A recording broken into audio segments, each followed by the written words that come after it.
Hello and good evening, everybody. Welcome back for some Civ6 action. We're gonna have today a best of 3 series starting. For the tie breaks in the CivFR Squadrons, we're gonna need to see who from Barriere going against Grande, Barriere du Fromage will manage to get this win. Let me open up the screen, and I gotta say they only took a few seconds. Only took us a few seconds to go through the pick and ban phase for the maps, and it looks like it's gonna be Rich Highlands for today's game. We do have Barriere on the left side and also Grand Barriere du Fromage on the right side. Looks like the cheese barrier is over there getting ready to be melted. Let's actually see if they're gonna melt their opponents or they're gonna melt themselves.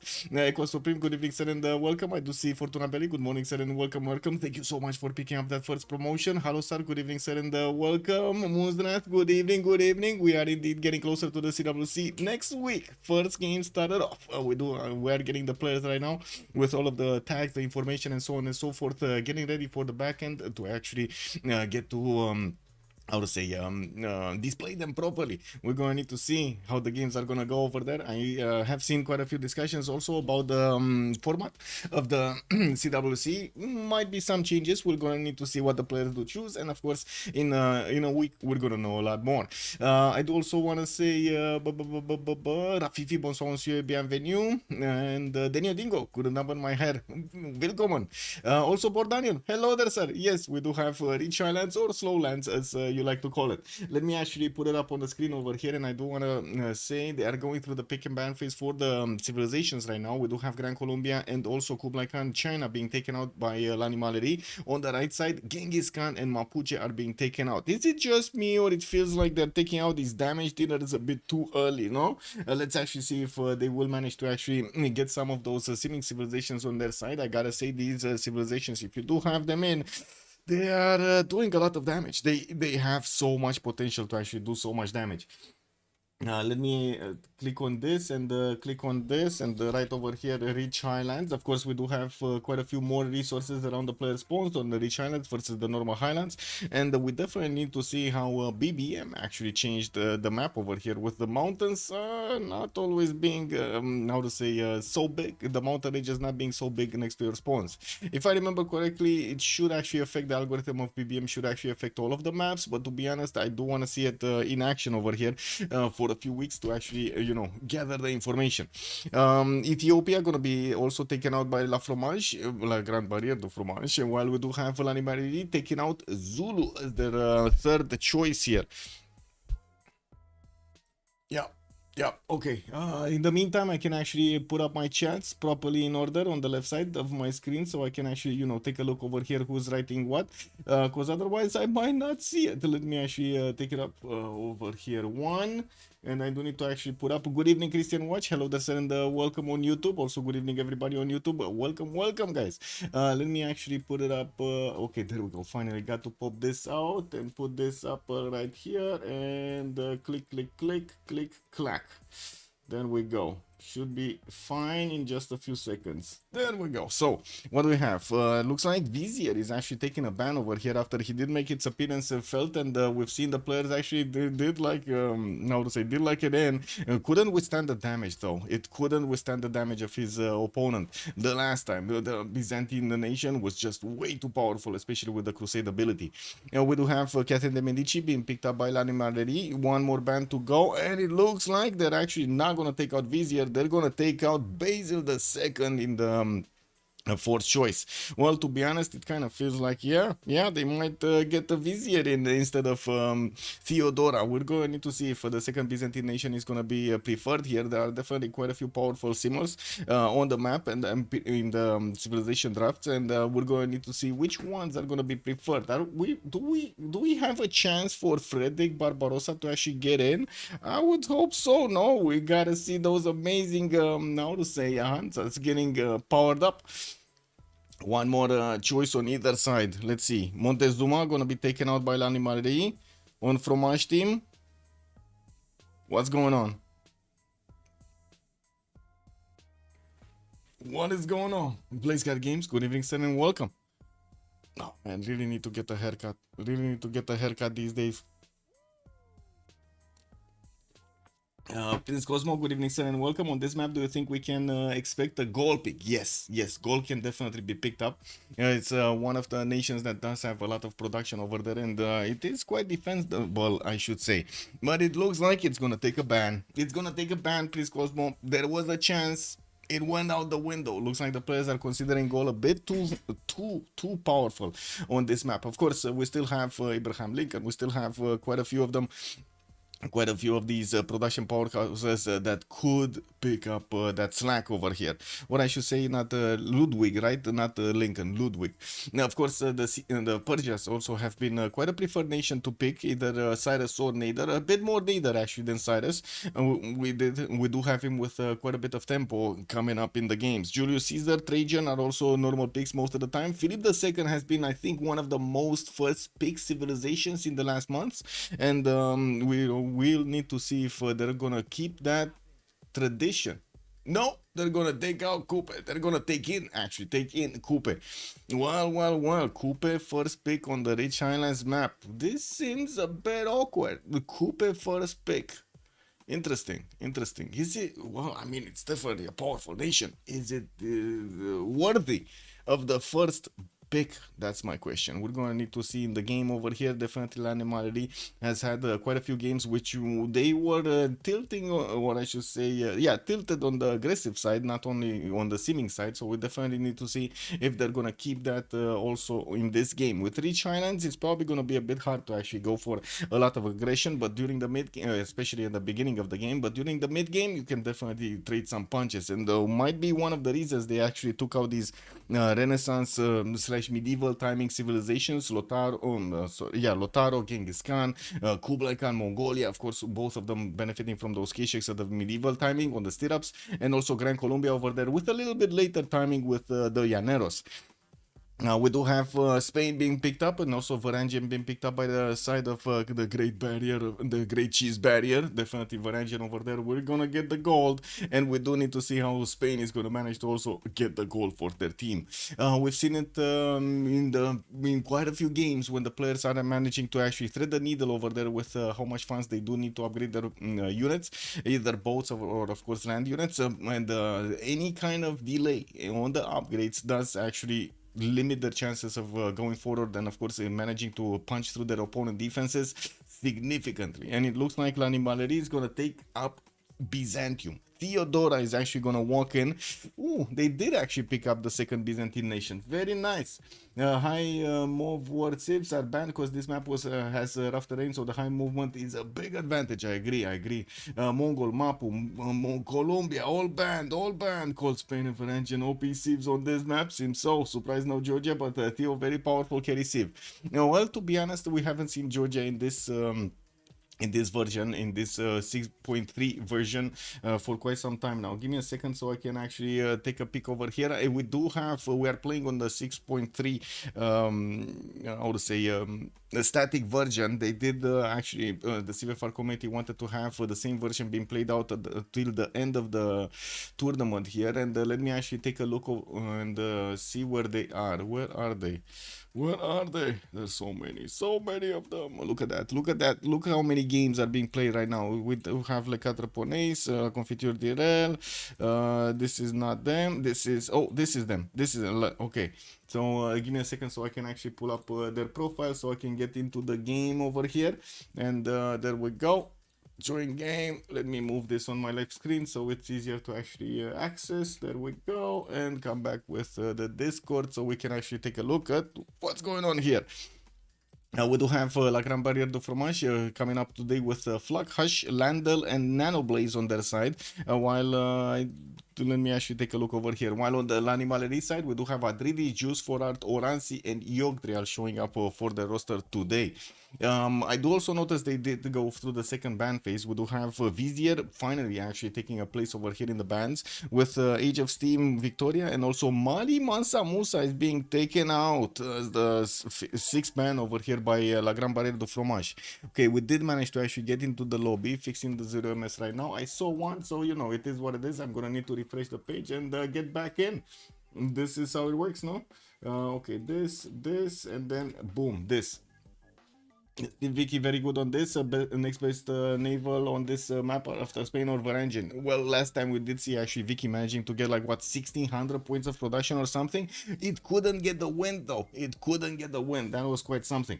Do we know if Malif banned in the CWC or not? The moment we don't know if it's gonna get through, but I guess. Wait a second. Looking at the votes over there, it kind of seems like it's gonna get through. We'll see. We'll see. Let me also take a look. We're gonna have that answer in just a few days, Cool Whip. Also, is Sondok any good nowadays? That's a good question. We haven't seen it really being played out. Neither did Sejong actually get that much time. She takes a bit too long to come online, so you need your team not to feed it too hard. Yeah. That's quite a problem. Yeah. Sundo quite good, and she's getting buffed next patch. Whoa, they're patching it. Okay. Well, I do see Abraham Lincoln picked up by La Fromage on the third choice, and I do see La Animalerie are gonna take Babylon on their side. Definitely a strong civilization that is going to have quite a few advantages when it comes to its simming abilities. The fourth choice also needs to be picked up before La Fromage is going to have their also fourth choice available for them. Let's see what L'Animalerie is going to finish. Let's see how L'Animalerie is going to finish their roster here. Babylon, this is just broken in game. Yeah. I mean, you say broken. I don't know, man. I don't know. Looks like also the little one just ate, and it's just taking a nap over here next to me. She's oh my god, she actually had almost had an encounter of the third kind with the other cat today. Uzetian is gonna be the last one on Fromage, and look at that, Sondok! We got Sondok in the game. We're actually gonna see the extra signs coming up from those zones and on the mines. Very nice. Yeah, very nice, very nice. We were just talking about this. I think I do need to actually swap with either Nanoblaze or Adridri here. So Nanoblaze is asking Pico to swap. Pico, I guess, here. Let me see. Swap Nano. Let me ask.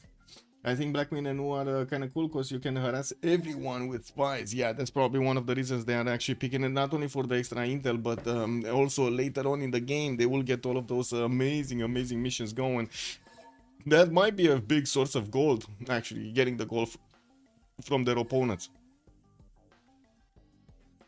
Surprised no Hungary though, in-game rivers are kind of uncommon on this map. Yeah, they are.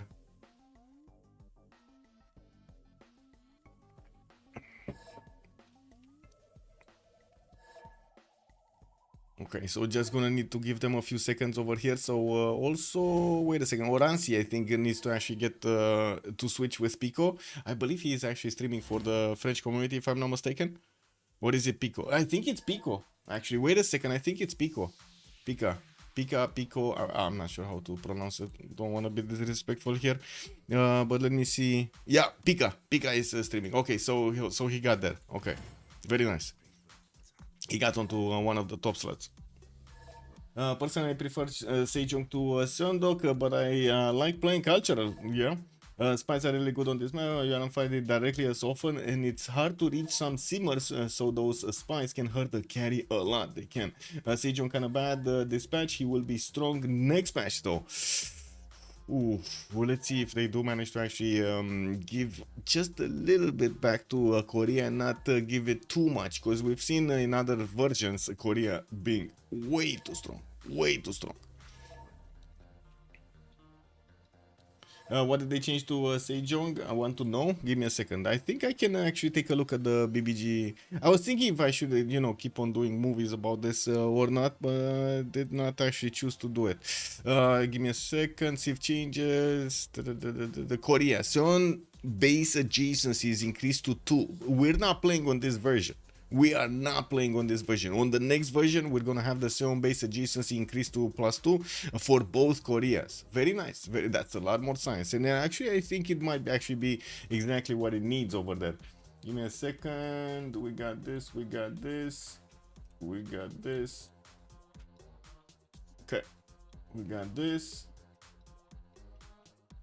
Just switching stuff. Then we go.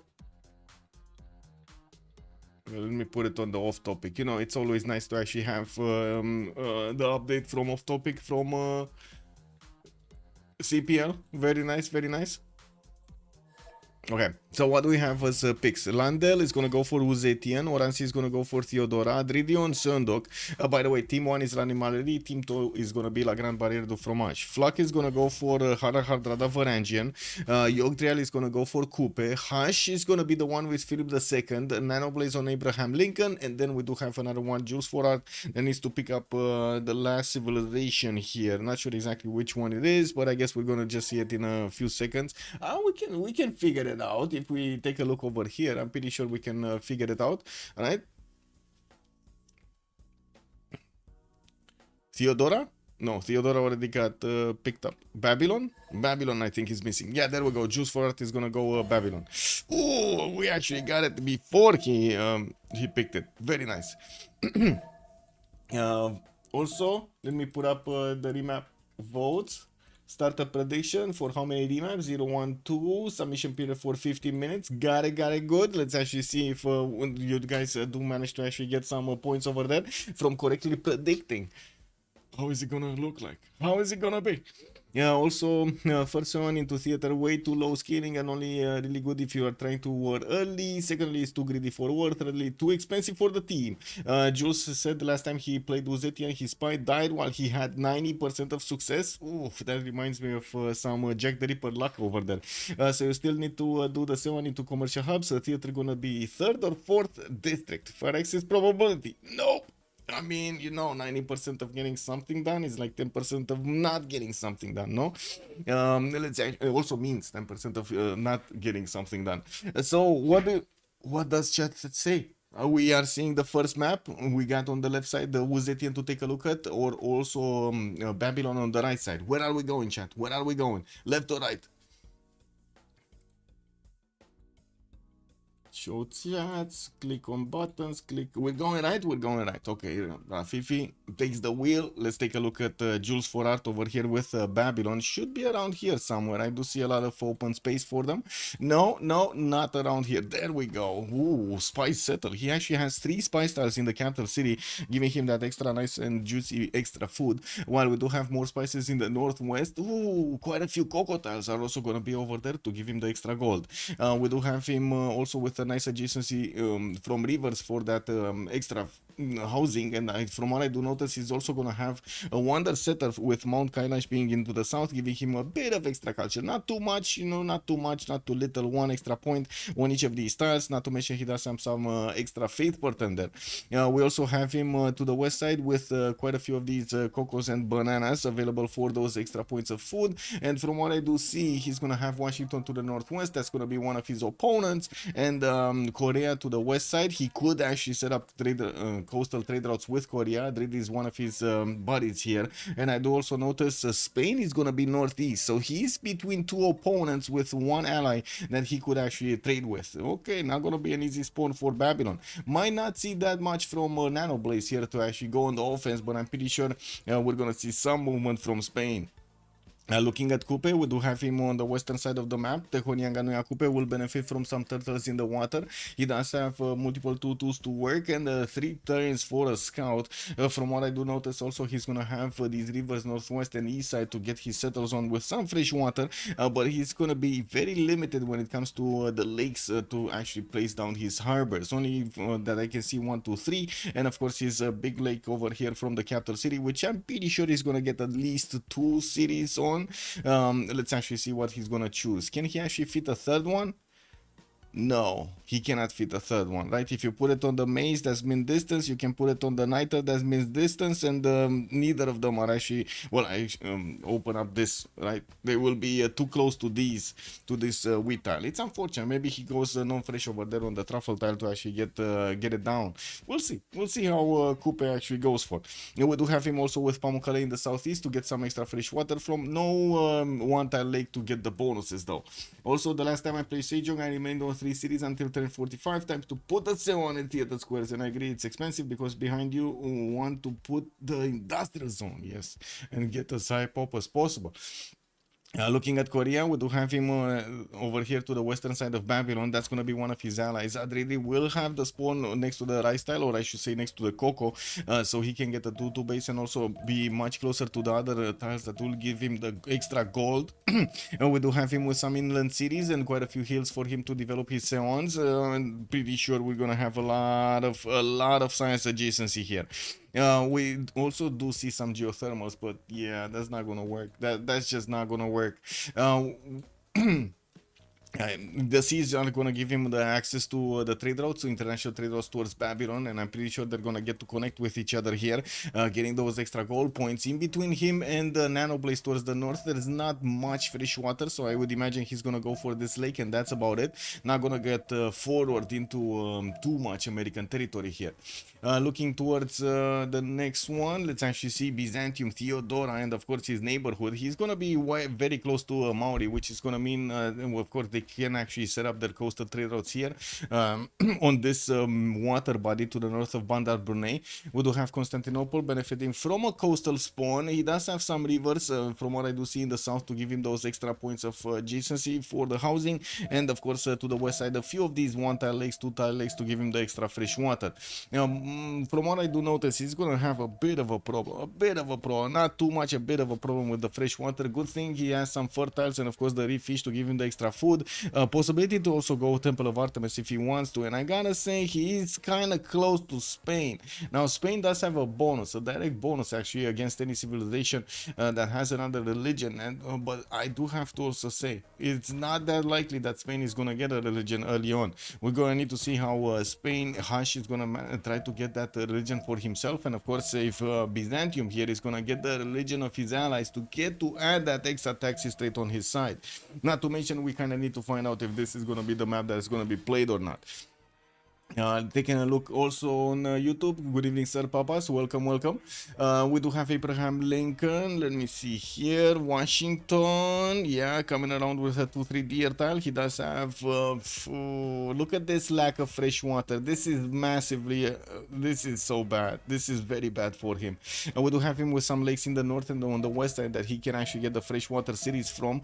And you do see he can keep on expanding to the west side here, benefiting from some more of these 1-tile lakes to get his cities out. There are some mountains that he could aqueduct his cities later on, and of course we're going to need to see how is he going to want to choose to do this. We do have him 3 times for a settler coming out from Washington. His scouts are going for the tiki huts, and from what I do see, it is going to be quite a hard game for him with 2 opponents next to him. Yeah, he's going to have Nidaros here southwest, but that's not going to be close to him, for him to actually trade with, and I'm pretty sure that both of them are going to have an incentive to try to get their settles between each other here so they can get closer and connect those trade routes, get the extra goal going. Nidaros here is also going to benefit from amber tiles for the extra culture. I do see he's going to have some pigs in the capital for the extra gold per turn without the extra production on them, without the second point of production. Good, much better actually, much better coast for him to get to develop his cities. Nice, but not so nice placement for his, how to say, for the holy sites. I do see in the capital he's gonna have a bit of a problem with the placement for the holy site. Either gonna need to put it on that wheat tile and basically kind of give up on the adjacency towards his initial harbor here, or try to put it on the western side. We're going to need to see also if he's gonna get some boats out to take out Valletta here. That is definitely gonna be a possibility for him to how to say, get a free city. Basically that's a free city.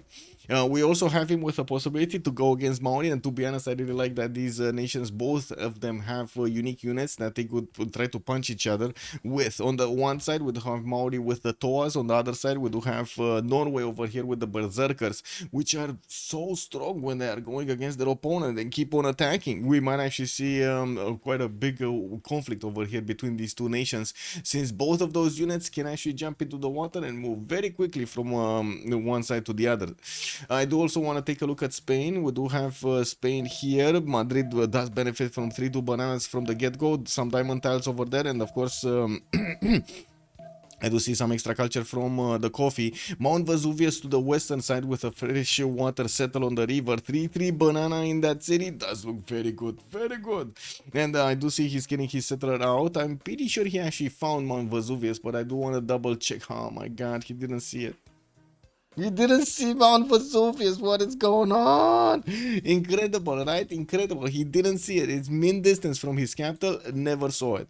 That's a bit unfortunate. That is a bit unfortunate. Can you imagine if he actually goes with his settler anywhere else? Because I'm pretty sure he's gonna go northeast. That is gonna be such a slowdown. Incredible slowdown for him to actually benefit from it. Anyway.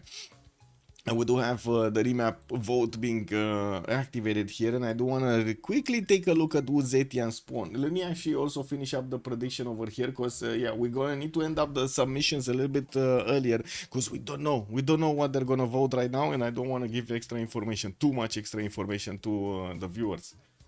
Let's see it.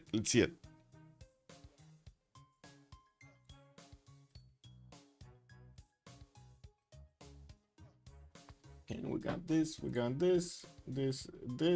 I think I can close up the screen. Don't really think I need more information there. I do want to point out, usually on the Reshine Lands maps, the players don't actually go for that many remaps, so we might not have a single remap here. And from what I did notice in the vote, the majority of the points actually have been placed in the one option, like one remap option, while there are some high rollers actually putting on the 0 and on the 1. It's 0, the high roller, the one and only high roller. Man, this is the Highlander. Who put the points? Who put the points on the 0? Because this is going through, and he's gonna get 12,752 channel points for this win. Who got it? It was one guy. Bordanian! He nailed it, Bordanian. Congratulations, sir. Very nice. Yeah, you did it. The one and only. Okay, let's put up the next prediction very quickly for who will conquer the first city. On one side, we do have l'Animaleri, basically over here going against the Big Cheese Barriere. I still cannot actually put the full name because it's too long. Unfortunately, if Twitch is saying no. Okay, and let's put up also the team label so everybody does know left from right. We do have on the left side Fromage, okay, Cheese Barriere, and on the right side we do have l'Animaleri. There we go. Click on button and open up the text. There we go. Should be fine right now. Okay, so we got those texts going. We got the Civ counter is back to 0. We should get this going. So let's come, let's actually take it from the left to the right now. We do have China starting to go for the Grand Mesa settle on the right side, benefiting from some extra food points, and from what I do see also some extra culture points. We do have him getting his second settle soon, and I'm pretty sure he's gonna go for that gypsum on the western side. He does have another river towards the south where he can get some fresh water from, and from what I do notice, gonna have also the Yellow Sea actually spanning between him and Babylon, Hammurabi. Now they're not gonna be allies, so I'm pretty sure trade routes are not gonna go through. We might actually see Spain sending one of his settlers towards the south, and from what I do notice, Spain is going for that western settle.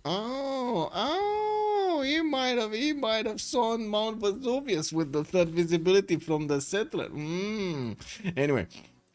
We do have also China benefiting from an Arental in the second ring from Chengdu. Second ring also horses southwest of Chengdu, while I'm pretty sure we're gonna see him try to develop as many cities as possible. He's also in a kind of a defensive position here, being relatively far away from his opponents. I'm pretty sure Maori is gonna have a lot more to do with Norway on the eastern side, even though he can get some units towards China. Now, while we do have some Weewu going out outside over there, they're attacking us, guys. They're attacking us. No! Wow, can you imagine? I'm sorry. It is what it is, right? Civilization outside of us is attacking us. It's unfortunate. It is what it is. I have no idea actually how they thought this is gonna be a good law, but it is what it is. We do have to take a look also Hardrada. What do we have here? Hardrada, Norway. Looks like Dindaros is gonna get settled out in 5 turns, and I do see he's gonna settle directly the right style towards the northwest to benefit also from that banana in the second ring. Of course, it's still too early to actually get the boats out, but I'm pretty sure that's gonna happen. Valletta is quite a strong city to take, and it has fresh water, very good. 3 tiles of attack, very good. We also will see him benefiting from iron in the first ring. His horse tiles second ring here, also with settlers coming around. The next one is gonna come out in 4 turns. He's getting his sailing out. I would imagine he's also starting to place down his holy sites here. Yeah, that's the holy site, and I'm pretty sure there's gonna be another holy site on the 3-1. There we go, on the 2-1. I mean, for the 3 points. That's +3, right? Yeah, +3 holy sites. So he's gonna also get the splendid bonus for his era score alongside the other ones. This Vesuvius is illegal. I mean, to be honest, it kind of seems like again Hush is being placed in between 2 opponents here. It is gonna be quite a hard game for him to get through. Babylon on one side, Spain on the other. Not gonna be an easy one. Not gonna be an easy one.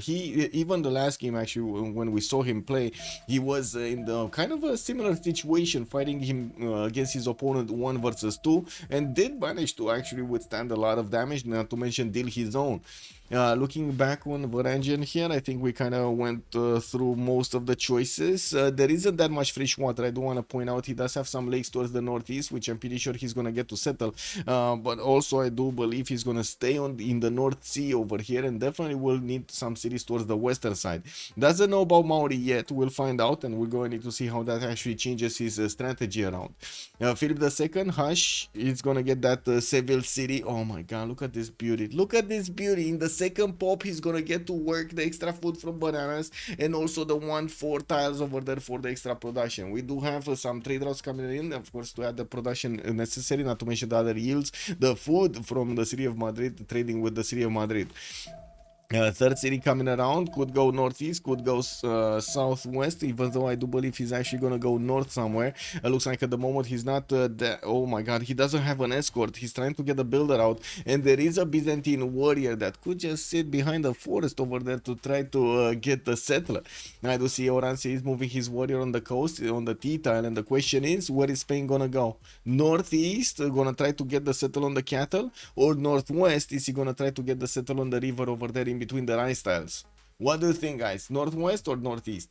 Who can trade with who, by the way? We're gonna slowly need to figure that out. So Babylon can trade with Gyeongju. We do have Byzantium. No, Byzantium with Coupe. Byzantium with Coupe over here. Through this water body. On the other side, I don't think I actually found that many to be able to trade. Yeah, I don't think I found that many on the other side. So, like, America is not gonna get to trade that easily with Norway. That would be his closest opponent. And then we do have Uzetian that has Varangian as an ally. That's not gonna work. That's just not gonna work. We might see Spain actually getting his city in the south of Seville, so he can trade with China. This might happen. This might happen. Northeast, and he loses it. Oh my god, do you think? Nah, he's going northwest, and I think, wait a second, where is he getting? Yeah, he got the visibility on over that warrior, so I'm pretty sure he's just gonna keep on going for that tiki hut next to the river. He doesn't even know how it looks. Now he discovered actually how it looks over there. Took a big chance. I gotta say, Hush over here took a very big chance. Now we do have also to take a look next on his strategics. He does have his horse tile in the second ring here from Madrid, while his iron is gonna be third ring from Madrid. It's only one tile away from Seville, and I'm pretty sure he's gonna try to improve it. There are some also reef tiles over here that are gonna give him those adjacency points, and we're gonna need to see how things evolve. Okay, next up, Abraham Lincoln. Third city going out. We do have him starting off with his campuses, and I do see 3-1 spice tiles in St. Louis, while Washington is going to have a 2-3 deer tile to get to work there. We do have him also with fourth city coming around quite soon, going to have that extra settle on the western side. We did point out earlier the lack of fresh water towards his south, and that is directly towards his opponent over here towards Korea. Norway is starting to get some units next to Korea cities to scout out, not to mention America is bringing in his own scout here. Won't be able to actually get to the settler that quickly. It's a bit too much territory to cover. He can only go here, and that's about it, right? Next turn the settler might actually move. I would imagine he's gonna go for the 2-2 base, but even so, if he goes for the 2-2 base, there is still not enough time for the American scout to get there. He's just gonna get close to him, and it's gonna watch him build the city without him actually having the ability to do anything. No, he's staying on the food. He's staying on the 3-1. Wants to actually grow into the bananas, benefit from those horse tiles there. Looking at Washington, we do have him with, how to say, the horse tile in the second ring here towards the western side. We got another horse in the third ring east. And from what I do notice, he has 2 iron tiles, quite easy to acquire. 1 second ring from Washington, 1 second ring from St. Louis.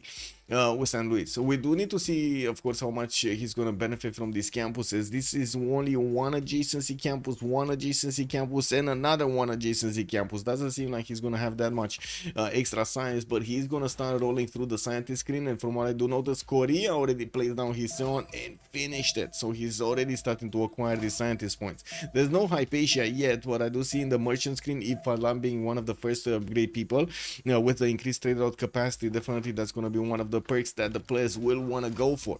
I do also want to move to Theodora. Theodora is really close to Spain, and this is a very big conflict zone that we're gonna see it develop. Caguana can easily be taken over by the Byzantine nation. We do have Byzantium defending with a slinger here in the capital, pushing back the Spanish warrior. We do have also Moksha establishing importance in Constantinople. Now, the big bonus that Spain does have against religious civilizations is, of course, where is it? Philip II is this one. In combat and the religious units have a bonus of +3 combat strength against players following other religions. Missionaries are also 25% cheaper to acquire. It's going to be quite a bit easier for Spain to actually withstand the damage of Byzantium. We're going to need to see if he's going to manage to get that religion going, because at the moment doesn't seem like it's happening. He did manage to get Celestial Navigation out, did not actually put down a holy site. Usually we do have the harbors coming around before those, and even the Government Plaza before he's gonna get his holy site down. Of course, on the side of Byzantium, Oranzi already started getting his shrines in the newly built holy sites, while I do see Constantinople is gonna benefit from Moksha and being assigned to that city center for the extra culture per turn. We do have him with horses in the second ring, and also iron in the first one. Refish to give him the extra food in the capital, not to mention the fertile, and the 3 holy sites did get placed. I would imagine he might actually want to put Government Plaza in between those so he can gather as much faith per turn as possible. The question is, when is he going to place it down? He still needs his state workforce civic to actually get that down. Moving next, we do need to take a look at the seance of Sundok here, getting 1, 2, and the 3 to place. We do have a +1 with another +1 and another +1, +3 actually this time around. Ooh, getting the bonus, very nice.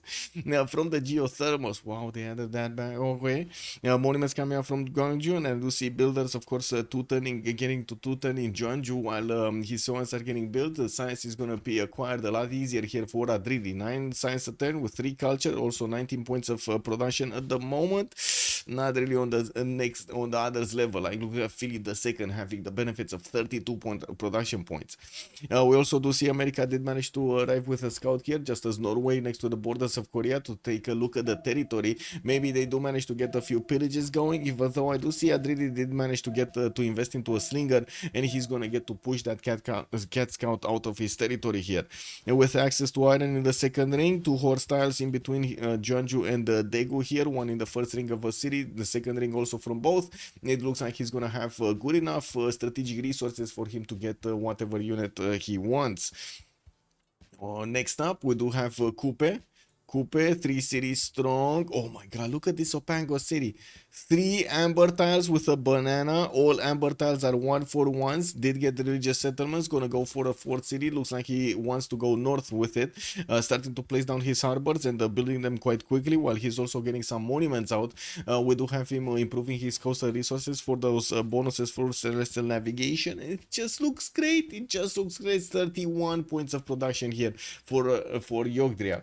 He will also have, from what I do notice, of course, Oranzi here to trade with.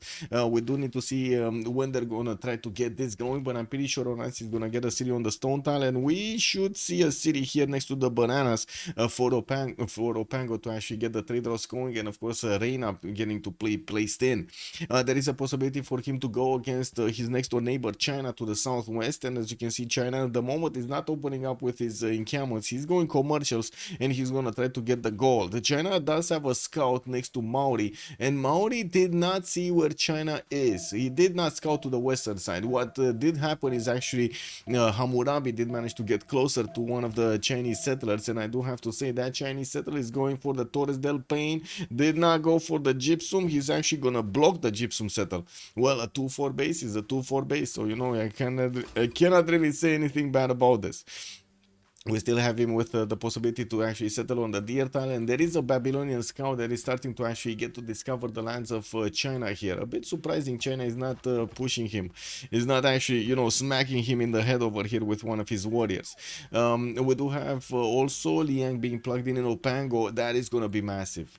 This is going to be so much extra food and production. So how many resources does he have in the city? Or wait, is this City Park Liang, or is this food and production Liang? Chat needs to say. Chat, what do you think? Is this food and production Liang, or is this the City Park Liang?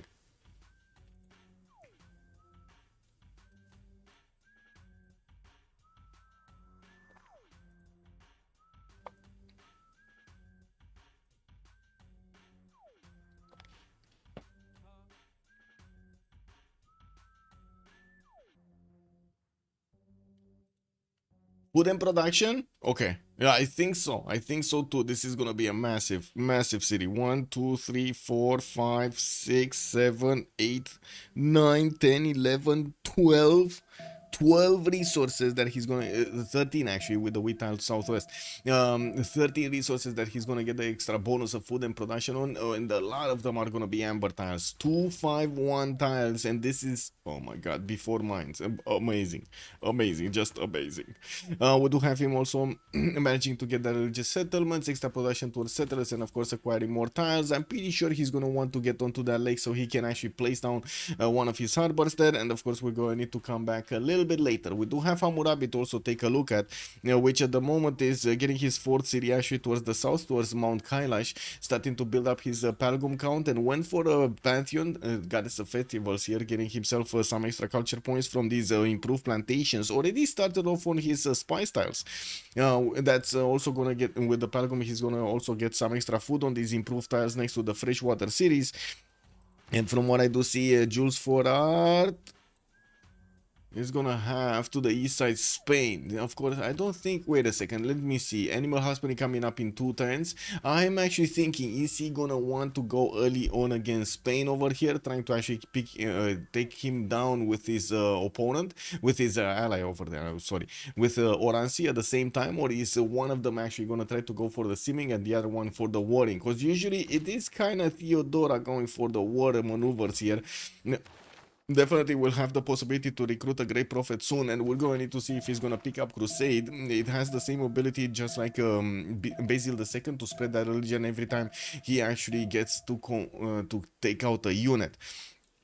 I do see Babylon at the moment did choose Pingala in the city of Karkar, and from what I do see, he doesn't have a district down yet. In the tech side, I do see he's going for animal husbandry, and I would have imagined he's actually placing down his commercials. Looks like he's just waiting to get that opportunity to finish the Palgums first and then place down his districts. Already started trading between his cities. And from what I do see in the Yellow Sea, he's he's gonna get closer to China, but I don't think they're actually gonna get to you know, smack each other in the seas there. And there we go. Commercial started off keeping them off the flat plains so he doesn't get to damage them. And from what I do see, he does have a horse tile here that he can place that district on. Let's see if he's gonna get it, or he's gonna want to improve it with his tiles. Yeah, he's gonna not get it. Actually, wait a second, he discovered the animal husbandry, so that horse, he doesn't know about, I mean, he does know about it, and he cannot place his districts anymore there. Pre-placing also his government plaza way before he actually finishes commercials. It is what it is. Getting the extra culture from the south, access to iron, and also horse style is going to happen in the first ring of Babylon. Very easy to acquire and of course improve here. Okay. City states, what do we have? Because yeah, we do have some more pantheons, and we're gonna slowly go through this.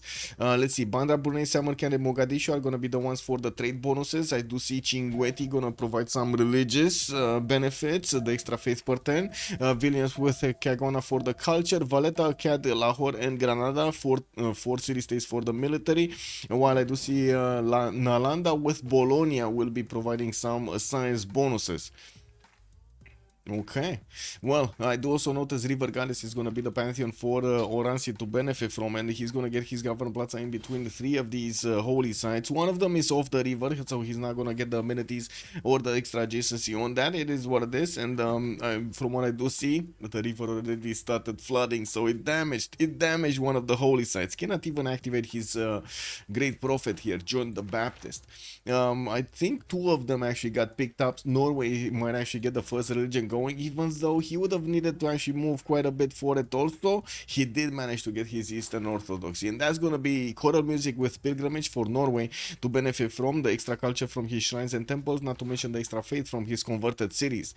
Getting galleys out, that's well, that was predictable from 10 miles away. He can actually get Valletta for a fourth city, trying to also build up his builder count so he can improve his coastal resources and add more amenities. Went for Earth Goddess, from what I do see, as a pantheon, and the moment is actually starting to make 23 faith a turn, as Oransi is on 16. But I do have to say, Oransi still needs to actually repair that holy site and of course the shrine in it, so he can get back his health, his faith per turn. God of the Sea also for Spain, with Liang in the capital city. We do have him starting to improve his turtles and fish to get that extra production point going. And from what I do see, he does have quite a few more cities that he could play. So North Raistal city could be, no resource there. We do have him in the Persian Gulf to the western side also, maybe. Ooh, this is kind of a bad city over there. This is kind of, yeah, I mean, it is what it is. Not ideal, but you could get one on the Raistal there, could get another one on the Desert Hill, so that is going to be quite protected actually from his opponents. Governor Plaza finishing from Babylon next turn. Of course, Goddess of Festivals, the extra culture. Divine Spark on the side of America. God Magnus in the capital city of Washington. And we're going to see if he's going to try to get Temple of Artemis here with the 2-3 deer tile. Looking at the text, what do we have? He's going for sailing and state workforce. Okay, not going that way. Place down a fourth city and getting another +2 campus from it. No +3 here, so he's not going to get the Splendid, even though doesn't matter. He still needs 2 points to get his golden age, and with 3 turns out, it looks like he's scrambling to actually discover sailing so he can get a boat, so he can actually get those extra 2 points on the board, so he can be in golden age. That is quite a sacrifice actually, going for sailing here. With more monuments coming around, so he can get those extra culture points. I do see him right now discovering state workforce, and he's gonna get the ability to place down his government plaza somewhere. We'll work on some builders to start improving his resources, and at the moment I don't really see him in danger with anybody.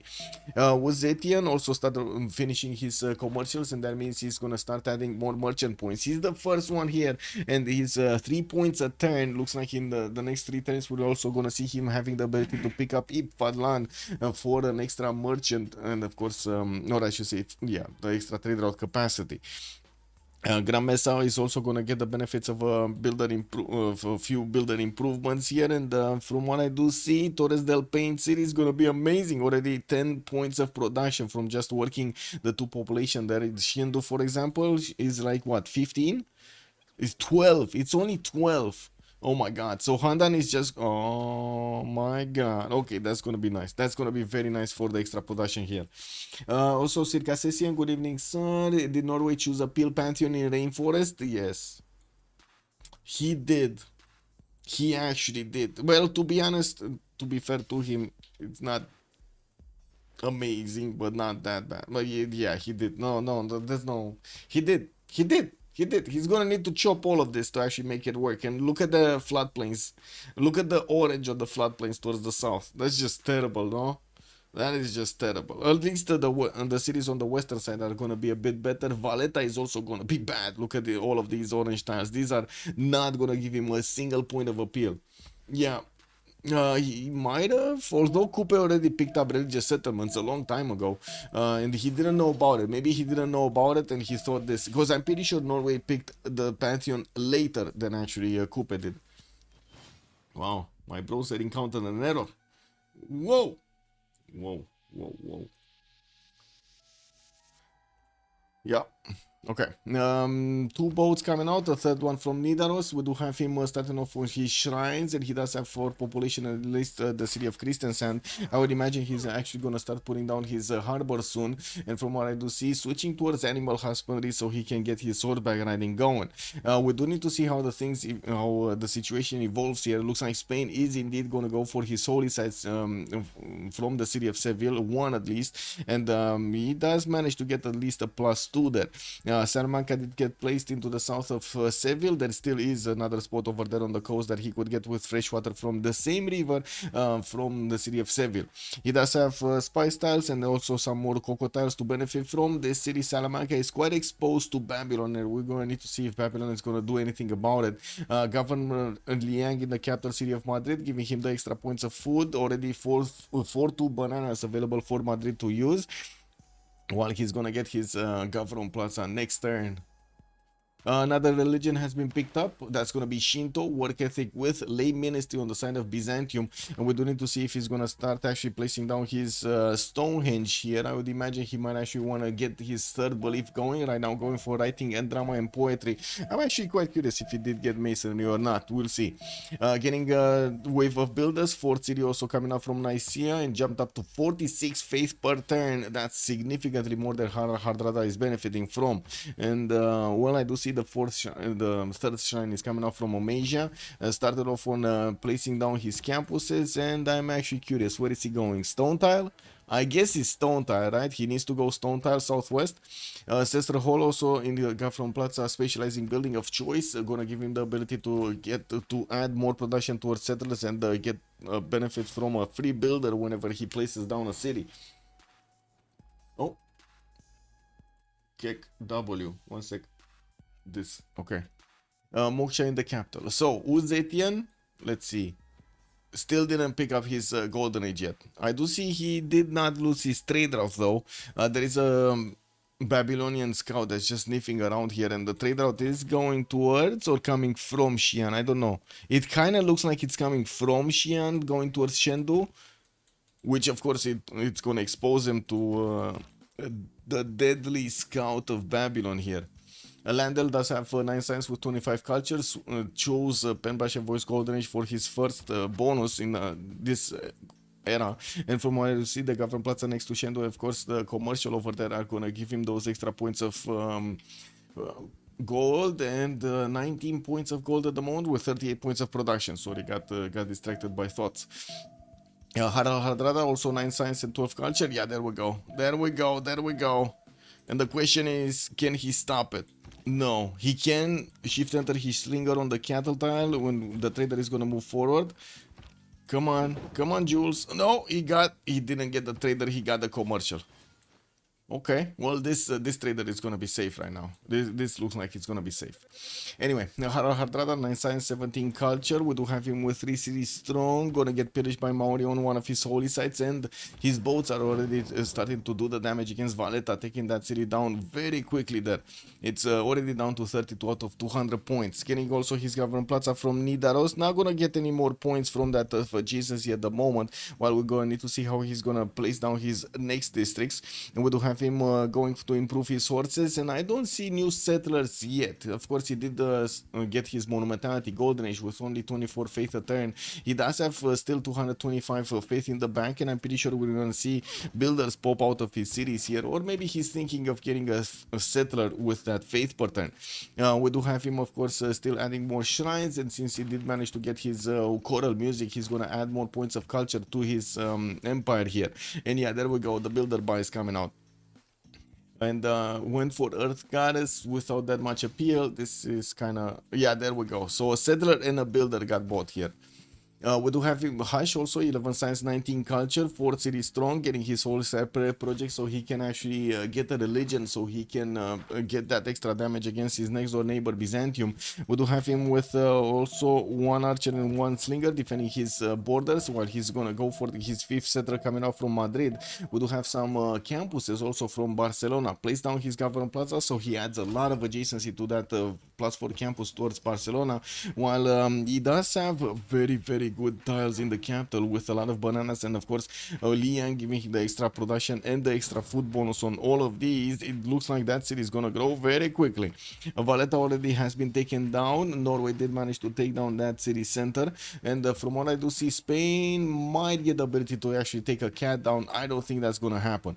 We do have Byzantium also placing one of his galleys, so there's gonna be no surprise in the choke point over here. Only has a single city exposed actually, but that city, Barcelona, could actually open up the ways so he can take out Madrid and Seville. We're gonna need to see how Oranzi is gonna want to play this. I would imagine it's gonna be land units more than the coastal units, and I would imagine also Spain might actually think caravels might go and take the capital city of Byzantium here quite quickly. We'll see how things evolve here. We do have Nanoblades also, 15 science and 20 culture on Abraham Lincoln, getting his pen brush and voice golden age, 4 cities strong, ancestral hall coming up in 410s, also campuses from San Francisco, more commercials from the other cities, while he got his government plaza to increase the adjacency of this campus, it just jumped up to +3. 41 points of production at the moment, not that bad, but not that amazing either, and we do have him of course still padding those numbers of culture with the monuments and trying to get his campuses out. We're gonna need to see how he's gonna deal with the freshwater problem in the south, since he does have Korea over there to go against. We're waiting to see if he's gonna manage to actually get units and enough cities. I would imagine he's still gonna have non-freshwater cities. There's no way around it. He needs some non-freshwater cities in the south. Oranzi, 12 science and 24 culture on 3 cities at the moment. Byzantium soon to be 4th, and I do see he's working on his 5th, and I would imagine he's also going to benefit from so much faith pattern already on 53 at the moment. We did see him actually not picking up crusade in his religion. He went for work ethic for the extra production, and also went for lay ministry. I would imagine it's going to be quite nice to actually try to get Stonehenge around here somewhere, and the question is he going to place it or not to get the 3rd belief from the extra apostle that he's gonna get there. Moksha established in the capital for the extra faith pattern, and of course the culture. While I do see the first theater square did come out from Asia, usually of course Theodora does like to get as much culture out as possible. We do have him benefiting from some of these amber tiles to also give him some points. Not a lot of points, but some points. Is there bet with points, Tyler Durden? And right now we do have the bet for who's going to take out the 1st city center. Is it going to be Grand Barriere de Fromage, or is it going to be L'Animalerie? That's right now what is going on in the prediction screen.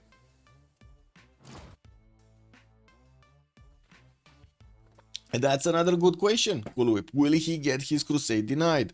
And there we go, Stonehenge coming out from Asia. I would imagine that's what it is. I'm actually quite surprised he didn't place it from a city like Constantinople for the extra production and of course the speed that he would get that going. This city is 20.5, while Asia is only 7.5. He would have built it 3 times faster from the city of Constantinople. And he did have a stone tile to place it next to, but anyway, losing gold, because you know he invested in any other type of district than the gold generation here. While he's gonna start expanding very quickly, he's gonna be faster than Spain to get his cities out.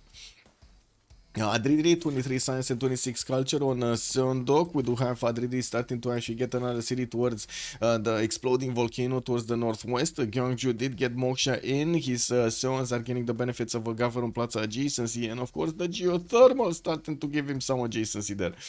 Four adjacent Seon in Jeonju. Governor Pingala also established, while I do see he's gonna start to add some extra food points from the farms here, from the wheat tiles. We're going to need to see him improve also his strategic resources, as his horse tiles already started up. 38 science and 26 culture, he just got the double points. He just got the double points plus 60 on his campuses, the double card basically. Only 34 points of production, though that is kind of half than Yogdrail and Jules Forard have. This is gonna definitely need to get a lot more production points, and that is a city count problem.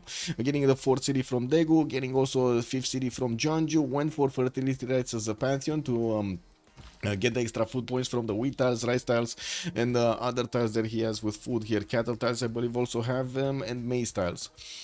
Okay, so wait a second. This is 4th, 5th, and 6th. Okay, this is actually 6th city, not 4th, not 5th. Yogdrail, 12 science and 24 culture on 4th city Coupe, starting to get some horses out from the city of Taomutu. While he sees the galleys of Norway, he's gonna want to probably try to take back Valletta. There is a possibility for him to actually attack into that city center quite easily, and we do have him starting off on his theater squares. I do see Opango did get the benefits of Governor Liang extra food and production points, started to improve his amber tiles here in that city center, and while we do see 4-3 bananas available for him to work, is this city, just this city, is 22.6 points of production, while his capital is on 24.8. He has two amazing cities over here between for him to use. Governor Plaza went for Ancestral Hall, so he's gonna pop out one of those free builders from it, and we're going to need to see where these horses are actually gonna be going. I would imagine Valletta, but let's wait and see what's going on. I do also notice he's moving towards the north with a settler from Taomutu, and the biggest question is he actually gonna settle on the coast towards Norway, or he's just gonna put it one tile off the coast, so he basically just dangles you know, the food in front of Norway, but just out of reach of his next door neighbor. It might happen, no?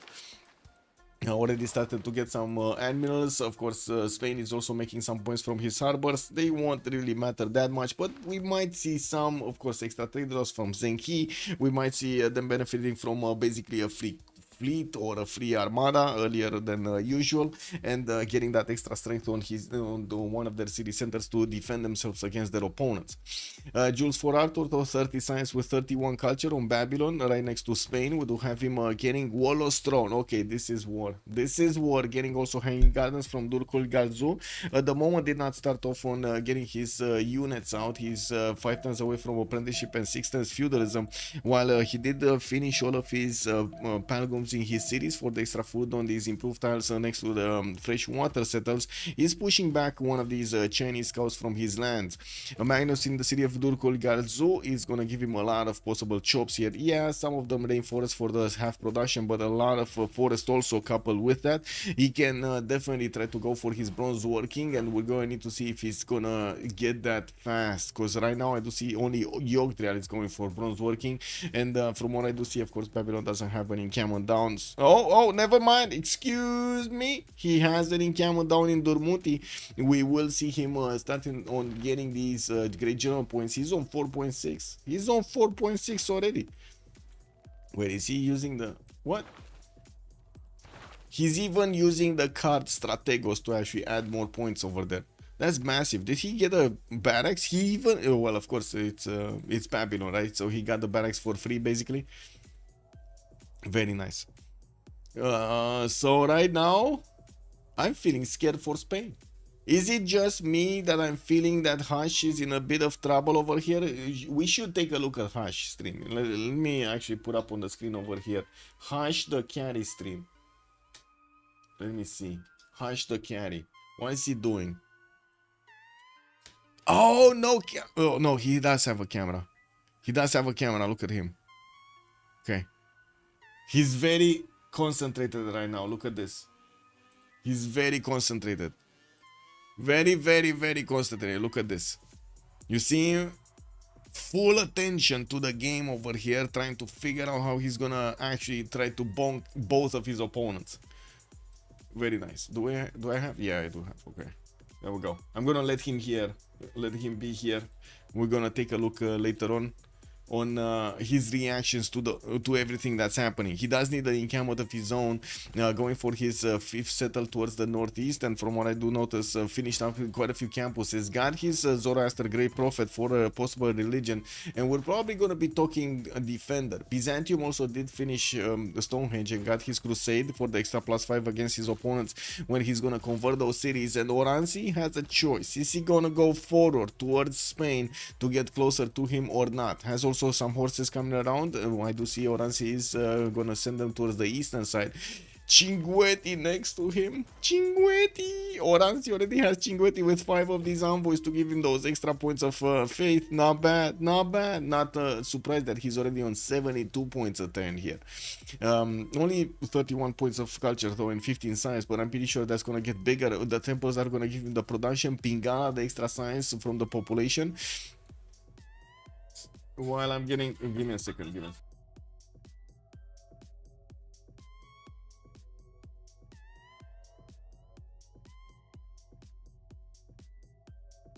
Sorry about that. Big preparations over here with Easter. By the way, what are you guys doing for Easter? Anybody? Anybody? Check the Torres City Spain can take. Wait, what? Torres City Spain can take? What? Wait. Where was Torres City? Torres City was Uzetian, right? Yeah, yeah. This one, right? China City. This one. What's with the Torres City? You think Spain can take this? I don't think so. I mean, they can trade their allies, so, you know. Hunde Priest. Oh, Spain can take Defender of the Faith? Yes, he can take Defender of the Faith, yeah. Also, yeah, there's not much in hand. And I do see he's starting off on his walls here. And from what I do notice, there was another religion activated by Hush. We're going to need to see what is he going to do with it. He's also going to need to spread it around. Defender of the Faith with Jesuit education. Only has a few faith points, only 8 faith points. But, you know, in 10 turns, he might actually get to build, to buy one of his libraries or something. And since it is in a 1 versus 2 situation, every point counts here.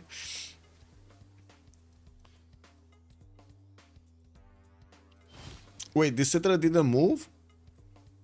Didn't he get this settler last turn?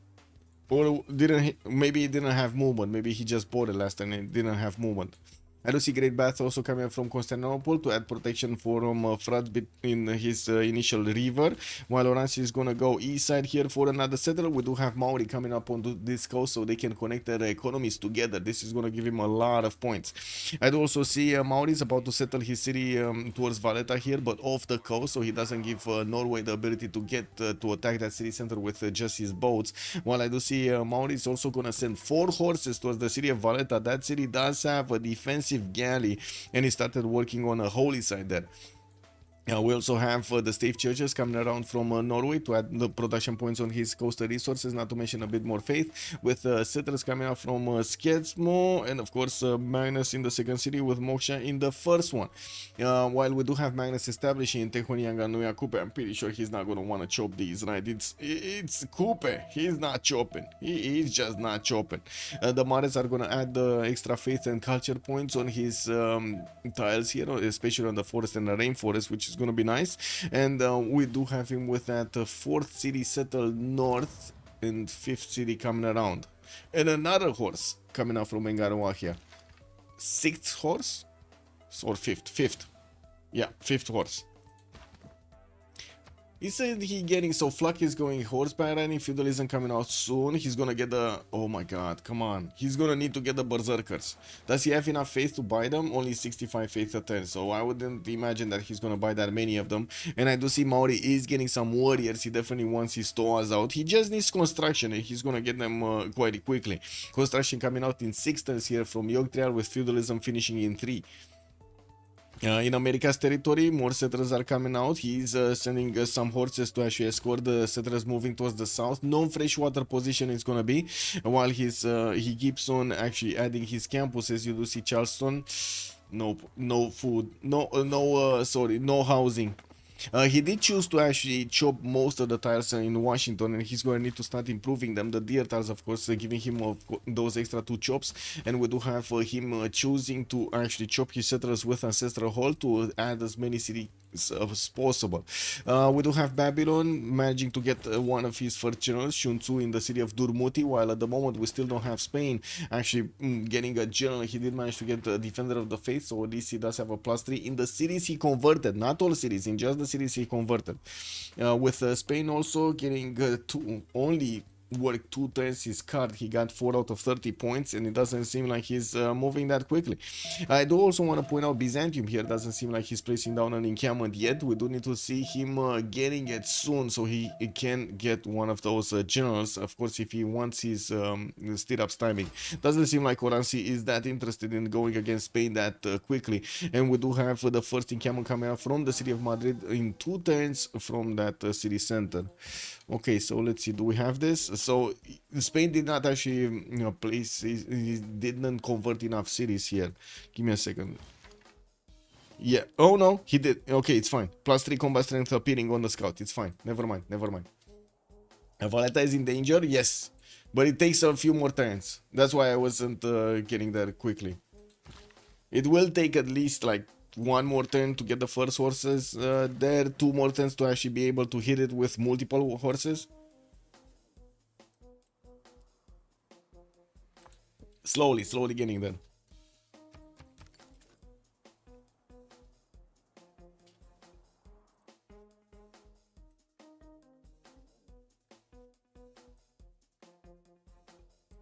Click. Lighthouses in Garuahia. Victor establishing. Wow, what is this name? Mongakiki. Mongakikika. Mongakikipa, actually. Mongakikika, Mongakikipa, Mongakikiko. I have no idea what this means. But it's funny. No, this sounds like you're talking to, like a child or something. Mongakiki. Like one of those like funny sounds over there. You're just coming out with funny sounds out of your mouth. Engarohia. Tekonianga no yakupe. Opango, Kayapoy. Yeah, no, I'm gonna stop going like this because I'm pretty sure somebody's gonna say I'm disrespectful to the language or something. No. Some words are just funny to pronounce. It is what it is. Did you guys? Oh my god. Actually, I saw one of the news. I cracked myself up so much seeing one of the news articles talking about Gagauzia. Oh my god, man, that's actually, I couldn't believe my eyes. That is actually a name. My ears, actually. That is a name. Gagauzia. Oh my god, man.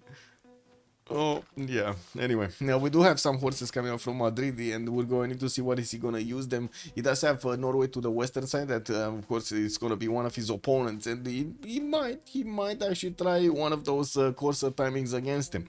We do have him with significantly more science than Flak, and he's on 53 science with 31 culture, while Flak is barely on 16 and 44. Not to mention, this is very dangerous, right? With horses already coming right next to Valletta, and quite a few of them from Maori. The units of Norway are gonna be overwhelmed here, I'm pretty sure. In just a few moments, he's gonna get overwhelmed. Victor is also gonna establish for the Mongakikipa to have more production points, and of course the builders are gonna need to figure out where they will need to. Oh my god, he's even chopping.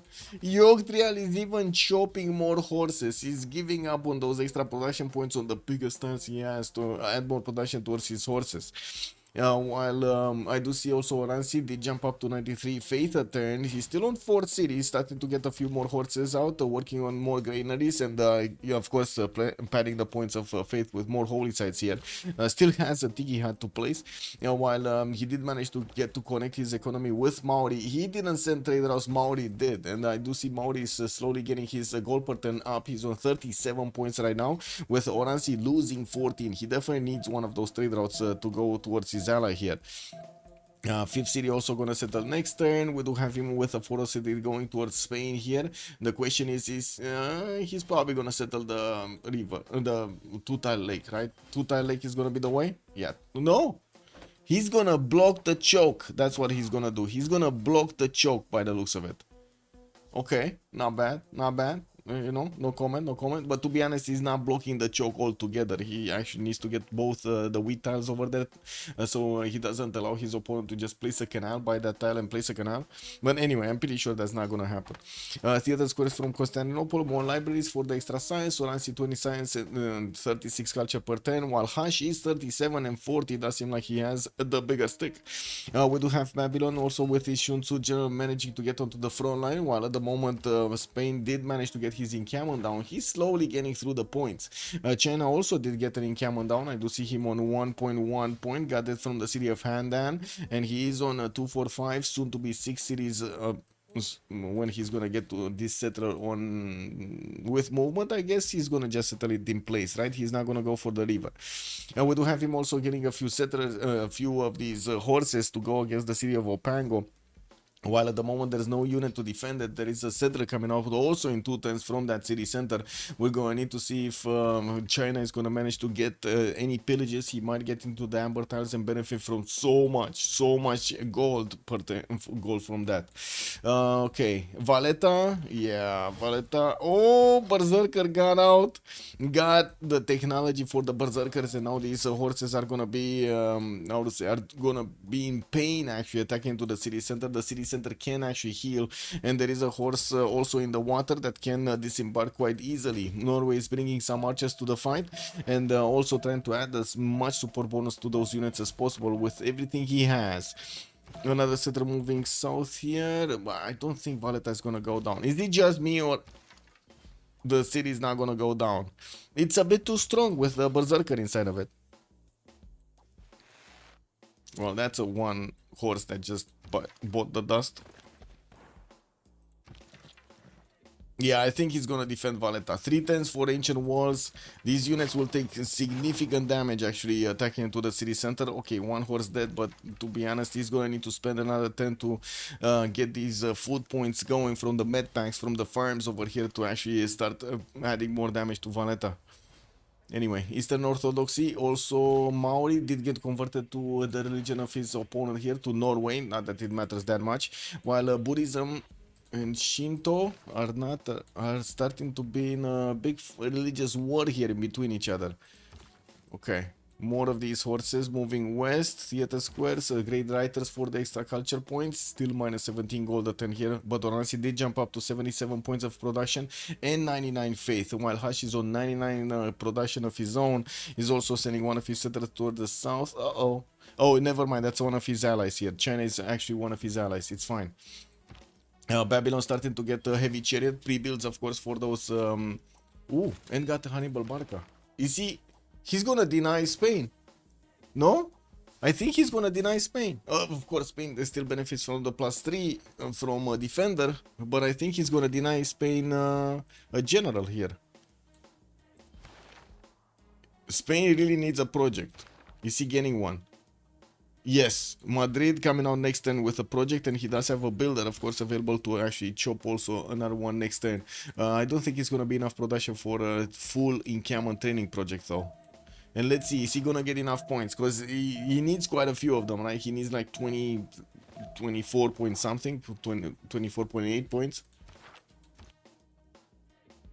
Did Coupe get the legend? No.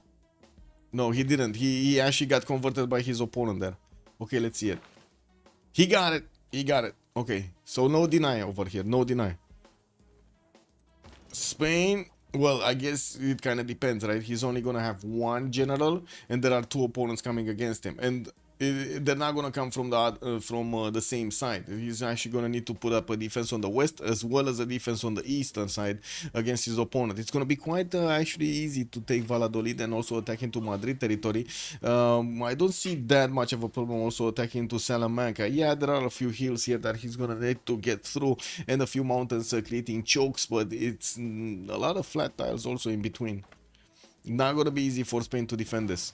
And both of his cities, Salamanca and Seville, are actually on the western side of these rivers, not on the eastern side where he would have had a bit more defense. With already pre-builds coming out from Babylon and starting to get his heavy chariots, he's not going to be far away from getting to discover stirrups, and that is going to give him the ability to upgrade these heavy chariots into knights, which is going to be a much stronger unit to go against the horses of Spain, especially with a general. Let's see Valletta. Valletta got the walls. Maori is going back. There's no way he's gonna get this city. No way. Toa's also coming out from Mongakikipa, and I do see Norway will have the ability to buy out some more of those berserkers to keep on doing the damage against Maori. Could even try to go against Mongakikipa from Maori. This is starting to be dangerous and not for in a good way for Kupe. We do have a Toa coming out from Opango also, getting to turn here. Maori is gonna start getting another setter moving towards the north of Tehonianga Noia Kupe. I would imagine he's gonna get closer to that banana, and I do see China did reveal he has an archer next to Opango. We do have horses from Landel that are gonna appear in the borders of his opponent here. They cannot actually one turn to move on the Amber, and I'm pretty sure Landel does want both of his horses to actually get there at the same time. While the Toa actually, whoa, slow down a turn here. Uh-oh. Oh well. Oh well.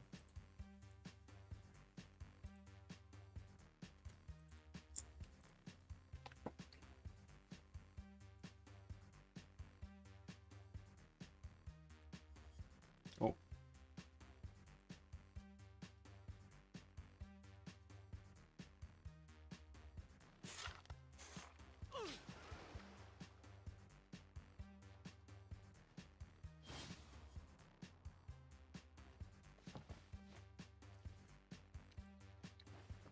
Okay, Byzantium is working on taking out Caguana with those horses that he initially built. I'm pretty sure he's gonna want to get his hippodromes out, and I do see the first one did get built with more of these amphitheaters to add the culture. He's definitely gonna want the stronger unit, the heavy chariot. We also do need to see if he's gonna start moving against Hush here soon, while Babylon is getting a massive army into Rikurigalzu. This will require them keeping quite a bit of gold to upgrade these units. I do see Jules does have 336 in the bank with Yogrial on 193. That both of them are making over 55 points a turn, while on the other side I do see they have a bit of a problem with gold. 23 on Nanoblaze, Hashi's on 29, Flak on 21, and then Landel on 39. Actually, you know, we do have Landel here starting off with quite a few commercials, and he keeps on building them. Doesn't actually need to defend against anything, and I would imagine he does need to get the trade routes going with Spain, so he can add those points of gold. While we did have already Maori starting to send the 2 traders towards his ally, that's one of the reasons he's making so much gold a turn. Oransi will also need to couple, and I do see his couple his economy together with Maori, and I do see he put one of his first trade routes towards his opponent, towards his ally there.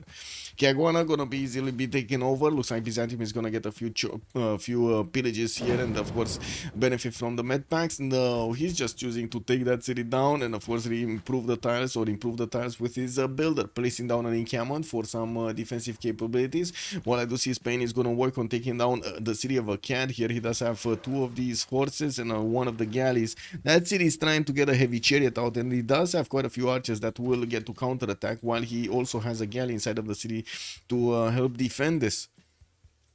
I'm actually quite curious. Is he going to take this city? What are the chances of him not taking this city? Because look at the horses, they're losing so much strength against that city center, and it's not like the city can be placed easily under siege. He can get, he needs to get the horse over the river, and of course a cat is just gonna bring back his archers over here. Might actually defend this. Might defend this. Okay, Seville campuses. I do have to say, Spain does not see what's going on in Durkuri Galzu. He does not see this. He has 41 science, 47 culture, 0 pre-builds. 0 pre-builds. 0. 0. Whoa.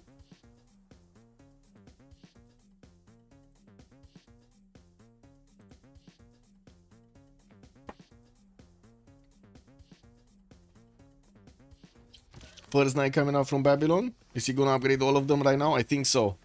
Oh my god, this is... Is Sash just gonna die here? Okay, serious question. Is Hush just gonna die here, chat? Cause it kinda looks like he's just gonna die here. Let me actually watch his stream. Oh my god. Let me see. I open up the chat also. A second. Okay, I'm gonna need to start making What is he saying? Yeah, what is he pre-building for on this guy? Oh, check this out, check this out. He's actually gonna see all of the knights coming in this turn with the general. He's still trying to get campuses and commercials out and working, of course, with the builders here. Oh my. Oh my. Zero pre-builds, guys. Zero pre-builds. He doesn't even have the... Wait, does he have the card? I didn't see. Does he have the card? I don't think so, no? Oh, he has maneuver. Okay, he has maneuver. Never mind. So at least he has the card so he can get some horses out. Let me see. I want to see his reaction. I want to see his reaction when we got the knights coming through the fog of war and appearing next to his borders.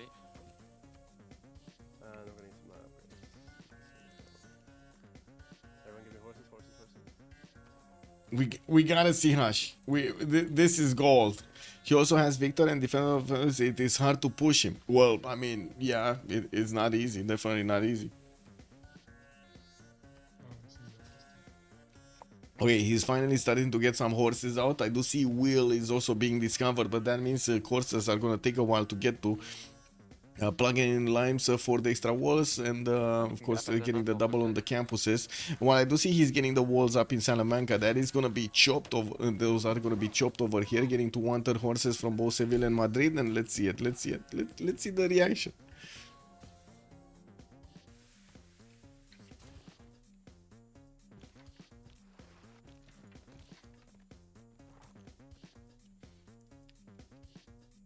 Oh my, he might actually not get that city. Okay, there we go.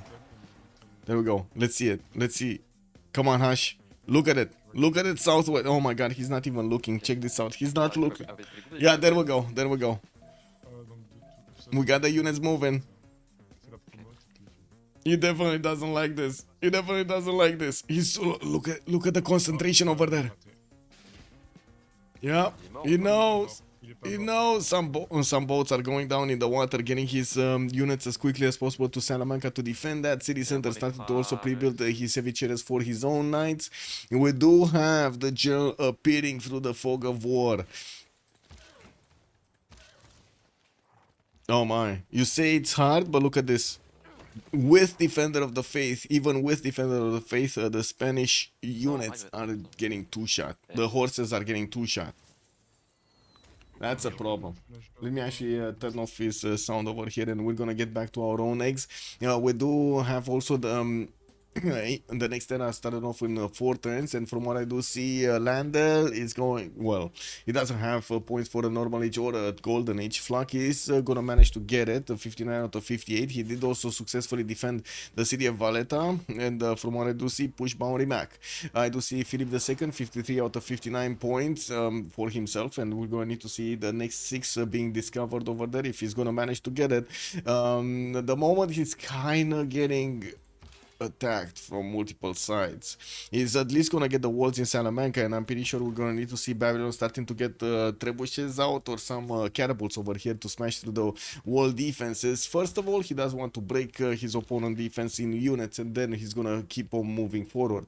Nano Blaze also 36 out of 39 points, has Apadana coming out from Washington in 7, started to also aqueduct his cities here, got his first industrial zones built, and of course he's gonna get the adjacency from the extra aqueducts adjacency, and that's about it. His production, what is it?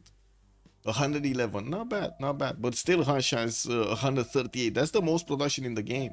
That is the most production in the game. We do have also Oransi, 68 out of 68 points, and I do see he's gonna get his golden age, not bad. On the eastern side, he's getting also a big army, and I gotta say, at the moment, I don't think Spain has the ability to actually get to destroy both of these nations. Armies, I mean. Yeah, that's what, 1 unit down. Jules Forat is getting around Seville, and he's gonna start getting those mines next to Mount Vesuvius. And I do see him also sending another wave of units towards Salamanca to start eating at these Spanish horses' health. Well. Adridi also 47 out of 55. Does look like he's working on industrial zone logistic projects, with Imhotep being the next one. He might actually get it before the new age. And I do see also some of these great people did get picked up. Great Merchant by China. Hypatia by America, Abraham Lincoln there, okay. Not bad.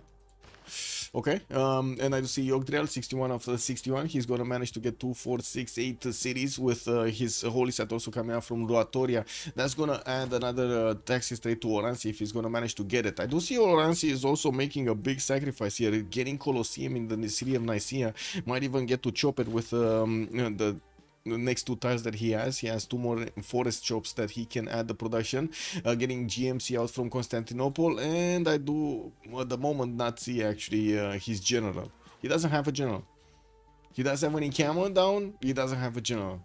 He's gonna need one of these 75 pointer one, the medieval ones. On the side of Jules, 63 out of 65 points, still on 4 cities, attacking his opponent, getting 5th city out, and I do see he started working on his catapult. 6th city also moving towards the northwestern, not bad. We do have catapults coming out in the next turns. I'm pretty sure he's gonna put some more production from the chops, might even get it right now to get it moving towards Salamanca quickly. Since we do have Spain with only horses at the moment, it's not gonna be easy for him to defend this. He's trying to get the sit-ups in 2 turns and trying to pre-build as many of these heavy chariots for his own knights, while at the moment we do see some attacks going into the south. The Spanish horses are trying to retreat from the forest because they're getting massively damaged by the Knights of Babylon, and these knights are not taking that much damage in return. This is a problem. This is biggest problems. Yeah, that one's dead. Could attack into the city center, especially when the cities are only 33 defense strength. You can see even against the 40 strength over here, the knight is 54, and the city of Seville 43. The knight doesn't take that much damage, and the walls are definitely going down, but it's much more efficient to actually get those catapults out, and I'm actually surprised he didn't chop them last turn. I don't know where the one in Durkuli Galzu actually disappeared. I was expecting it to already come out this turn. With the chops and everything, I was definitely expecting that to happen. Oh well, we're going to need to see probably Theodora finishing up the war against Spain, and from what I do notice at the moment, Oransi is being a bit too passive. I would have imagined already him getting some of those courses to attack into the Spanish city of Valladolid or even Madrid to try to slow down his opponent here. It looks like he's not doing it. He's waiting for the next bonus points. He's getting a few galleys from Edessa while he's going to finish his Colosseum in Nicaea. Next turn, he's also going to need 2 more turns for the GMC to come out. He does have 105 faith at 10, so definitely units are going to be nice. 63 science with 65 culture puts him ahead of Philip II's 50 and 53. Both of them getting the golden age points. That shouldn't be a problem in the next era to actually benefit from those. Intelligence agency also coming out from Mauni. I do see Korea did manage to get to 6 points off. Wait a second, is Adridi not gonna get his golden age? Is this happening? Is Adridi not getting his golden age? It might happen, right? It actually might happen. This is a bit of an issue on their side. He still has a few more turns, right? Like 2, oh, well, 2 more turns. Those aren't that many turns. 2 more turns. I don't see any new great person that he could actually get. What is he making? Industrial zone logistics. That's not gonna help. Wait, Imhotep, America and Babylon are actually working on these, and it doesn't seem like Korea is gonna have the ability to get it quickly over America. America with more industrial zones, also still not getting his Apadana down. I do see he's 1 point off. 1 point off from getting a golden age. Okay, let's see the attacks. That's significantly more units coming out from Spain. Salamanca did actually upgrade one of the knights, and now that city is a bit too hard to push even for the units of Babylon here. While we do have 2 of these capitals starting to move towards Salamanca, they're going to need to get into position to start attacking into that city center, probably from the south, right? From the south, from the spy styles. He did also put the knights right in front there. Yeah, the war machines are coming in. Both Iron Horse Levy Great Person equals 6. Well, I do see Adrede still needs 6 points. Still needs 6 points. Yogdriel got it. Jules Forar got it. Yoransi got it. Nanoblaze got it. Hush got it. Fluck got it. Landel got it. It's just Adrede here. He's getting his libraries, more seance. He does have very good stats, 89 science with 53 culture. Of course, Pembrush and Voice adding to him quite a few points. I don't think he got a boat, but he did manage to already get a boat. He already has a boat. In the production screen, we do have Oransi jumping up significantly with the extra amenities that he's getting from Colosseum. He just got to +6, +3 in some of his series, and jumped up to 164 points of production, 116 faith points. Campus is also getting to pad his numbers of science. He only has 72 and 76 right now, with shipbuilding coming out next in guilds. I would imagine he's gonna need to start getting the units against his Spanish counterpart here on the western side. In the meantime, the Babylonian units in the borders of Spain did manage to actually slow down Spain over here significantly, not to mention pillage quite a few mines, so he can basically get back the gold he used to upgrade all of his units here.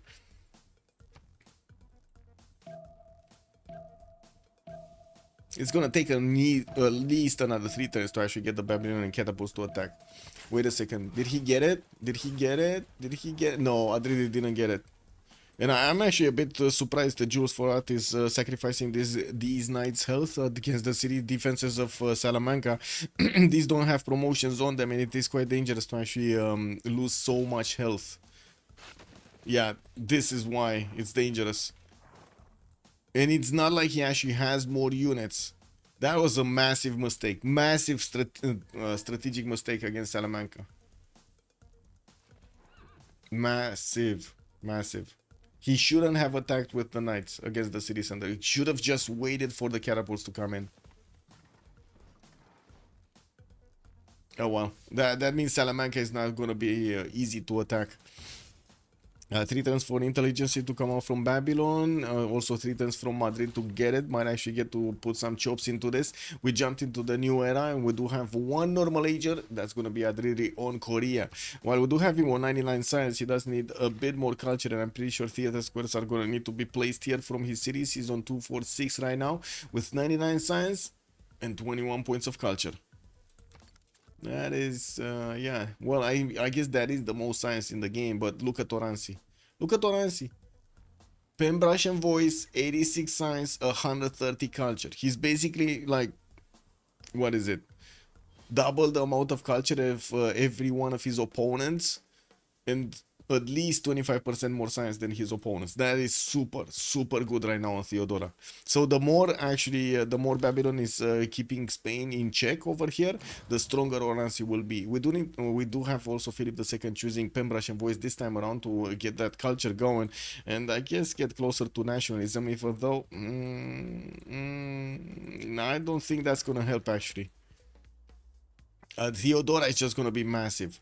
I'm quite surprised we don't see Oransi actually getting his units, but to be honest, he's getting these out so quickly over here. Like getting the points, the stats points so quickly. Doesn't need to war that much. We're gonna have a pause here for 2 minutes, and we're gonna see the players choosing their options. We're also gonna need to see if Babylon is gonna manage. Wait, is he going back altogether? Wow. Okay.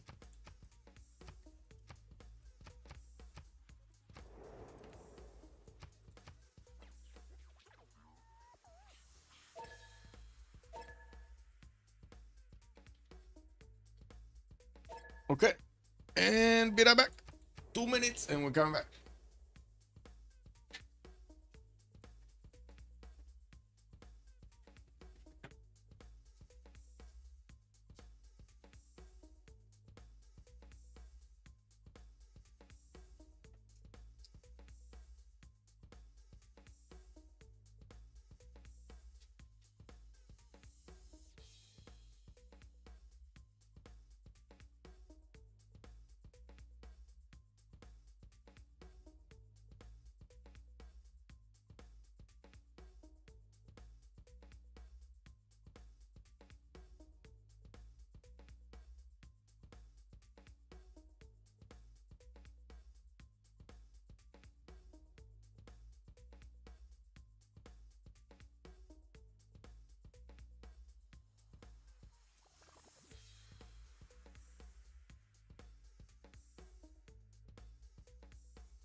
The cat was looking at me. What is this guy doing, man? Wait a second. We do have the retreat of Jews for us, so it looks like he doesn't want to lose more units here against Spain. Of course, with Spain matching his technology, it's going to be much easier for him to defend here.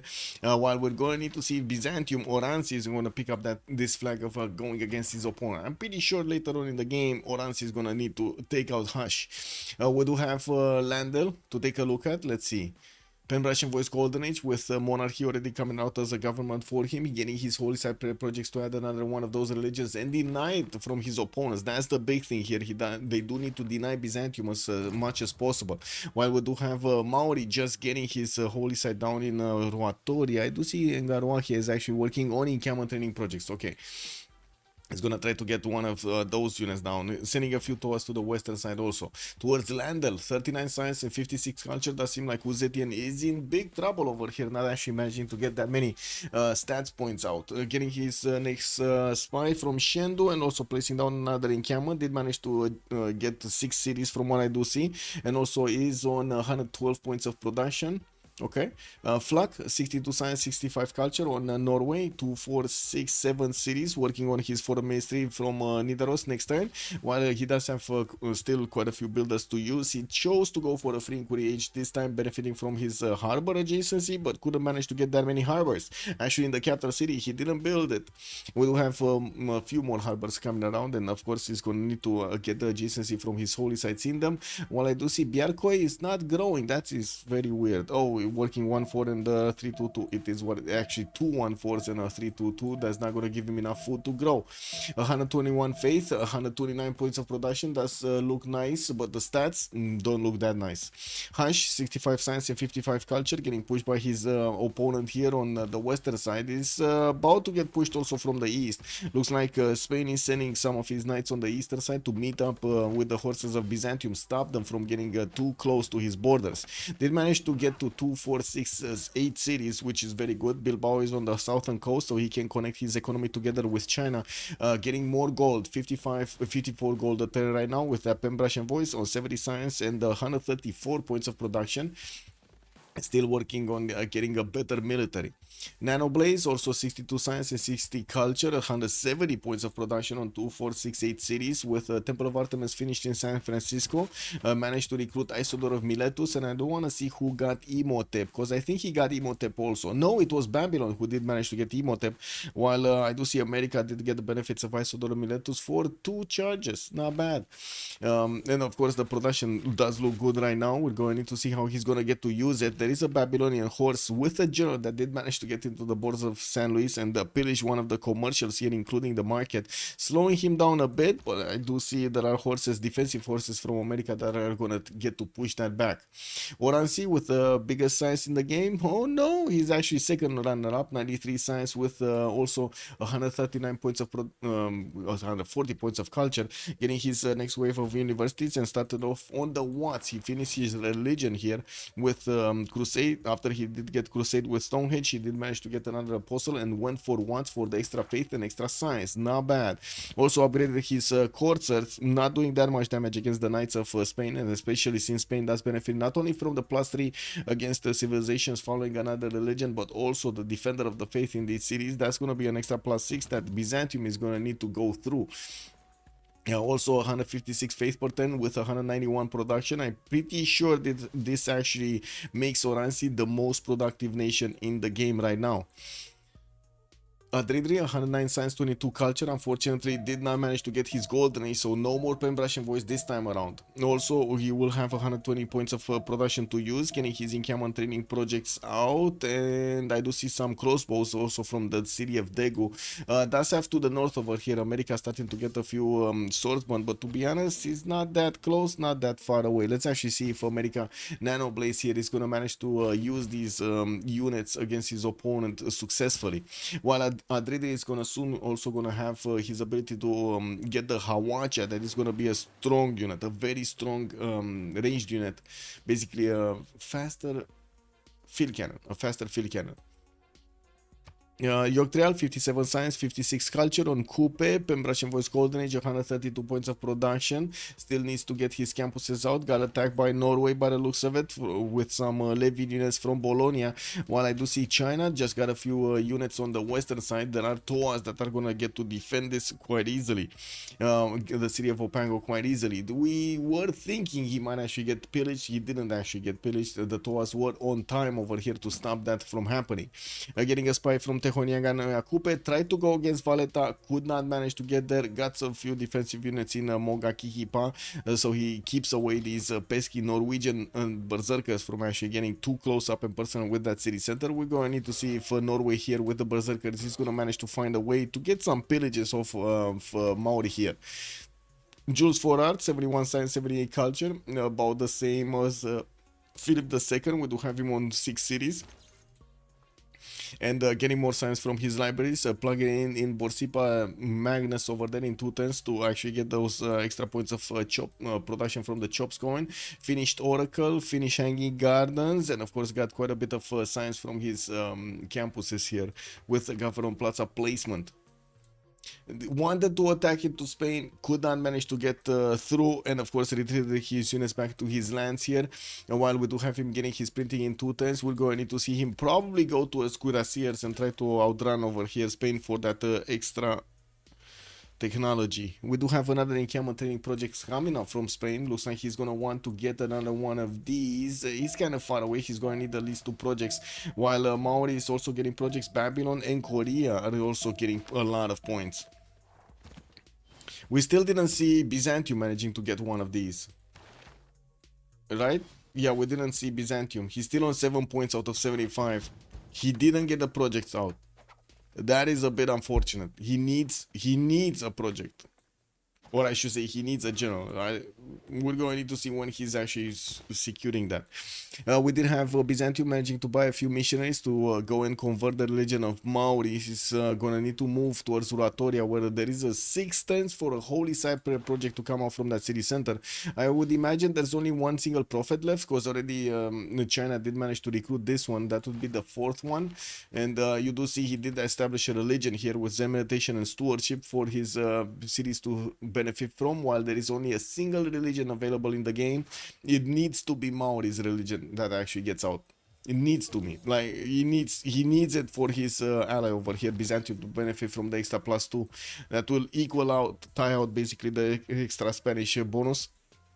And we got quite a few boats also coming up from Adrianople with a possibility to get a canal through. We do need to see if we're gonna have Theodora here go for his caravels or not. He's getting spied on the city of Adrianople, so everything he's doing here in that city center is being seen by Spain.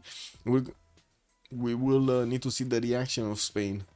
If he's gonna want to go for caravels also, or try to get some defense over here in the waters. I would actually say it's very unlikely that he's gonna do it, but it looks like he's doing it. So, you know, there's no reason to get that many galleys if you're not actually gonna get to upgrade them in some form or another. With more of these universities finishing, Guanas is jumping up over 100 science, not to mention 151 culture, has so much production and faith.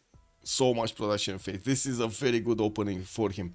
Pingala establishing also in Christian Sand for Norway to benefit from industrial zones for the extra production, but I do see Norway is barely getting that science up on 88 and 72. We do have Maori next to him that has about the same problem on only 68 science with 62 culture, and didn't go for Frinkuri Golden Age, and is gonna need to actually hard build a lot of these campuses and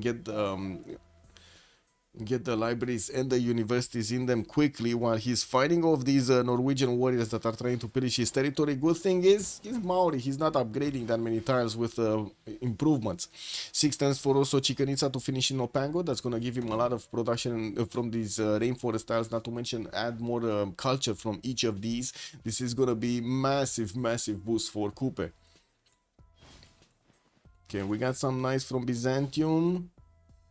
Strong enough? He doesn't have the general though. Yeah, he doesn't have the general, and I do see there's a extra intel on Spain against him.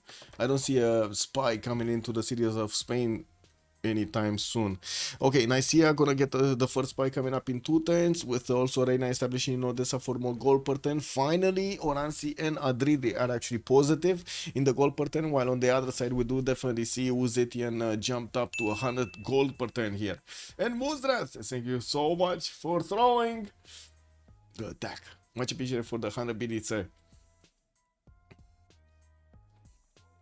The attack is coming out. Okay. El Cid got picked up by Babylon, the Felix on Maori, Timur also on Maori, Ethel fled on Korea. Okay, so the next ones are gonna be Gustavus Adolphus. Spain is gonna need a lot more projects if he wants to get one, but so will Byzantium need a lot more projects. Well, Byzantium is not gonna get to use this 184 faith per turn to buy out builders or settlers in this era. He did switch to a pen brush and voice golden age and will need to get something else done. Sending his missionaries. Ruatoria still 4 turns out from a Holy Cypress project. This is dangerous. Is anybody trying to deny this? So China already got it. We do already have Norway getting it. So America would be the one that would need to place down a holy site and try to get it. He's not doing it. He's not denying. He's not denying the religion. Maori trying to get some production towards attacking that Norway coastline. Well, I do see units already coming out from Norway trying to punch through the Maori defenses. Monga Kiki Pa, it looks strong enough to actually defend against the Berserkers. And I do see also Taumutu is managing to defend nicely with the Toas already in position to help defend, or I should say fend off the Berserkers.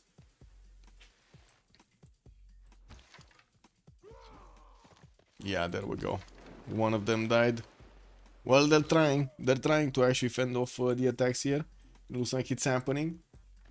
Ooh, Spain is lashing out and actually does quite a bit of damage against the Byzantine units. We do have Wars of Religion activated from Byzantium, and I do see also from the side of Spain, of course, benefiting from 68 points of damage on the Knights against the Corsairs 60. Since there is no general over here on the side of Byzantium, that is a massive difference that he needs to overtake. With also Crossbow coming up in 4, I would imagine Oranzi will need to actually start to buy out some units. He's on 84 faith in the bank right now, doesn't have enough for a unit. That is a bit unfortunate. I think he bought a knight here. I think he bought a knight, and we're gonna have a pause mid next turn by the looks of it. Yeah, that was for the Chichen Itza.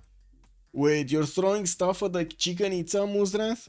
Come on, that's gonna be amazing, no, on the side of Maori. But to be honest, it does seem like Maori is lagging behind. It's kind of slacking. Yeah, he got a lot of cities out, but it doesn't seem like he's developing that quickly as we've seen others with Maori develop over here. 2, 4, 6, 8 cities at the moment. Good thing is he did manage to get good enough gold per turn. He's on 93, and I do see him with 163 points of production. Not bad actually compared to everybody else in the game right now.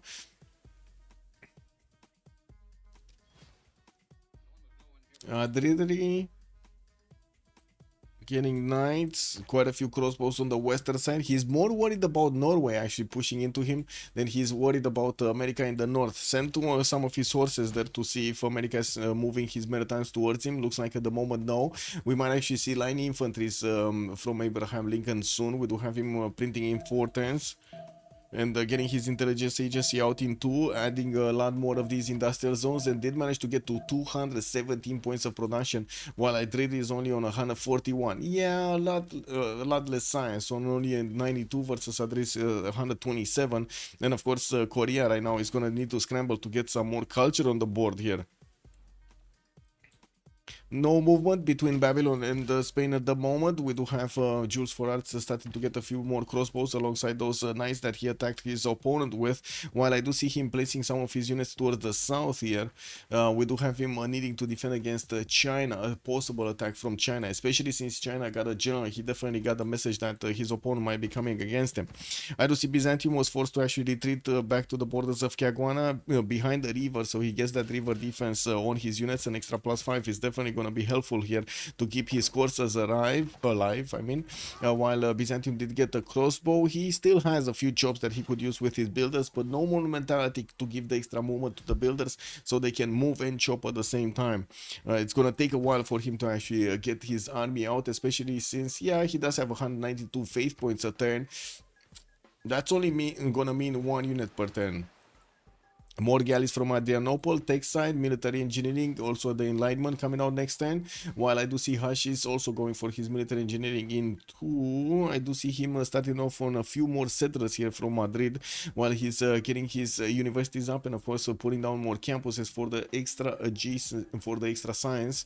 Now Hush did manage to jump up to 112 science and 74 culture. Still Oranzi next to him, 140 science, 160 culture, with so much more production over Philip II. We're going to need to see if he's going to manage to roll this into a win later on, or I should say in the next 10 to 15 turns probably. Is China doing anything? No, got back. And of course we're going to have the pause, so 10 minutes as a pause, and we're going to come back to see how the boys are doing in the aftermath of this pause. Guess it is what it is. Be right back.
no, one turn actually passed. Oh no, who got Chicha? Wait a second, somebody got Chicha?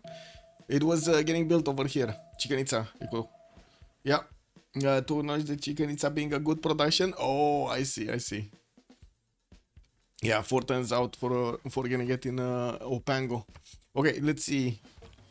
World Congress, Buddhism, plus 10 combat strength. Players not growing via culture. It's going to be in Lincoln, Nano Blaze. And we do have 2 diplo points on the side of Varangian. Varangian definitely has the opportunity to get that Statue of Liberty. And I'm pretty sure he's also going to get the opportunity to get Mahabodhi Temple. But by the looks of it, he did manage to chop on most of his forest next to his holy site. So that's not going to be easy to get. We do have quite a few more Berserkers appearing on the side of the borders of Maori here. And I do see Fluck is gonna get the opportunity to start attacking into that city center soon. We do have 2, 4, 5 of these berserkers actually getting next to the borders of Mongikipa. He doesn't have a general for them, of course, lacking an extra +5, but Maori did manage to get a general for his own units, and we're going to need to see if he's also going to keep up with the size necessary. We do have Fluck, for example, jumping up to 135 size with the Free Inquiry Golden Age, while Yogdrail did go for Pembrush and Voice. He's only on 75. Education coming up from Yogdrail, so he can add those universities. He still needs to build his library count actually, rather than going directly for universities. Norway did also levy the units of Bandar Brunei. We might actually see him going against his opponent here in Kayapoi, where there aren't that many defensive units of Maori to withstand the attack. We don't see yet China building up an army on the eastern side. He just has a few units, and I do see one single knight is coming up on the west, just getting his spies so he can actually put them into his opponent's cities and try to steal some gold, get some missions done. While Hash did put his units right in the front of the Byzantine defenses of Chiaguana, he didn't go through inside of that city's borders to try to take it out. While of course we're going to see Byzantium starting to get the walls up in Chiaguana, he's also going to get more crossbows and more knights.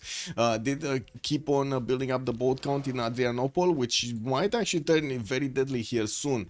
We do have Oransi getting gunpowder in 1, mercantilism also coming up in 3. Interesting. I think he's going Mitri. He's not gonna go cartography that quickly here. He does have 140 signs, a little bit more than Hash, which will give him the ability to get to Cuirassiers quickly. And of course, we're going to need to see if he's gonna manage to actually get that religion from Ruatoria. Byzantine missionaries are about to get next to that city center. We do have one next to, with another one getting the movement points next turn to actually get there.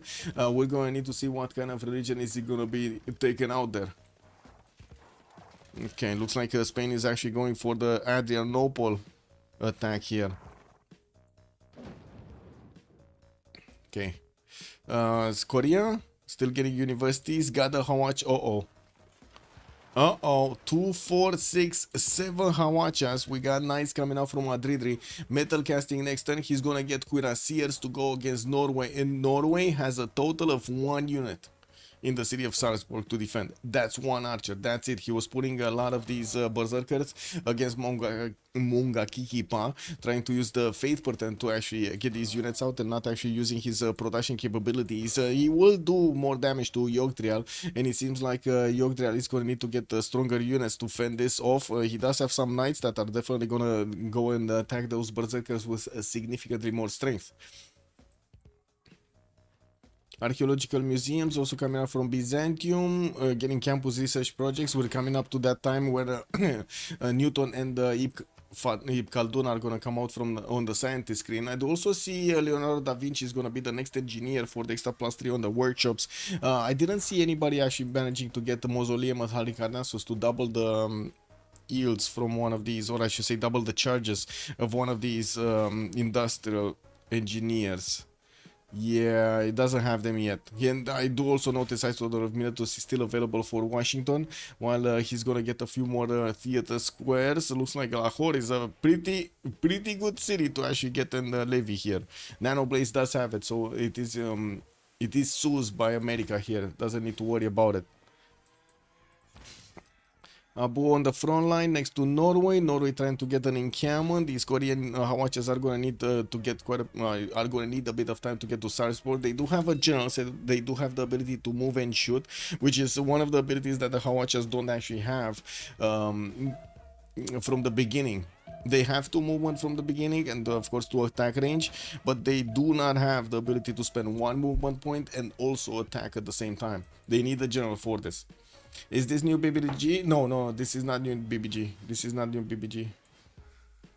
Okay, new attack coming in from Babylon into Spanish borders. It looks like he just wants to keep the attention of Spain over here on the western side, while we did see Oransi fighting off the Spanish, the Hessian units from coming too close to the city of Caguana and Adrianople, with crossbows coming around and quite an array of knights on his side. He should be good to go.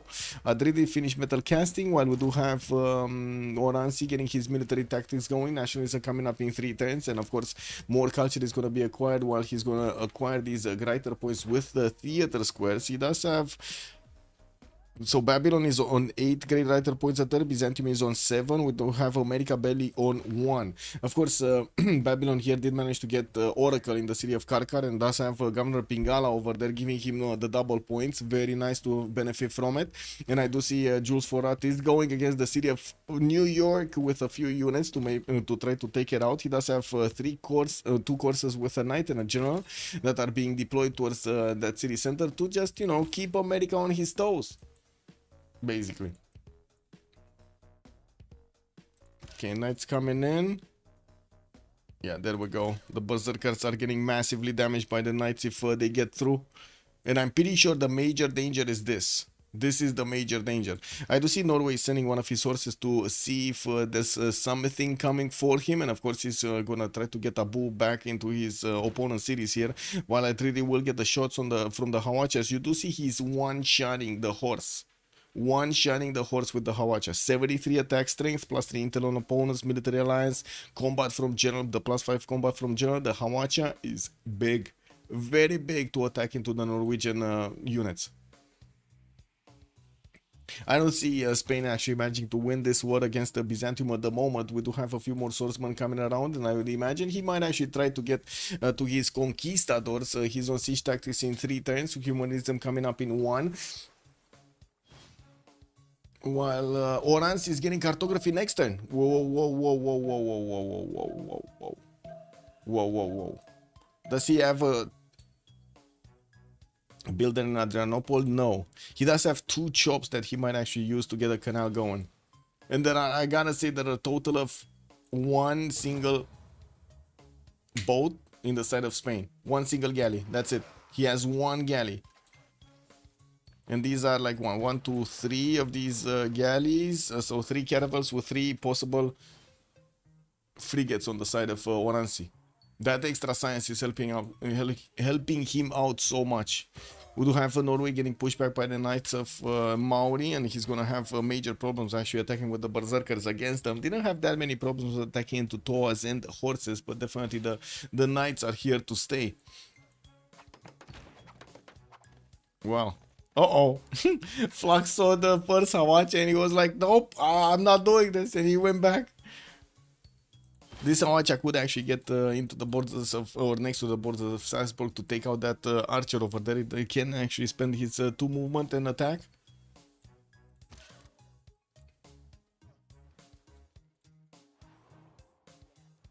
More markets. Terracotta army getting built in Landel's side on the city of Xi'an. And I do notice at the moment Babylon cannot actually push through effectively against the Spanish units. He has quite an array of catapults that he built earlier on, couldn't actually get through. He was sending also his units towards New York, and I do see the courses are going to get into that city's border soon. But defensive men-at-arms are also coming up to help Abraham Lincoln. They do have an extra +5 because they were coming up free from his industrial zones, and it does seem like he will manage to trade punches with the Knights before the city of New York is going to go down. That city only has a single horse inside of it, updating it to only 39 defense strength. That horse does not add a single point of defense on that city center. That is a bit unfortunate. In Byzantium Nation, we do have him with more campus research projects, more settlers also coming out from Constantinople. Still no canal in the city of Adrianople. While he's gonna get a campus from there, he's not actually using the production at the moment to get a builder to help him chop here. Oransi is also metal casting in 2 turns, and nationalism coming up in 2, while Hush is gonna need to get his men-at-arm upgrade over there from military tactics. We're gonna need to see how soon he's also gonna manage to get to his own cuirassiers and the ballistic, or I should say 2 ballistic, so he can get his cuirassiers and field cannons. Cheese barrier, a lot of Russians, eh? Yeah, he's getting all of the cheeses. They're getting, well, let's see if they're gonna manage to get through here. Cronidota has joined the round table. Cronidota, thank you so much for the follow, sir. Much appreciated. Welcome.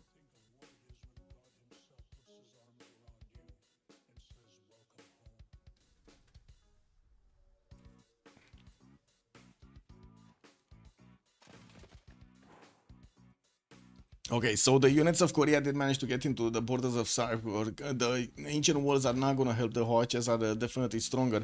While we do have the first Berserkers getting both over here, they don't do enough damage against the Hawachas to actually slow them down. And Nidaros is actually the second city after Sarpsborg. We might actually see Adridi managing to punch through with all of this Hawacha attack against his opponent defenses. Ancient walls will finish next turn, but I'm pretty sure the Hawachas are going to manage to make quick work out of these. Now, while we do have only 2-3 knights from the side of Adredi, we're going to need to see him be very careful to keep them alive. Very careful. We did also have Flak managing to get more of these berserkers in the borders of Yoghtria, but now Maori does seem like he did manage to get crossbows, so he's going to get to counterattack strongly against with ranged units against his opponent. Byzantium also about to get an extra +2 taxes trade from converting Ruatoria. That last religion did get... Wait, did not get founded? WTF, man. What? What? Oh my god, he still needs points. He still needs 16 points. Oh. Oh. That's a problem. He still needs 16 points, and it doesn't seem like Maori is working the... I would say, working those. He's getting the temples out from Ruatoria. While you do see Oransi is already ready. He's ready over here. Did finish Chicanitsa, and of course Maori did manage to jump up to 251 points of production with 92 science and 101 culture. A little bit low on the science screen, but definitely the production is going to allow him to catch up. He's starting to get those libraries at the universities in his cities, while also working for his campus research projects. Maybe he can get lucky. Oh, it's too late. America got both Isaac Newton and Ibn Khaldun on his side. He's going to have the free library, free university, and also the extra amenities coming up from Ibn Khaldun and the bonuses there. Very nice. Very nice. Bombards coming up from Omasia. I do see Oransi is only 4 turns away from getting ballistics, and he's going to get to upgrade his knights in the stronger unit of cuirassiers, while Hashi is barely working on his gunpowder right now. There is a bit of a difference over here for the ballistics timing. We do also need to see ballistics coming up on the side of Hammurabi, but it looks like he went bottom 3 for his military science to upgrade his horses or coursers into those calves. Unfortunately, he lost the units next to New York. Yeah, put a bit of pressure over there on his opponent Nanoblaze, but couldn't manage to stop him or slow him down. I don't think he stopped or slowed him down. More knights coming out from Jules Forart, while we're going to need to see him getting his upgrades. I don't think... at the moment, it doesn't seem like Spain is going to be that in danger. Getting gunpowder next turn. Hashi is gonna get his unique unit, his Conquistador on the right side, on the left side to help him fend this off. I do see a spy also from Barcelona here, and wait, whoa. Cronidota, thank you so much for the prime. Cronidota. Thank you, sir, much appreciated. Also, Hash left Hash's Heroes team. Yeah, he did leave Hash's Hero. He got onto the Great Barrier. I don't think, wait, is there... I think that team at some point got disbanded, to be honest. Not sure. But I think it got disbanded. I don't think I saw it in the CPL Premier League this time around. Give me a second. Let me take a look. I'll figure it out.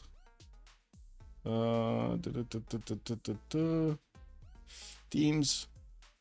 1, 2, 3. No.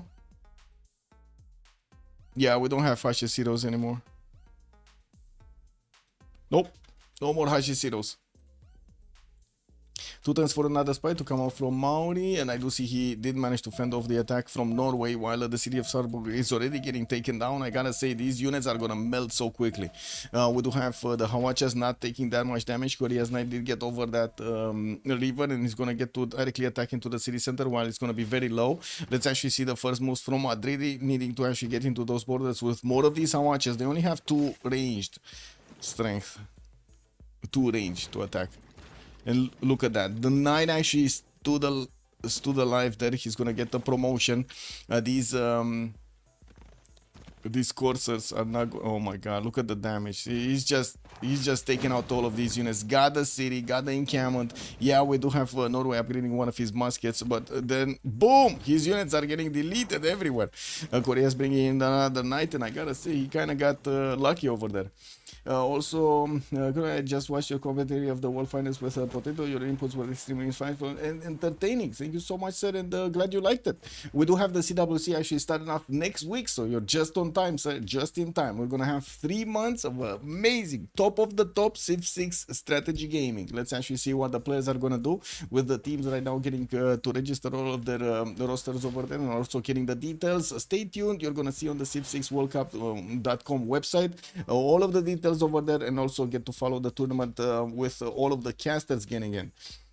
There we go. That's the website right there. At the moment, we didn't get all of the updates, or I didn't get all of the updates because I'm waiting for the information from the players, and it's very confusing if I actually get some information and then I need to keep on adding or changing the information overall. So I'm giving them as much time as possible, and during probably the weekend, we're gonna have all of those player profiles updated there.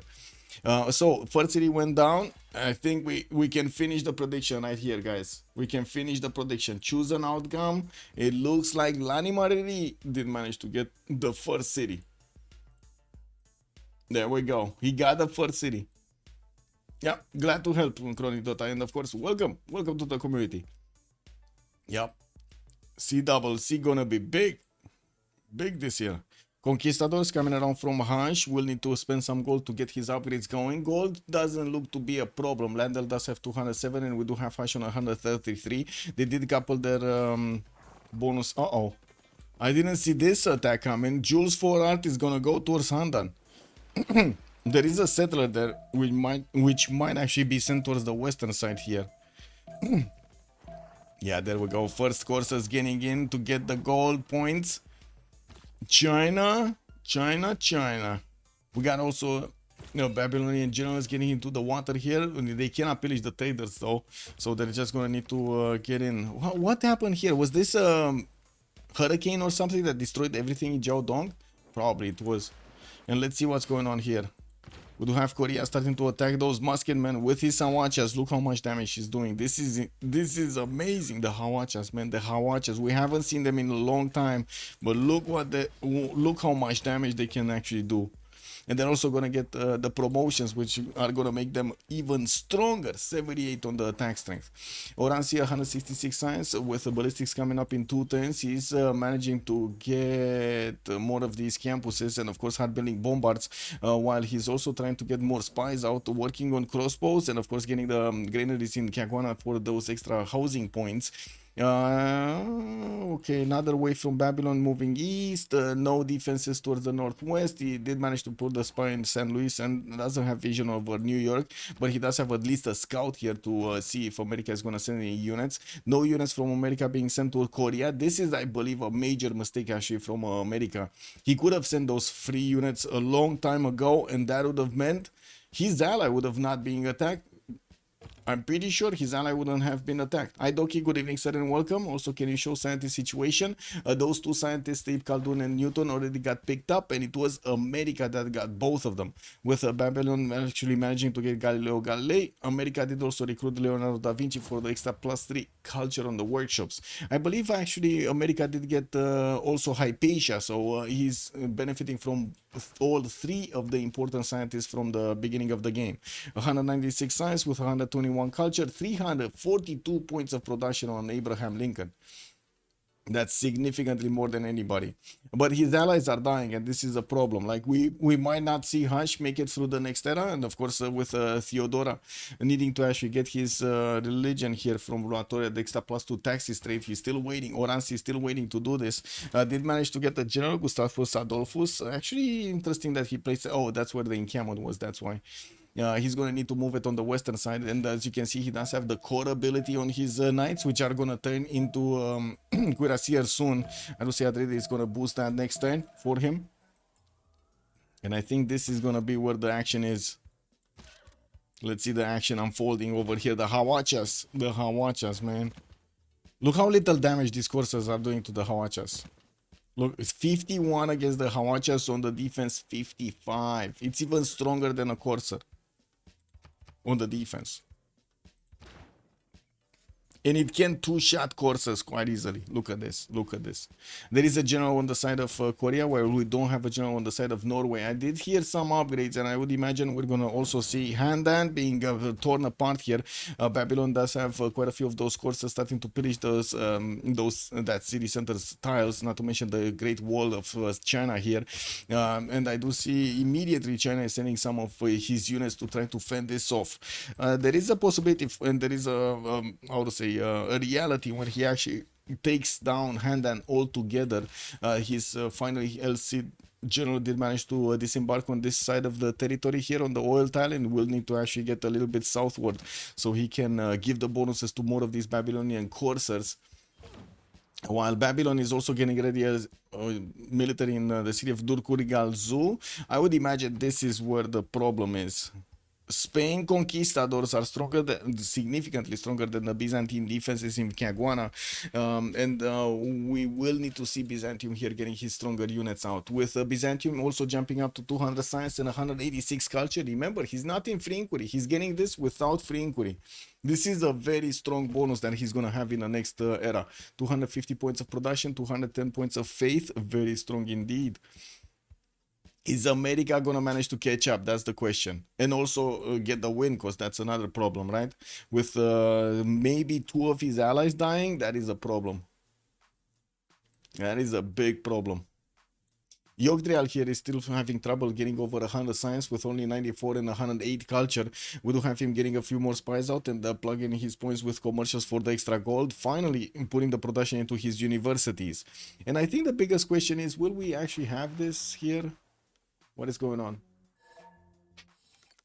Jules? Oh, Jules. Okay. Yes, Jules has a emergency. Yeah, it happens. It happens. Oh, Cuirassier upgrades from Adridri. Now this is significantly stronger than what Norway can actually defend here. Norway barely getting his military science. Well, at least he does have quite a few cav pre-builds, 2, 4, 5 that I can see, 6 already built, and he's hard building a few more coursers. Yeah. So he's gonna get at least the cav technology to help fend this off. But to be honest, it might not help that much. These Awachas are gonna be deadly anyway.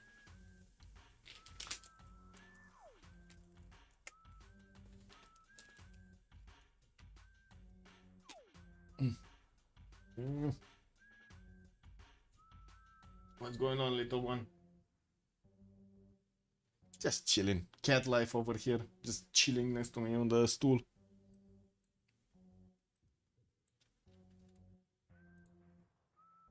Okay, what's going on in CPL? Anything happening in the off topic? No? Nothing? Nothing.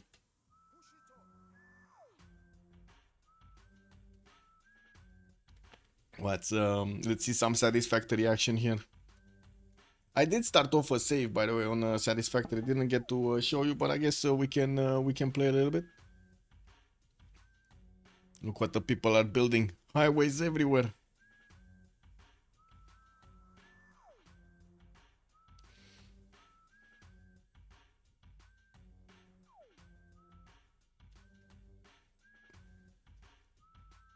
Yeah.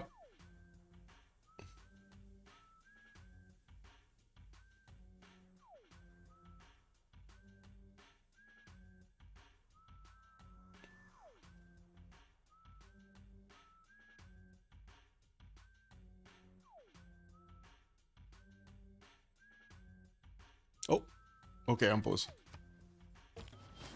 So, Cav upgrades here. Flak is getting his units next to Diraros, and the Hawachas will have the strength to attack into those city centers defenses. As you can see, they can triple or quadruple shot actually the Cavs, while it doesn't seem like the city center is doing that much damage. Yeah, he's probably gonna need the bombard, to be honest. Not as efficient to attack with the Hawachas. We also have Maori sending some of his units, knights, into the borders of Norway to try to do more damage, maybe get a few pillages off. We still don't have Spain moving with the conquistadors, while at the moment Byzantium still needs to actually get his upgrades. He didn't get the boat upgraded in Adrianople, and from what I do see, he didn't get a builder out to chop the canal either. Field cannons coming up from Odessa. He does have, of course, cuirassier upgrades right now. Could actually upgrade multiple crossbows into field cannons to help fend off the attack of the conquistadors. These conquistadors are significantly stronger than the corsairs, but might not be that strong, or they won't be that strong against the cuirassier horse.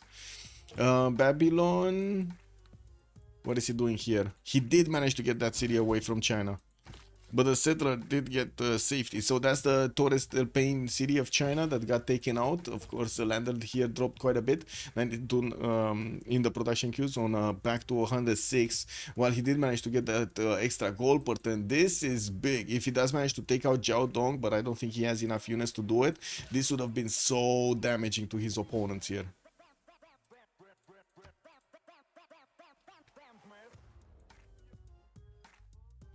It will be Korea stopping Lincoln. I mean, I don't know about that, man. I don't know about that. His culture is very unfortunate. Like, we're gonna have definitely fascism coming out from Lincoln a lot faster than we're gonna have on Adridri.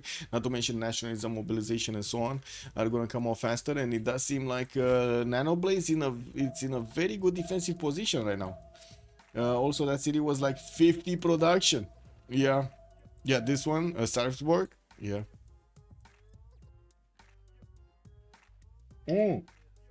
Oh, sorry, you're talking about Landan. Never mind. This city. Handan or something? Yeah, the Torres one. Sorry. Got distracted there. Yep. Yeah, this one. Definitely strong.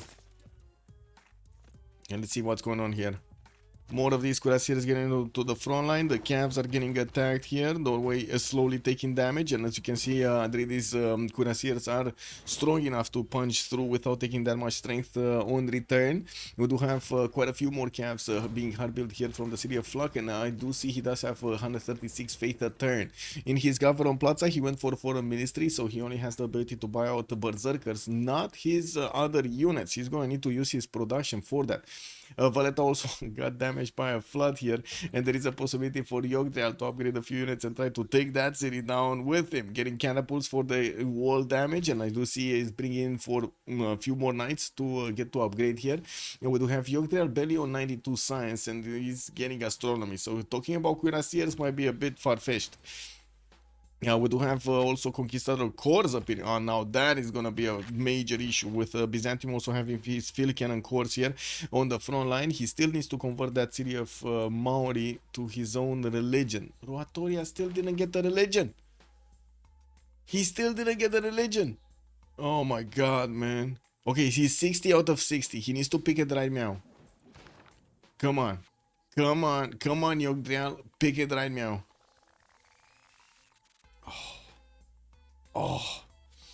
Keyboard, good evening, sir, and welcome. Also, Cupcake, hello there, sir, and welcome. Same with Lincoln Civ, is unchanged for a year. Suddenly, we remember it's good. True.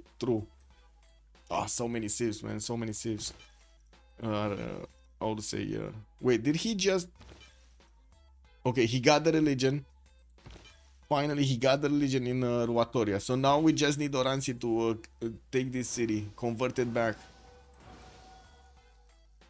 Hasi is joining the cast soon. He already kicked over. I mean, he's already here, no? We got him on the other screen. Look at this. Yeah, look at this. We can only see forehead, by the way. Is this by design? Man, he really needs. Can somebody tell him we should actually, you know, like move his camera a little bit, or is this? Maybe it is forehead stream. This is prime forehead stream. I gotta say, prime forehead stream.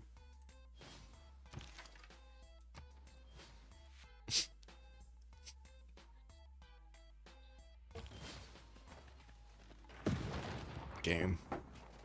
Is this gonna be Oransi trying to get to tanks, to be honest? Oh my god, there's so much damage on the Conquistador. He poked it out and he got it back. What is Sash saying here? He's not happy, I'm pretty sure. Okay, I'll boost ballistics next turn. Yeah, not happy. Not happy. Okay, so we do have units from Korea starting to do the damage against Dinaros. I would say actually just buy out of Bombard over here in the city or something to attack into that city center. That is 82 defense right now, and even the Hawachas have a major problem attacking into it. With a line infantry corps inside of that city center, there are quite a few camps that are gonna need to try to do the counter attack, but without a general, there definitely seems like Korea has the advantage. Is the game already decided? I don't, not yet. I wouldn't say so, not yet. And I do think we do need to get the prediction, right? That's what you're hinting at, Echo. Yeah. I get it. Okay, thank you for reminding me. Let's see. Larry. Very. Did you notice they are very aggressive here? Yeah. We got a prediction. Echo. Yeah, we got it. Lincoln is super big. Yeah, all three scientists. Very big Lincoln. And we did have Byzantium actually managing to get the Colosseum, and of course he does have the stronger army to go against his opponent here, Spain, but he does need to actually get to move these units slowly with the field cannon corps right behind them. Be careful to actually do the damage with the field cannons, and then be careful with the cuirassier corps to not be too low, and of course have promotions on them. While Babylon is starting to put a few more encampments down, he's also getting ready for full war, trying to get another encampment training project, and getting to core up his units on the side of Durkul Galzu. He shouldn't be that far away from getting his own ballistics. He's actually 2 turns out from getting there. Adredi also getting military science. We do need to see if he's gonna get to resupply his front line. Looks like no. He's just gonna have these Hawachas that didn't take that much damage from his opponent and keep on doing a lot of damage against Norway. Okay. Don't think this is gonna be so strong. Yeah, China did manage to push back his opponent there. And we do have Babylon trying to get again another attack against Spain from the western side, forcing him to upgrade some more units on the west. Goal per turn does look nice on both sides. We did jump into the next terrain. I do see Dark Age, normal. On the side of the Great Barrier Cheese, nobody did manage to get the Golden Age. While I don't see anybody on Lari Maleri, we do have Oransi here with a Dark Age that could go against Hush that doesn't have a Dark Age. So Dark Age Byzantium with a possible extra +5. This is gonna be deadly. And of course extra technology. Hush will get ballistics next turn, so he will get the same opportunity to upgrade his own cuirassiers. At least he's gonna match that technology. And what do we have here? Yeah, Norway is actually retreating, might actually lose his capital city. Still trying to get a few more of these crossbows, while his also city of Valletta is going to be attacked soon by Yogdrial. Yogdrial is still getting his square rigging out, and I don't see the upgrade button on the knight to get into cuirassiers. Yeah, but that wall is gonna go down. The trebuchet is gonna finish it off, or the crossbow. One of the two. There are 2 trebuchets here from Mongakikipa. That aim is still so funny. Is it just me? Am I just so broken, by the way, that I find these names funny? Or is it just, you know, everybody that's finding these names funny? Or some of you are at least finding Mongakiki? Kiki Dariki? That city is not falling until the artilleries. Cupcake, you're saying Nidaros is gonna stand tall? It might be. Let's actually see what's gonna happen here. It might be.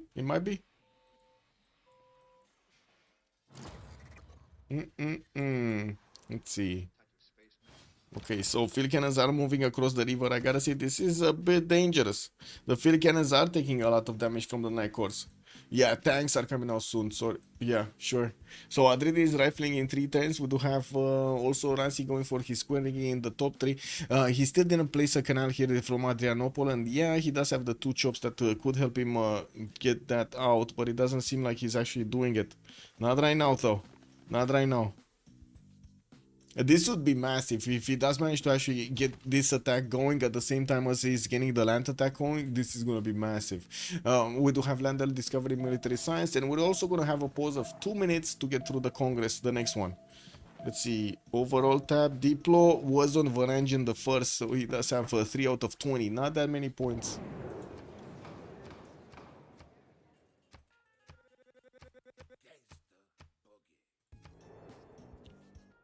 I go B, U, Shinto, U. Be right back. 2 minutes and we're coming back.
I have a wonderful electronic invention I want you to see.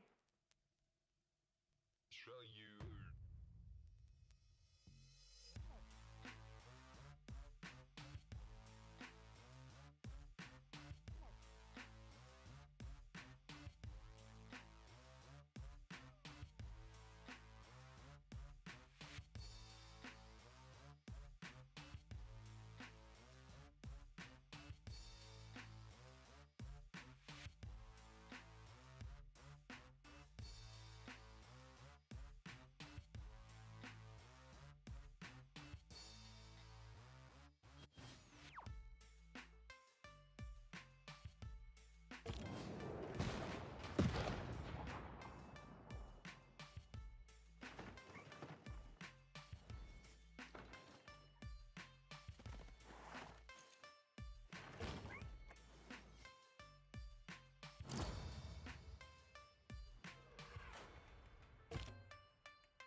Juice is coming for the juice. ChatGPT knows. Yeah, ChatGPT knows. Yeah, ChatGPT, bro.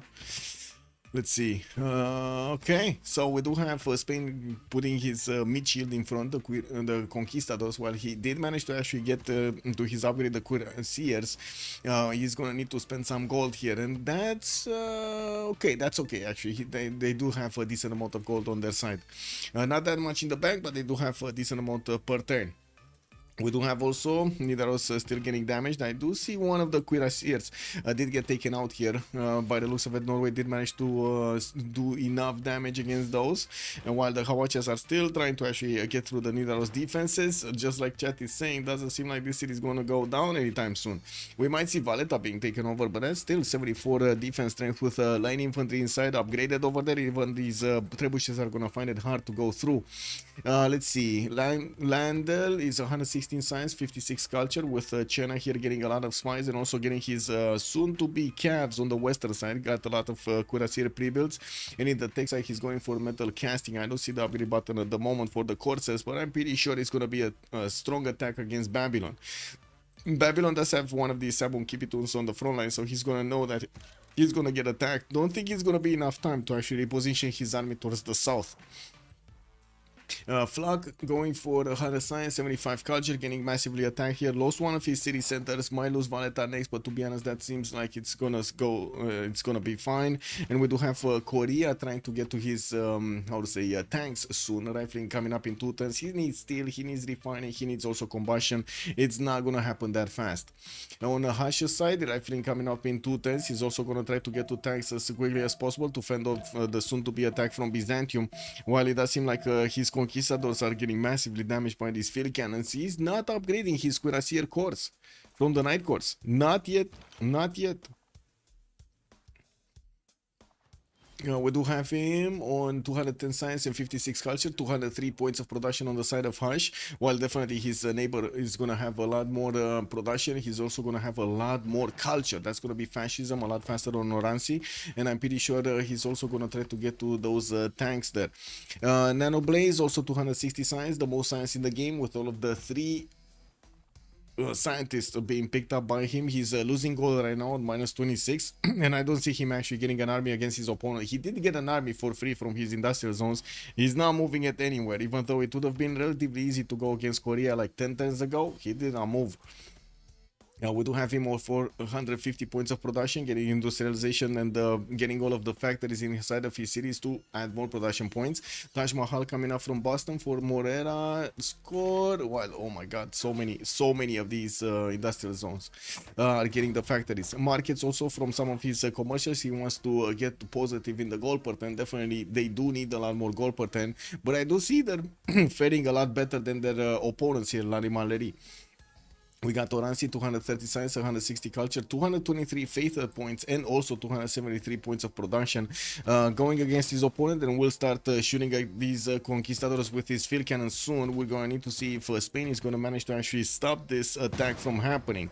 He does have a very strong defense here, with Governor Victor establishing the city of Pamplona to add another +3 with his defender extra +3, and also his damage from his Spanish upgrade, because he's fighting off civilization that has a religion. He's getting an extra +3.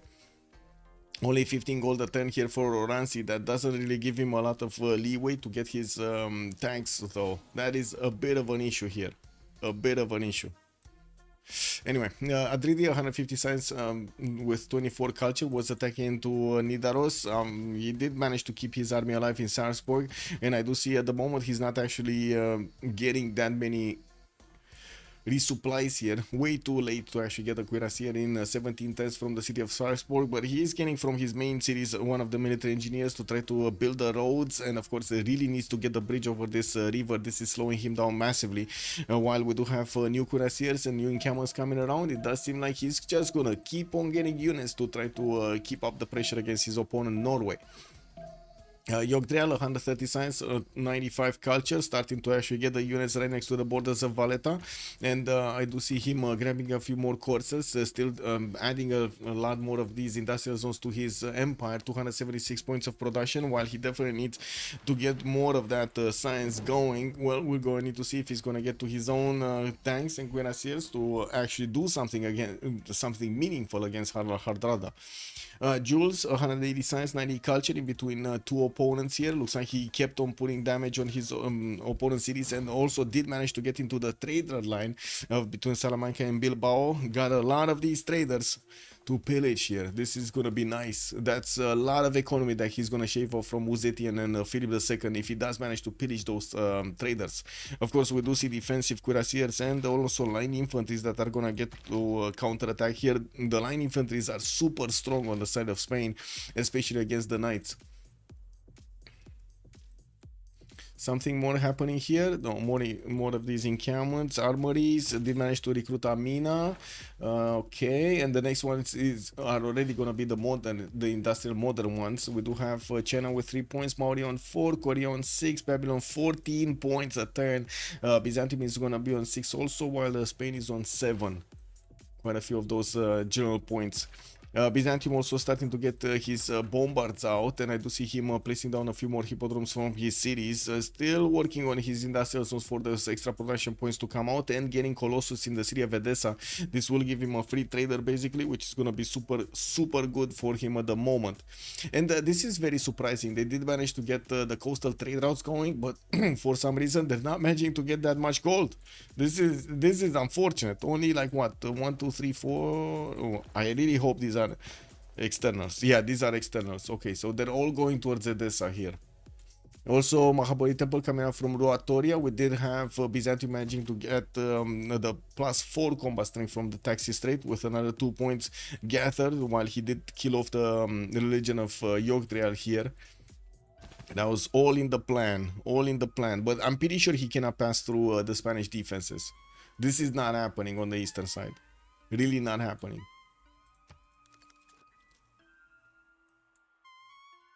This one, a lot of pillages, 1, 2, 3.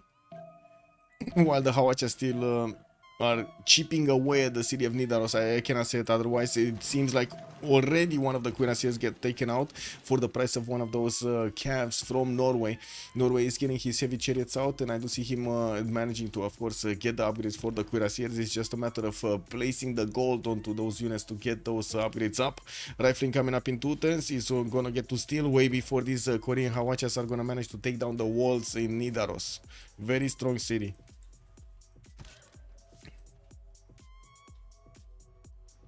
Wait, what?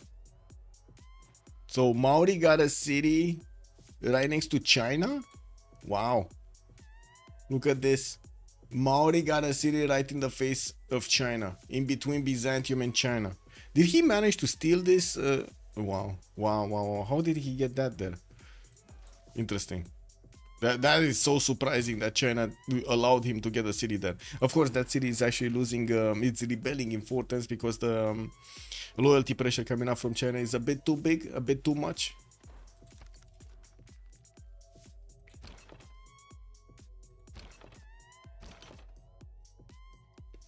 I do also want to say that Byzantine field cannon corps are not going to get to couple together their strength to attack into a single unit every turn, and this is going to unfortunately slow him down massively.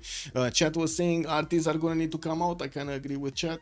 We're going to need to see how Orange is going to try to play this. He just finished his industrialization, adding a lot more production points on his side, while he's on what is he 318 right now, with also 222 faith per turn. He does have GMC, so he can keep on buying units here with faith if he needs to, and keeps on gaining a lot of units on the western side. Hashi is also managing to keep up with the science necessary to get stronger units. 221 on his side with 53 culture. Looks like he fended off the attack of Babylon and did not lose the traders. The traders are still alive. Yeah, he kept the traders alive. We do have a massive army from China getting ready in Changsha, and I'm pretty sure China is 1 turn away from military science, so he can upgrade these into calves. He's going to have the core ability, while we're going to need to see Babylon managing to get defense up in Durmuti. It looks like he has a single scout that is not going to add more defense, while he does have a cuirassier coming up in 2 turns. It looks like he's working on his military academies from the majority of his encampments, and does not have the visibility over the city of Changsha. Oh, that city got replaced, but of course, so little population right now. So little population. Hashi is gonna fall off very quickly if Byzantium just mass builds units. He has nothing in reserve. That's a big question, because right now I don't see Oransi actually stepping on it. He's putting pressure on his opponent, forcing Hash over here to pay attention to the eastern side, and also get a lot more of these encampment training projects to try to get one of those generals. But I don't see Oransi actually, stepping on it to get to tanks as quickly as possible. And mobilization also finishing up in 3. I would imagine he's probably going to need to wait for tanks and fascism to get to push through his opponent there. Still no movement from Yogdrial to attack into Valletta. Of course, the walls are going to go down from one shot, and I'm actually very surprised that Valletta did not choose to repair the walls there. Looks like Flak is just going to want to wait for his steel walls and doesn't want to spend that extra time. Okay, Colossus finishing next turn from Edessa. These field cannons are getting some promotion points, but with the Conquistadors being 115 on the defense, that's definitely not gonna help out get through them. It's a bit too tough.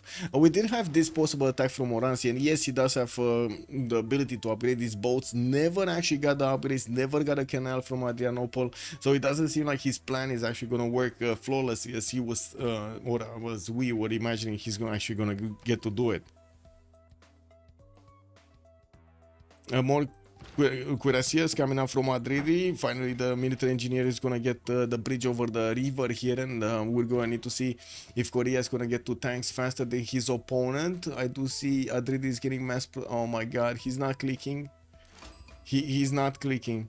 Pingal establishing Jeonju. We do have Adridi on 183 science, while Flak is only 128. Definitely there's an advantage here for Adridi to get those units out, while he's getting a few more cuirassiers. The tanks, man, he needs to get the tanks. He's getting a few calves, also 4 of them actually, to go against a possible attack from Inhamar, where he knows that there are a few pre-builds, heavy chariots coming around from that city center, and there aren't that many other defenses. Yes, Norway does have the ability to move the defenses that he had in Skesmo that were fending of the attack from Korea from the south. We're going to need to wait and see if these calves are going to be successful.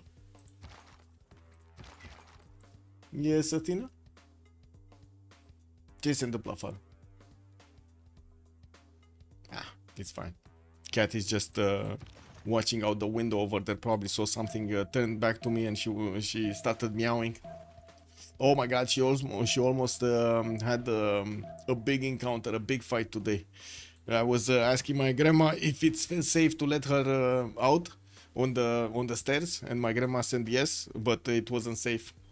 The other female cat was on the stairs over there, and I opened up the door, you know, Athena went out, and she started looking down the stairs, you know, and she was like, meow, meow, meow, and I was like, what's going on? Go down, you know, like, have fun. And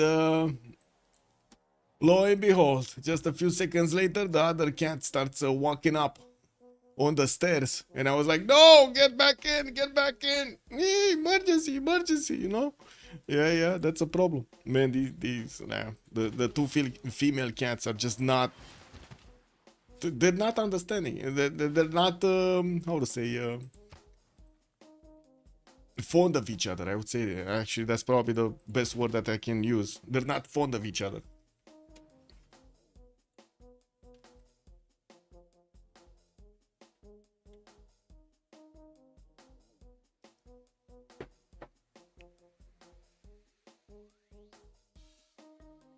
What the?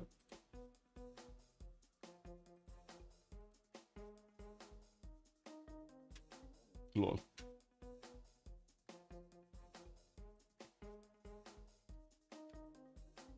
Well, good thing is on Spain, he does have 224 points of production, but I do have to agree with Cupcake here. He's going to need to get a lot more units if he actually wants to fend off the soon-to-be attack from Oransi. Oransi did jump up to 280 science, while Hush stayed on his 220. We do have the factories coming in from the majority of the cities of Byzantium, where he built his industrial zones, and he did manage to get 330 points of production. With that, plus the 260 points of faith, he can keep on buying units every other turn, and of course putting them on the front line over there, while he's already putting pressure on Spain. The units of Spain are strong enough to stop the attack, not to mention the land is very hard to get through, with these forests actually blocking the vision of these field cannons to do the maximum damage against their opponents. I'm pretty sure artilleries are going to need to come out here. China upgraded his units, his scavs, and started moving towards the cities of Babylon, while I do see Babylon with Sabon Kipidum did see one of the knights coming against him. We do have Amina here, a general for these cuirassiers, and from what I do see, he's getting some cuirassier corps from the cities he just finished his military academies in, giving him that opportunity to get these out. He started also connecting his economy with Korea, even though Korea does have only 2 trade routes to work with and not that much gold per turn. I do see there will be a bit more gold per turn on jewels, not that much, only 86 per turn. This is a problem. This is a problem on Larimaleri. They just don't have the gold to get to upgrade their units when they want to. Ce s-a întâmplat? Aoleu. Athena wants to talk. Petting time, I guess. It is what it is. Yes, yes, yes. Do it.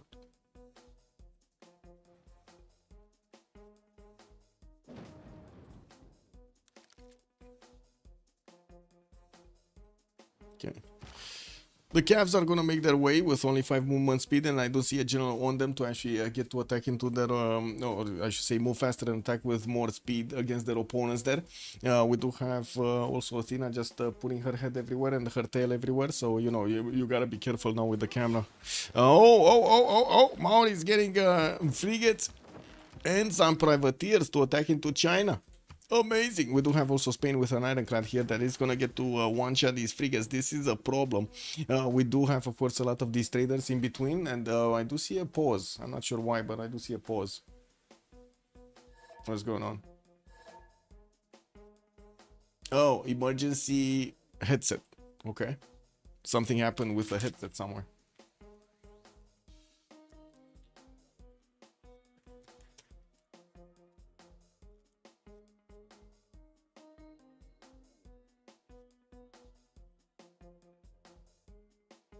Mahabori Temple also gonna finish in 3 turns from Roatoria to give 2 apostles here to Maori, not to mention also managing to deny those Diplo points.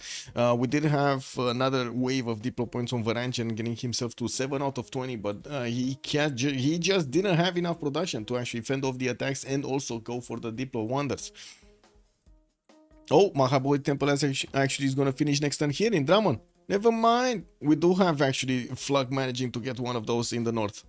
I was so looking at these southern cities that in the west, Valletta. Ooh, walls got back up in Valletta. Very nice. Very nice. He repaired those. What's happening here in Nano Blazes City? Still factories coming in. Didn't manage to get that big of an army. And I do see the Cavs of Korea did manage to get into the borders of Hamar here. Where's the 4th one? Wasn't there a 4th one? I'm pretty sure there was a 4th one. Oh, this one went the other way? Interesting. So he only has 3 units that are going towards Samar. Okay. Interesting.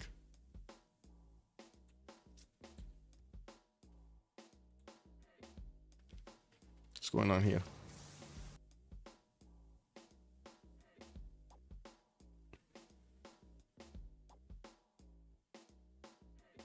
Okay, that's kind of weird.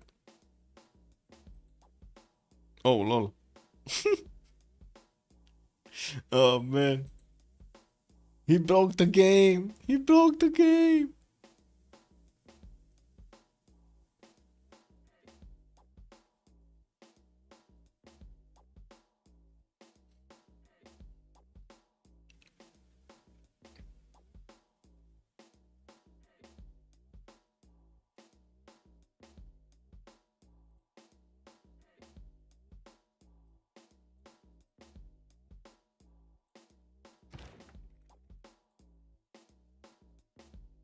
Okay. Pause. Let's see. Cuirassiers, Spain, western side. To be honest, I don't think actually Yogdrial is gonna do much here. Like the frigates definitely won't take out the ironclad, and the ironclad keeps on one-shotting. It also has a promotion because I think this is Isun Sin. Oh my god, there is also Santa Cruz over here for Hush. There's definitely no chance that Maori is actually gonna get to use this. Pogo Hiwi is probably also gonna be taken down by the ironclad Armada. This is way too strong for any unit from Yogdrial, and that's gonna be a city center that he's gonna lose. We do have also more settlers coming up from Yogdrial trying to get their settled spots, and I do see he keeps on building up his market for the culture count, while the units of Adridi needed to retreat from attacking into Nidaros. So there is quite a significant army also getting built up over here in Flux cities.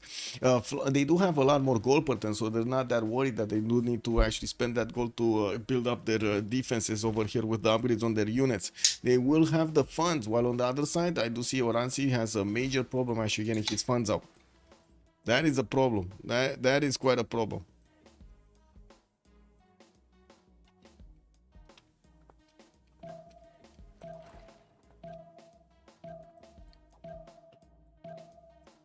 $370 science on Nanoblades, biggest one in the game here with Oransi on 250 and 200. We do need to see if Nanoblades is actually going to go for a victory condition. Battle Cruiser, good evening sir and welcome.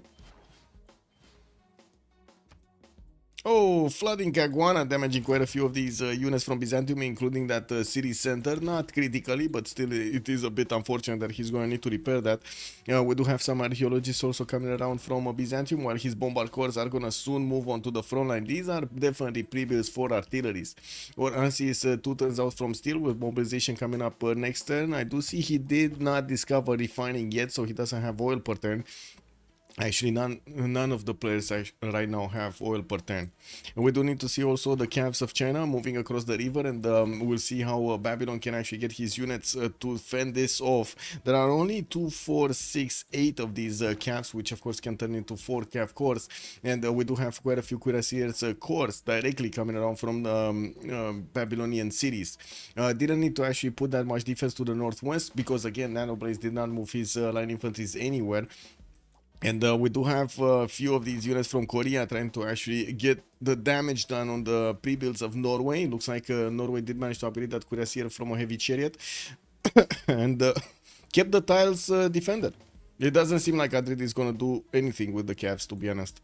Like, not even one single pillage. Yeah, not even one single pillage is going to happen here. Unfortunate, but it is what it is.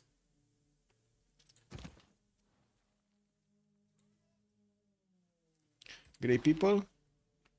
Merchant screen, we do have John Spilsbury. We do have also Gustav Eiffel for America, probably to get. He's on 83 great engineer points a turn. He has a lot of production that he can put onto this. They're also fighting for Rani Lakshmi Bai, so they can get those extra points of damage, and of course the movement on the artilleries and on the tanks. We're going to need to see who's going to manage to get one of these. Spain definitely needs one, and he's working on his encampment training project, also getting a few more spies out with cuirassiers, getting hard built in his cities. It takes him quite a bit of time actually to get these out. He's only on 237 points of production, while Oransi definitely a lot bigger, 356 plus the faith per turn of 266.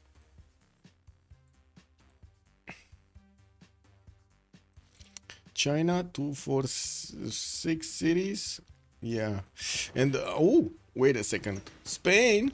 Spain? I don't know about... Oh my god. Is Sash gonna lose his one ironclad? Guys. Chat. This... Okay, wait. I did reach 5 and 6. Yeah. I did yesterday, yeah. I did manage to get to, how to say, make the computers. Oh my god. Oh my god! Ironclad! No, the privateer! Oh! This is bad. This is bad. He should have taken it out. Yeah.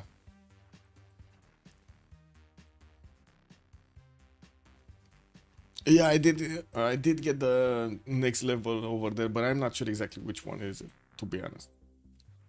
I know I'm on the tier 5 belts already.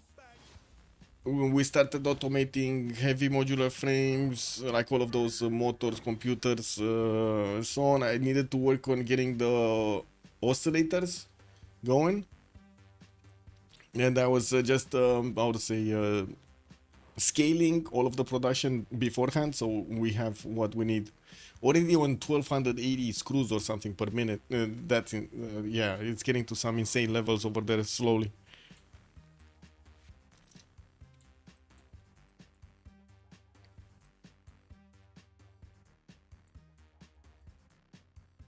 And this time around, I gotta say, Battlecruiser, this time around is much more easier. We didn't need the supermarket anymore because, you know, we had all of it being put into the cloud, which is so much more useful than actually we had the supermarket.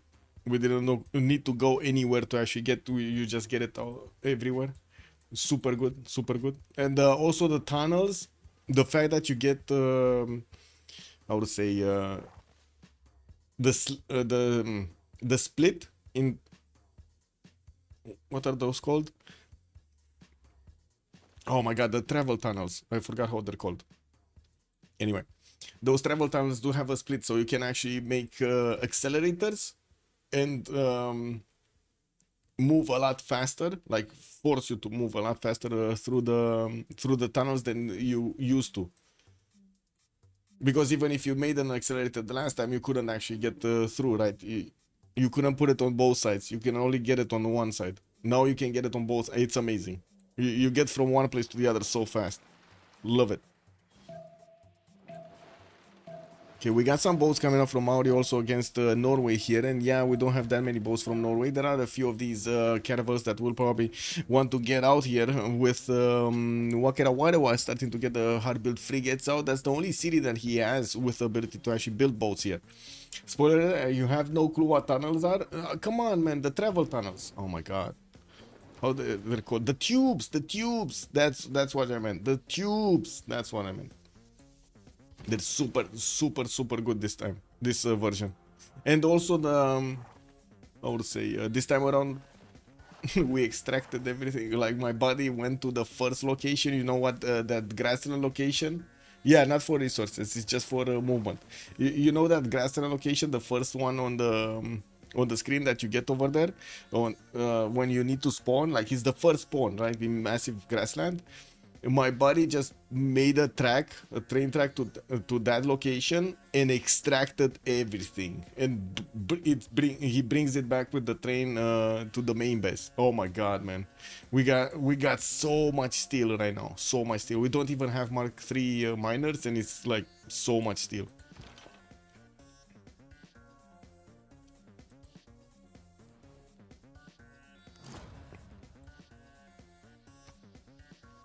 But yeah, quite a different save than we had the last time. A lot different. Like I gotta say, it makes so much of a difference with whom you play, basically, and how it actually influences your gameplay over there.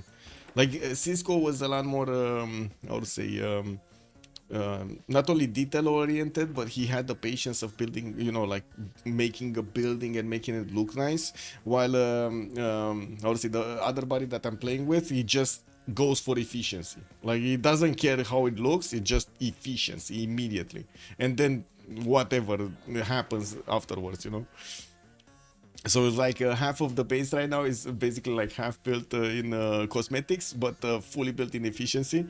A while back before, we had everything like stacking up in both, right, efficiency and also looks. But it's fine, it's fine. I'm slowly getting everything done over there in cosmetics as well.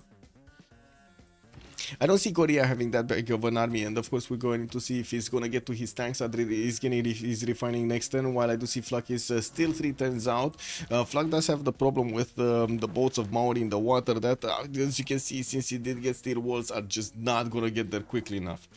Isn't it poor mines everywhere on the first spawn? We started not really. Also, you need to fight everywhere and very low resources. You're talking about, wait a second, you're talking about the desert spawn?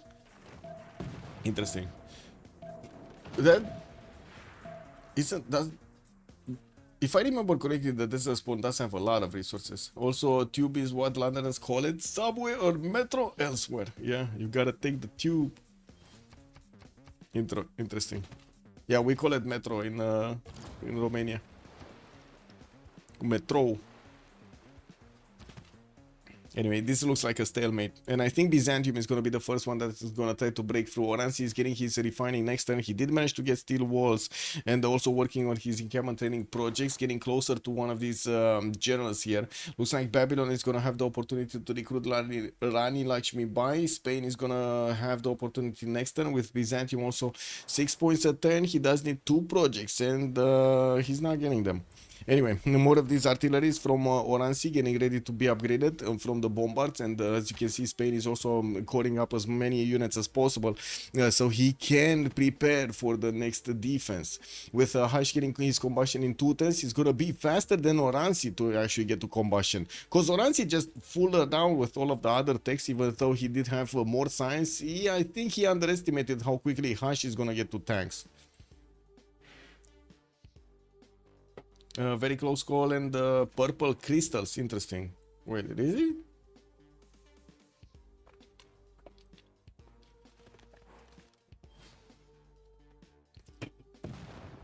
Yeah, I also gotta say, it feels like they went a bit too overboard with all of the slugs on the map. It felt good to hunt them down. And yes, I do know they introduced the Mercer spheres and they introduced the summer sloops, which are a lot more rare. They're also like behind the different things over there.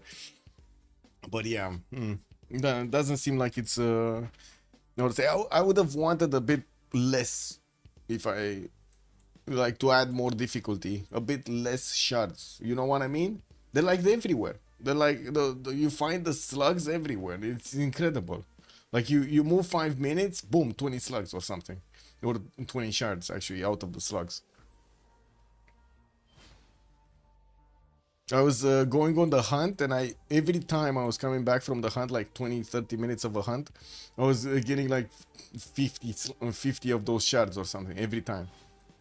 It's not relevant since there are craftable slugs. Wait, you can craft slugs now? Whoa! I didn't even know that. Kick. I think I saw the... I don't... Anyway, I'm gonna need to take a look. Archaeological museums from San Francisco, and we do have also pyramids here that has been built for a long time, with also University of Sancor being built in San Luis. I do see America did build that Forbidden City for an extra wildcard policy slot to use, while he's also trying to build Oxford University with the help of Gustav Eiffel, and that's probably gonna give him a lot of science there. He's already a lot more science than everybody else in the game, with 430 points and 125 culture. We do have Hush next turn getting combustion. Oransi still is going to need 4 more turns, and I do see Jules is also 4 more turns out. This attack is not moving anywhere. Doesn't seem like Maori is doing that much against Norway. Not at all. This attack is way too late, and we do need to see if Babylon over here is going. Yeah, he got his units in more than enough time to actually fend off the attack of the calves from China. Coupe is raiding something? Is he? I mean, he's trying, but I think he's the one getting raided. He's losing the city of Pokohiwi. So he lost all but one of the boats, and he's trying to raid the traders over here from China. And I do see his city Pokohiwi is just going to be taken out. Is he getting steel next turn? That would be amazing, but he's not. He's actually on scientific theory. Yeah, he's not getting that. And I gotta say, it seems like the Great Barrier of Cheese is managing to keep the barrier up. Also, last recipe. Oh, I see. I think you can even burn boosters now. It was restricted before. Oh, interesting.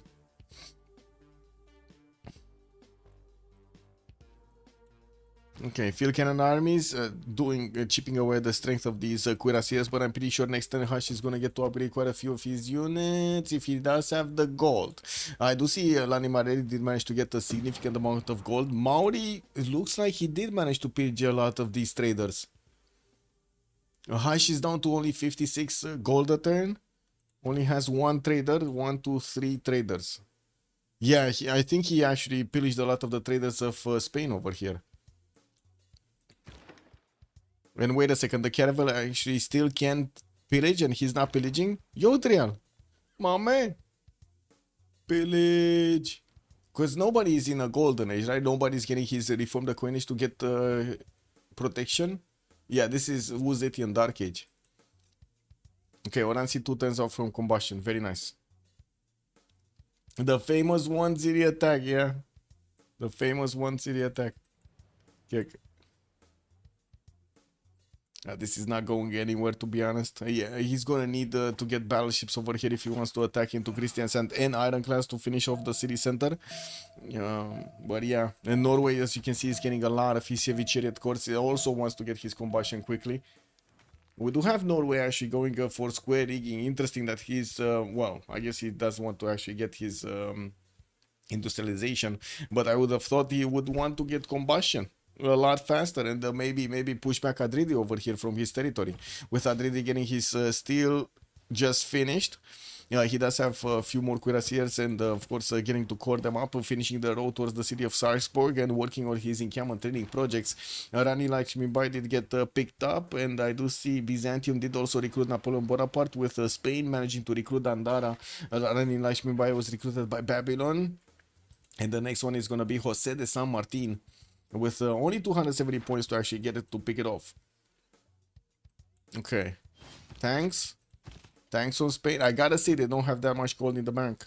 They actually don't have that much gold in the bank. on the side of Fromage. There are a lot of pre-builds, not that much gold. And you can see that Orange is bringing his units back so he can upgrade them into tanks. Not to mention he needs to get his artilleries from the bombards here.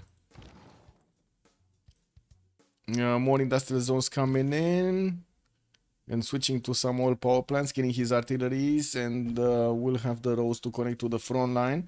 And we'll see how quickly he can actually manage to get to a flight so he can get those balloons up. It's going to be extremely important to get the extra range over there on those balloons. And Maori? Where is he? Okay, so they gave all of the gold to Theodora.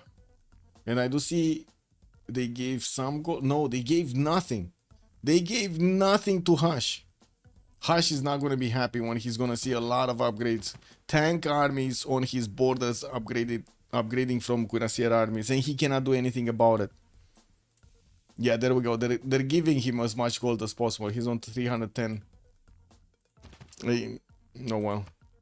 Combustion next turn. He put it off a turn there. Yeah, I mean, he couldn't upgrade anyway. He probably had one or two more of these cuirassiers coming around. Yeah, there we go. Seville and Bilbao getting the cuirassiers.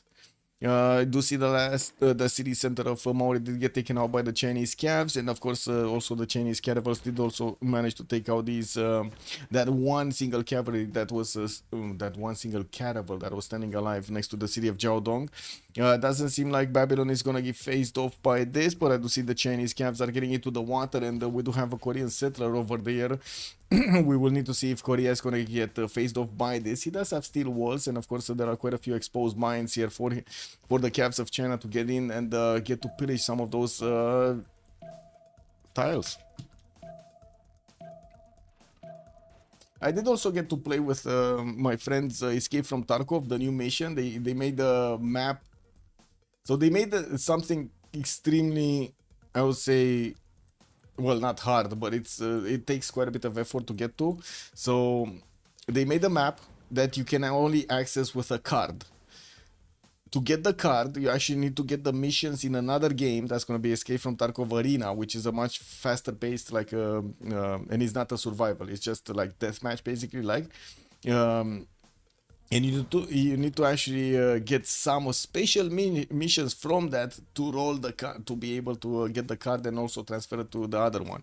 And on that map, you have like, it's basically like the biggest loot ever onto one single map, which is not that big. It's actually quite small, smaller than Factory as map sizes go. But you need to get into another map, get through PvP. You need to get into Shoreline, get to PvP, get to the big building over there in the basement, and then transfer to the new map, which poses quite a few challenges over there. Of course, first of all, you need to get the PvP going, or whatever PvE is there. And second of all, you need to actually get, how to say, also the PvP going into the labyrinth map, basically. It's quite challenging. I like it. They're doing very well with Escape from Tarkov, I gotta say. Very well. Oh, Nanoblaze did jump up to 508 science over here. And we do have him still getting some art museums. He's on 131 points of culture, while I do see he's getting a lot of research labs. It looks like he might actually just go to either GD arts and start to pump them out before anybody in the game, or he's going to try to get to space here. 774 points of production is also significantly bigger than anybody in the game here. I heard they did some crazy update on COD, but didn't hear about Tarkov. I mean, man, COD is just, like, right now it's a follower, you know, like it's basically the copy of Escape from Tarkov. They tried to copy paste it. It didn't work out. It's a bit too, again, cartoonish. And they won't ever get to do this because the American culture right now is a bit too soft versus the, especially in games. I don't know why, but they went very soft in the games. Oh, we don't need to see this. Oh, you cannot do that. And oh, you cannot do this. And the players are just not liking that. It's like, you know, the quality is going down and down. Kind of see the same thing happening in Civ6 also, which is very unfortunate, actually. We see the lowering of the thresholds version by version, unfortunately. Okay, so tank armies got upgraded here by Oransi. He only has like one from what I do see. Gonna have a few more tanks needed to upgrade in Adrianople. And of course, we'll need to spend the gold to get these going. We're also gonna see the artillery starting to show up. The tanks don't do amazing damage against the Spanish defenses unless we're gonna see all of these artillery armies actually get through and do the initial attacks against Spain.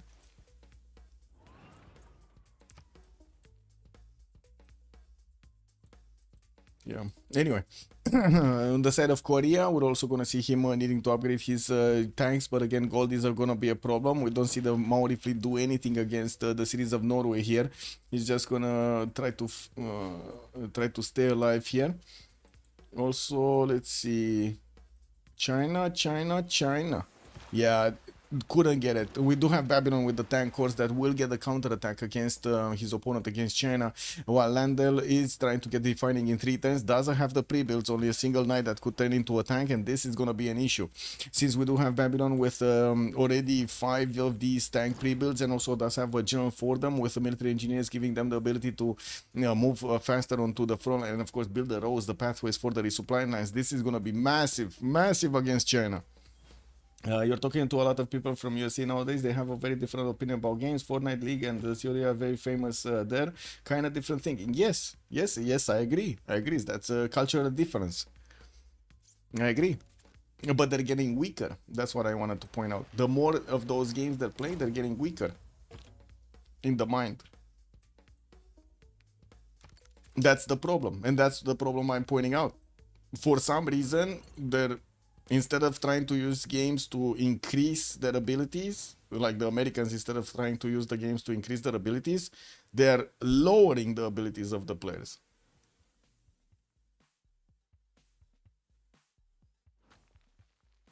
That's just mind blown, man. That's just mind blown. Wow. Was there any tourney or scrim on the beta version of Civ? No. Or at least I didn't get to catch it. I did ask Daniel like last week because they wanted to get one on the Sunday, but they said they don't really want to, show it off because it's a scrim. They don't want to give their strategies basically away, which is fine.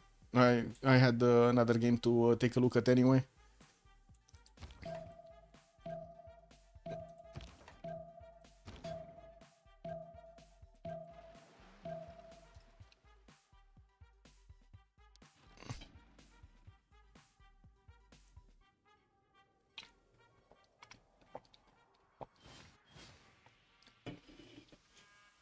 I don't know, man, about the Satan thing. Don't even ask me.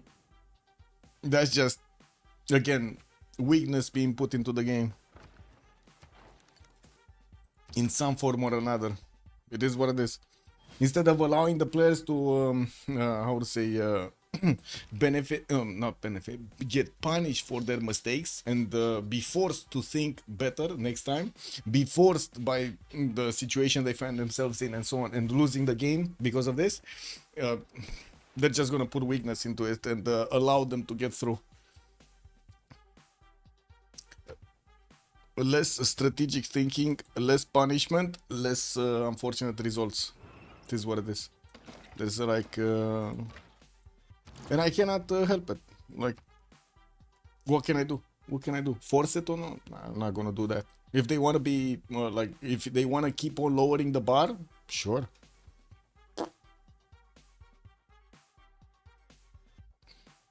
I wouldn't, honestly, I wouldn't do that for in a million years. I would look to increase the threshold, not lower the threshold. That's why I like Escape from Tarkov so much. I would like to increase the threshold of actually being good, then lower the threshold of being good.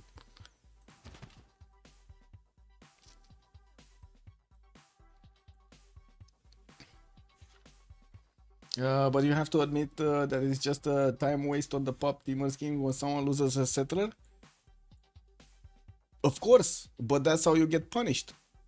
Well, what do you mean? That's the punishment thing. Why didn't he escort a settler? Why didn't he do the math?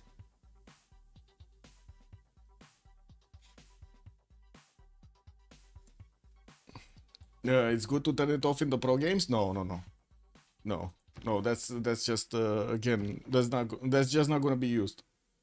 Like when you get the players to be weaker, they're gonna keep on being weaker and they're gonna ask to be weaker.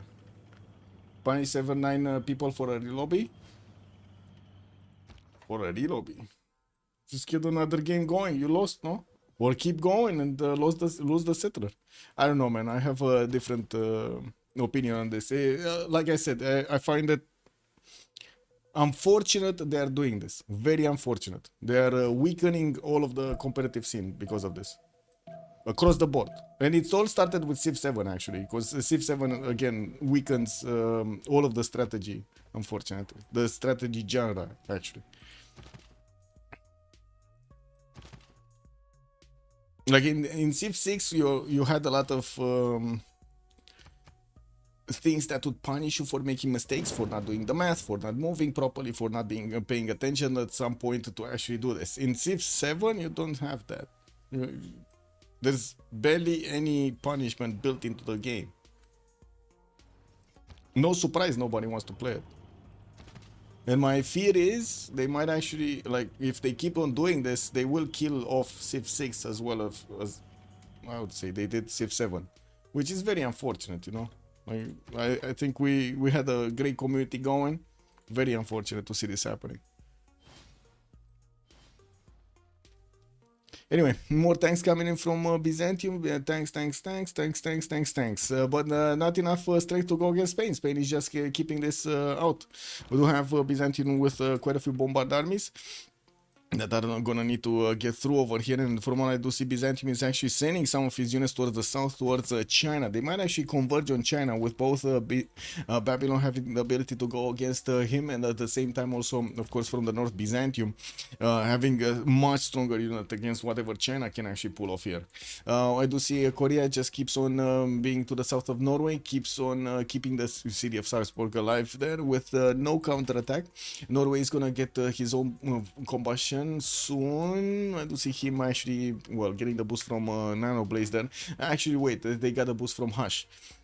Nano Blaze is gonna get his combustion next turn, land in 3 turns. I don't see pre-built armies over here, but I do see, of course, he does have a lot of these line infantry corps. There are infantries in the city of New York with a few tanks that are defending this. Of course, the infantries do have enough of a punch to attack into the tanks, and I do see a +6 intel advantage on the infantries on the side of Babylon here.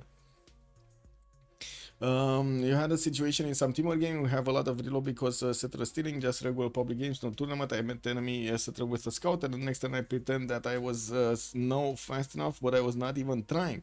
I knew he'll cry for a reload and type GG on turn 15. Don't really like that aspect, but late settler's immunity kind of stupid. You cannot have one without the other, battle cruiser.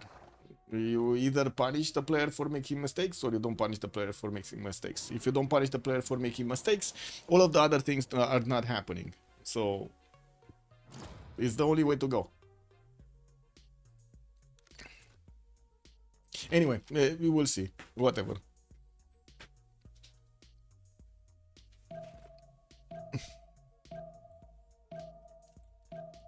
Like I said, I don't agree, and I don't think it's gonna be good for the community overall.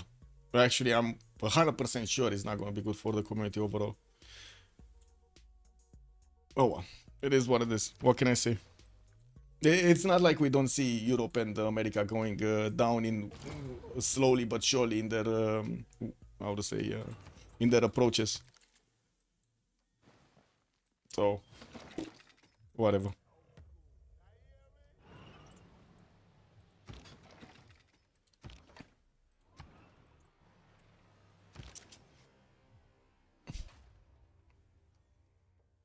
You know, that actually, how to say, that actually brings me up to what the Dutch were saying.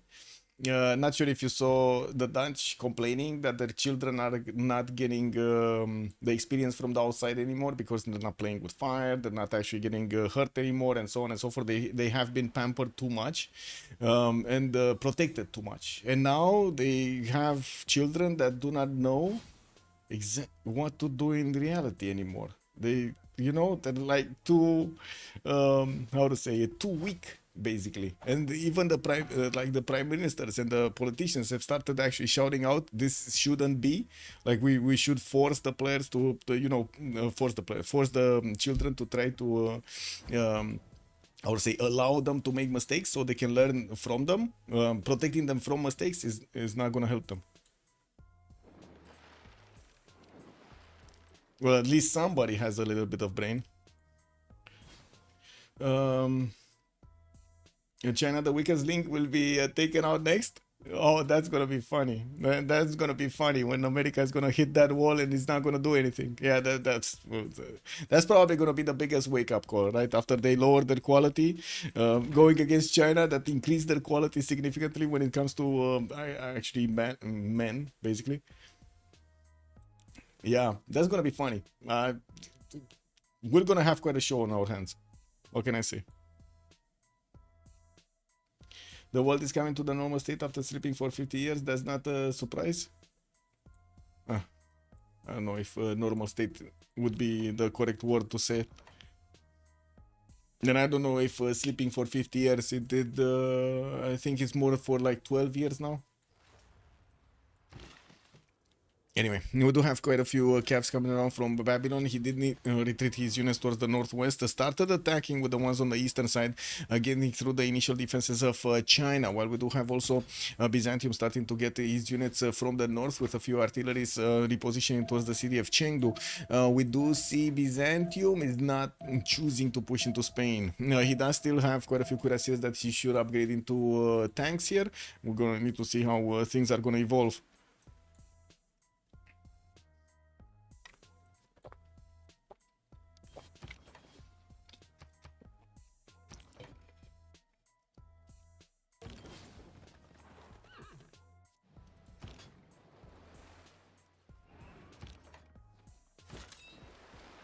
Ooh, Spain even sending some tanks, some cuirassier corps to try to fend this off. Of course, Babylon does have a general, while Spain is not gonna get the general from the north. Oh, just give me a second. Oh.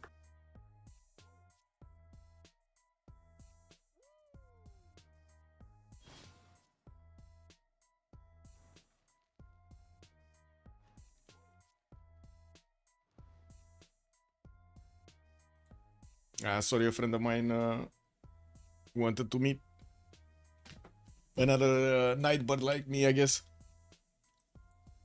An owl. Anyway, let me put back my screens in order.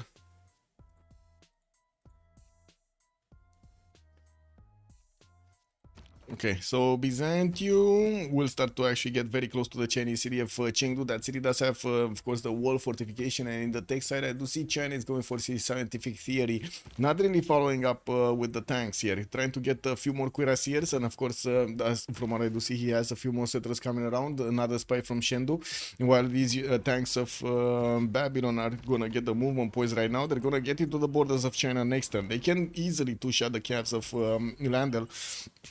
And we're going to need to see how quickly they can actually go through the tanks of Spain. Looks good enough. Spain does have doesn't have the +3 against a civilization that has a religion. Babylon never actually made a religion on his side, and we don't have Spain with his defender of the faith because he's outside of his territory, nor does he have the victor city. So this city of Pamplona over here, of course, giving him giving Spain the ability to actually stay alive. And this, again, this is actually kind of a mistake, right? You cannot punch through that city center. Anyway, Genuine Sunshine, people that remember WW2 have gone, and new generation don't realize what it means to be an all-out war. Normal people as well as politicians. West was built on a premise that conflicts should be resolved through negotiations, not war. That is changing now. Yeah, I wouldn't say it's normal, but that's where we are going. Sounds about right, General Sunshine. Sounds about right. Also, I had my military experience back then. It was like kindergarten, where everybody was in charge, only thought about privates won't be hurt, so they will skip the troubles. But it's very selfish, and people can learn nothing in such environment. So you did see what happens when you pamper too much the people. You saw it firsthand. Yeah.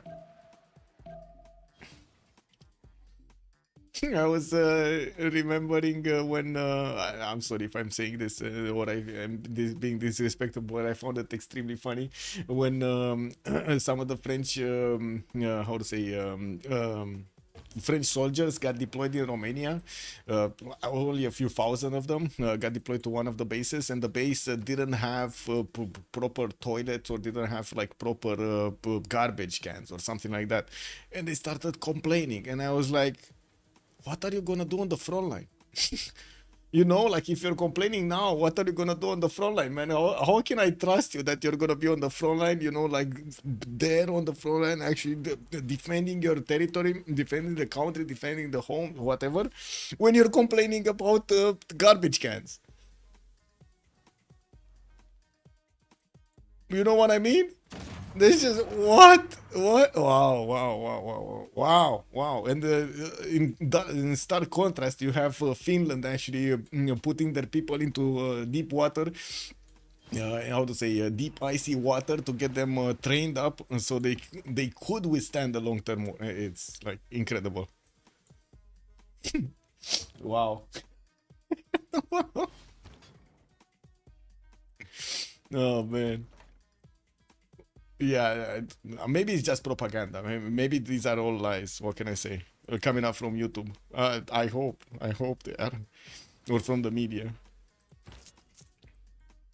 I hope the quality didn't go down that much. Anyway, Albert Einstein on the science screen. We do have Norway with quite a few points, but I'm pretty sure we're gonna see America trying to get the projects. He's already on 169 points a turn. I see him starting to get his biplanes out, and yeah, there we go. 1, 2, 3 of these projects are coming around. 4 projects coming around in 5. Sorry, 5 projects are coming around in the next 2 turns, so he can get that Newton out, that Einstein out. Sorry, a few more tankers coming in from Madrid, moving towards Sarpsborg. He did face off the Norwegian tanker army, and from what I can see, of course, the Hawachas are going to be quite damaged by this. They do deal some damage, but he doesn't have enough tankers to put them on the front line, so he can stop the tanks from getting into the Hawacha line. We do have a big problem also for how to say, for China here, with, as you can see, tanks from Babylon starting to make their way into the borders of Changsha. We will probably gonna see that city center being taken down. Rani Lakshmibai is still out of the range of these Babylonian tankers, and he will add another 5 points when he's gonna get there. We do have artilleries from Byzantium getting into the borders through the north of China here, and looks like we will have a 2 versus 1 situation that China might not get out properly. Maori will need to get some defenses on the eastern side. Got quite a few cities, did manage to jump up to 180 science, 230 culture, 600 points of production, does look good. Still not up as nanoblaze. Let's actually go through the votes here, and we're gonna see how things are gonna evolve in the next one. Breach them. Okay. I go P, gold, breach them, you, and be right back. 2 minutes, and we're gonna get to talk about the next ones. Yeah, that's only for non-French, no? Wow. Witness, man.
Probably won't complain about anything. Yeah, yeah.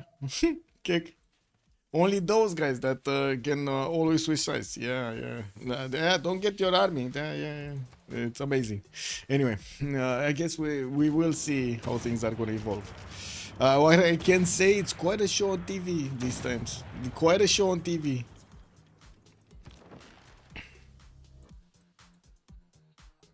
Anyway, Antonio Vivaldi by Mauri. I wouldn't really believe he's going to manage to get enough culture, or I should say tourism, to get to the culture victory. In the Diplo victory, we do have Flug managing to get 13 out of 20 points, and he did manage to get Mahaboi Temple. Didn't have time to actually put his Statue of Liberty, even though we do see him starting to get a fleet out here, and he does have tanks that will get to smash through the Korean defenses in Sarpsborg. We're going to need to see if he's going to actually start to put down that Statue of Liberty to maybe even get to chop it somewhere. I don't see. Yeah, I don't see any more chop, so he's not gonna get that going. We also do see him on 186 science with 91 culture. I don't think he even. Oh, he does have civil engineering. His mobilization in 3 times, so he does have the ability to put it down. He just didn't get it. We do have also the tanks of Babylon managing to get the bonus of the general, and now they will be a lot stronger. They do have also the army ability on some of them, even though I do think he's just gonna triple slam into soon to be the tanks of what I should say, soon to be the units of China here. He can one shot some of these, and of course has promotions on the tanks to get his self back. We're gonna see if the Chinese cities with only 54 defense strength are gonna manage to stay alive here. China is getting his combustion next 10, but he only has one or a few tanks actually that can get upgraded. One tank upgraded is going to manage to increase all of the city's garrison strength, and without artilleries it's going to be hard to get through. I would imagine we're going to need to see Babylon getting some artilleries out so he can smash through that defense. We got anti-air guns coming out from Babylon so he can fend off attacks from America. I'm pretty sure we might actually see some bombers coming out from Nanoblaze. He's going to be extremely quick to get these out. Advanced bombers coming out here from Abraham Lincoln.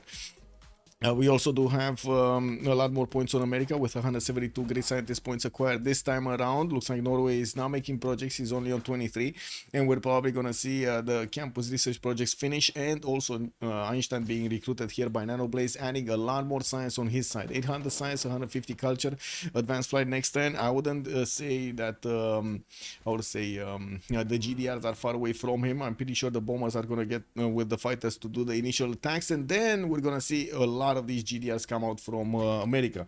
He can finish off a lot of nations around him. America can finish off a lot of, like, he could take out Babylon, he could take out Korea quite easily. We don't really have Korea here with that much more science, and from what I do see, Oransi did not manage to double his science count. He's on 341, barely got his research labs, and now he started acquiring them. Building them, I mean. And from what I do notice, he's getting attacked over here on the city, on the units of Caguana. Well, I guess that is the wall track that is taking out this tank army strength slowly but surely. And we do have the tanks of also Oransi managing to get into the borders of Chengdu with the artillery following up close behind him. He does have a military engineer that is building up those pathways, and from what I do see, Jules for Art is managing to get into the borders of Changsha and taking out those pre-builds from China that would have been helicopters, but very late in the game. We do see Jules for Art also, even with his normal tank. Oh, there we go, getting to tank core on the front line. He will manage to get through the Spanish tanks quite easily. Again, a lot of bonuses are missing from the Spanish army. A lot of bonuses, like +6 is missing, or +9. I think +9 is missing. Yeah, he's missing 9 points. And we do have Babylon with an extra intel on his opponent here on the hash. A bit surprising because there were quite a few spies coming out from Spain. I would have expected him to put a spy into Babylon's territory and try to get that extra intel slow down. He didn't. Now he's gonna need to get it. Spies coming up in 4 from Seville. Madrid also starting to put down his aerodromes, while we do have America not upgrading his fighters. He does have P-51 Mustangs. There we go. The P-51 Mustangs are gonna eat through the Babylonian defenses very quickly, especially since the moment we don't have anti-air guns. With the anti-air guns, it's gonna be a bit harder, but I'm pretty sure the tank armies are gonna get through this. Nano Blaze, or I should say the fighters and the bombers are gonna get through this. Nano Blaze is 871 size with 878 production. Faith is reduced 25% of the cost. Siphon funds also 2 levels higher, and I do see Harald did of course get that extra Diplo. Still did not put down his Statue of Liberty. He did get a few battleships, and these are gonna be extremely useful to take out the units of Maori here, including the city's defenses, since in the tech side we do have Maori going for industrialization. Coupe is just ignoring. Never mind, we do have battleships. Okay, we got some battleships from him also. I didn't think he actually did manage to get to refining. He did manage to get to refining. I stand corrected. Yogtrial did get the battleships. We do have, of course, Norway with the ability to put the battleships inside of the city center to shoot from that, while he's also going to get the fleet ability on them to make them a little bit stronger. We're going to need to give him another turn. I do see also Korea did manage to upgrade his own tanks, pushing back the Norwegian tanks from his border in Sarpsborg. While that city is rebelling in 7 turns, we do have quite a bit of time in this session of the Congress, or I should say in this era. Cavs of China did get smelled out. Korea's galleys did manage to take a look at those. Adri does have artillery deployed on the eastern side and trying to get some more anti-air guns to fend off any kind of American attack from the north. They already know America has planes in the air because they saw these P-51 Mustangs getting upgraded in New York. And taking a look over here, we're probably going to see the city of Chengdu being taken out quickly, while I do see from the western side Babylon is going to work on the Spanish army. I do see also China is trying to get the safety settler outside of this range somewhere. I don't know where he's getting though. Where is he going? He's going to need to go somewhere north of Spain maybe to get to a safety settle. Well, at least there still is enough time. Tanks of China, definitely not as strong as the units of Babylon. And I do see, of course, Spain is trying to actually keep away as much as possible these units. Babylon is going to start pillaging, and of course, getting more of that gold pattern is going to allow him to upgrade more units, or allow his allies to upgrade more units. We still have Byzantium with quite a few funds that he's going to require to put into his cuirassiers to get into tanks, and I do see he's getting war department. That means he did manage to get to fascism. Adding another +5 points on his side is going to allow him to get that attack a little bit more efficient against Spain, but still does not manage to do enough damage against these tanks to take them out in good enough time. So he's just not going to attack into Spain on the western side. Well, nukes might actually get to punch through. Orange is synthetic materials 3 turns, Jules also synthetic materials 3 turns, while we do have Nanoblaze discovering his rocketry next turn. We do have also the first spaceport coming out from Washington in 5. Would be a question if he does manage to get the engineers or the scientists to add more production to those projects. I do also notice Norway did manage to recruit Alfred Nobel after Einstein did get recruited by America. So another 4 points for each of the research labs on the side of America, putting him higher in the science requirement. He's on 800 at the moment. And I don't think he actually activated. Did he activate Einstein? Where is he?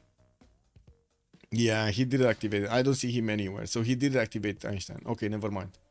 I was expecting him to get more science. But anyway, 1 diplo extra on Norway would mean he's 14 points. I think he's 14 points right now. And that's without statue. 14 points without statue, guys. And that's... Wait a second, can he get statue anywhere? Not really. Okay, he's getting a few more of these caravels, starting to fight on the coast here with Maori's battleships. Getting a few artilleries to fend off this attack. Yeah, he's not really having the ability to... Oh my god, send one of the cities here, next to Vilnius. Oh my god, if only he would have sent a city here. He would have gotten magnets in there and got to chop that Statue of Liberty. That would put him on what? Wait a second. He's on 14 out of 20. That would put him on 17 out of 20. Would have even managed to get the win next. I'm pretty sure he would have managed to get the win next. Oh well. Why do I smell flowers? Whatever.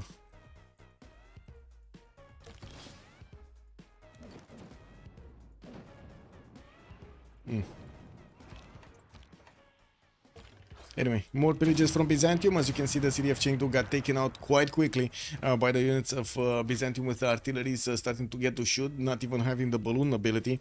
While these units of Babylon are going to need to push back the Spanish tanks from the borders of China. I do see China starting to get a few more of these tanks to stop him from actually pouring through into his main territory. Changsha is going to need to be taken out, but I do believe with the steel walls it's going to be quite hard to get through this. And as you can see, Babylon is still trying to get the Spanish units out of this border. We do need to see if artilleries are going to come out from the cities of Babylon. I don't see them. He's just going to get some more calves, and I do see he's going to get attacked by America's P-51 Mustangs with anti-air guns coming around to defend the city of Karkar. We do need to see how quickly they can actually get some bombers on his side, on the side of Nanoblaze. 900 science. Okay, so he did manage to jump up significantly. 3 turns for a spaceport to start the space the space race projects. While I do see he's also getting his film studios for a little bit more culture and tourism. We do have him on only 135 points, 500 gold points. And we do have Abraham Lincoln managing to get the golden age with Reform the Coinage. Hayek is still in the dark age. Flak is normal age. Lander, dark age. On the other side, Oransi did get his heroic with 400 science, and of course more of that science coming in from his soon-to-be research labs finishing. We still don't have him with enough strength to go against Spain at the moment. And also he does have 573 points of production, while Hash is down to 368. We do have also Yogtrial with a lot of production, but not that much science, fighting in the puddle over here against the Norwegian units. Yeah, I think he's fine. By the looks of it, he's fine, to be honest. I'm a bit surprised he's not doing last move, first moves to take out some of these boats. Like, he could take out this battleship. He probably doesn't know exactly how many movement points Maori has, or how many boats he has, because he doesn't have a vision. Doesn't have vision on the western side. I do see also Korea moving another setter towards the west from Sarpsborg. That might actually equal out the rebellion here, or slow down the rebellion. Artillery is coming in from the side of Korea and slowly getting into the borders of Sarpsborg, so he can start attacking into the Norwegian defending units. I do have to say there are a decent amount of units here, and it doesn't look like that's gonna happen. We do have America also going for advanced ballistics, so 1 turn, mass media next turn, and I would imagine he's gonna get his fascism quite quickly. While he's adding a lot more culture on his side, we will need to see if he's going to manage to also get to GDR very quickly. I would imagine he's going to 1 turn most of the technologies until GDR with 900 science per turn there. Nuclear fission next turn. Ideology coming up in 5 from Abraham Lincoln.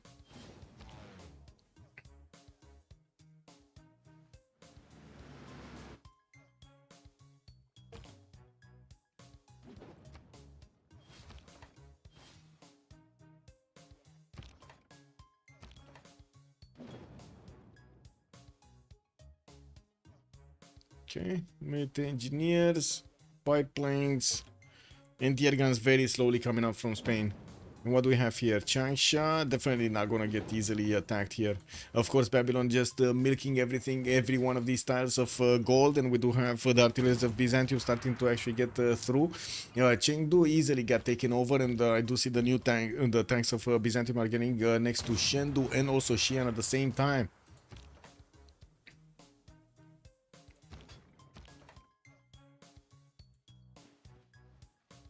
Okay. 2 turns for spaceport in Washington. More airports. Still no bombers though. No bombers. How much gold are they making? I mean, it's a lot more gold than Ali Mareri, and I think they can buy a bomber every 2 turns here. They did manage to get the first one in New York. Okay, so he's gonna slowly start to eat through the defenses of Babylon. Either in the encampment first, and of course trying to attack into the other cities here. Slowly but surely. I'm pretty sure he's gonna need a lot more bombers. 1 is just not gonna be enough. 13 tests for Potala Palace to be built in Hamar. Norway still did not put down his Statue of Liberty. While I do see Maori did manage to only get like 2 of these battleships, a battleship fleet and a normal battleship. I'm super surprised we don't see him placing down his Statue of Liberty. Like super surprised. Where is Nidaros? Nidaros is 38. Wow, 38 production. Christians, and oh my god, it's gonna take forever here to actually get that Statue of Liberty built. And there are no more chops, right? One chop, I guess, in the city of Nidaros. Just one chop on that coal, that's it. Okay. Anyway, if he does manage to finish Potala, that would mean 15 out of 20 points. Statue would mean 18 out of 20 points. Just would need another one of these congresses and he's gonna finish it. More battleships coming in, more calves. I would say Norway Flak does have a very, very big responsibility in front of him. He needs to take out Mauli's units. Needs to. There's no other way here. And Flak is going synthetic materials and not going for his ironclads to upgrade from the caravels, which I believe it is kind of a mistake here. I don't think he's getting that much out of the helicopters, as he would have from actually having a secure puddle, so he can try to get to his Statue of Liberty. I think securing the puddle would need to be his priority, right? Okay, what do we have here? Shendu already have HP. The artillery armies are also attacking to Xi'an, while the tanks of Byzantium are trying to do as many pillages as possible.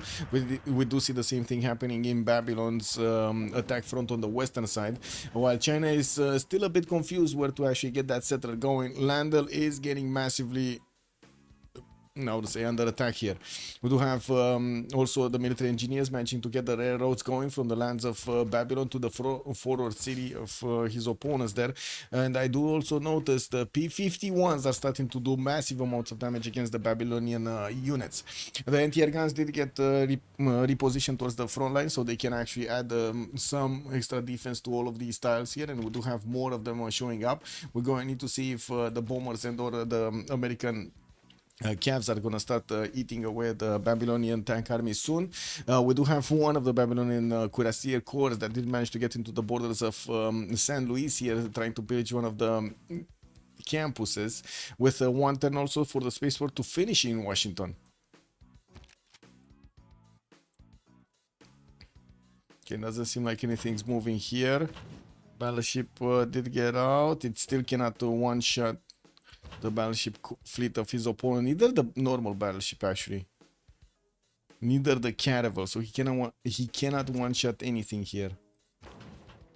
But wait, how much damage is he doing? So he can two-shot the battleship, that's 1, 2 movement points. Then this one attacks into this, it's half HP. He needs at least another one. He needs at least another one of these battleships. Just normal battleship, doesn't need to core it up, just normal battleship. All the trade with China will be gone, that's gonna hurt. Yeah, true. But it's not, I do have to point out, it's not Philip II or China that is getting the most gold. Yes, China does have 356, but then Nanoblades is also on 485. And he's the one that is gonna need to, the biggest army over here, right? He's gonna need to get the biggest funds for the biggest army. And we're going to need to see how quickly he can actually get to that. The satellites coming out next 10. We're going to probably see him follow up with the GDR technology there. Spaceport going to finish next turn, exactly when he can get the project for the space, for, of course, satellites. And Norway here, man, that Statue of Liberty is not coming out. Yeah, Potala Palace is gonna probably get chopped over here. We do have America getting his military engineer to create reinforcement line, and not to mention also add more gold for all of these trade routes moving between them. They kind of missed the spot though. So you see all of these military engineers, they made the railroad here. They should have made the railroad like this. So all of the trade routes would have gotten a lot more gold. Oh well, it is what it is. He wouldn't have lost in time anything over there, but yeah. Other than that, it is what it is.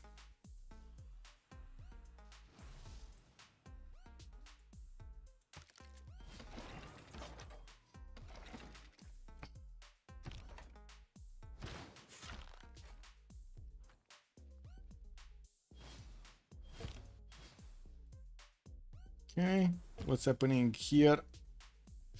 Shendu lost its walls. There is a tank that could take that down. I do see Shinan is also gonna get taken out quite quickly here. There we go.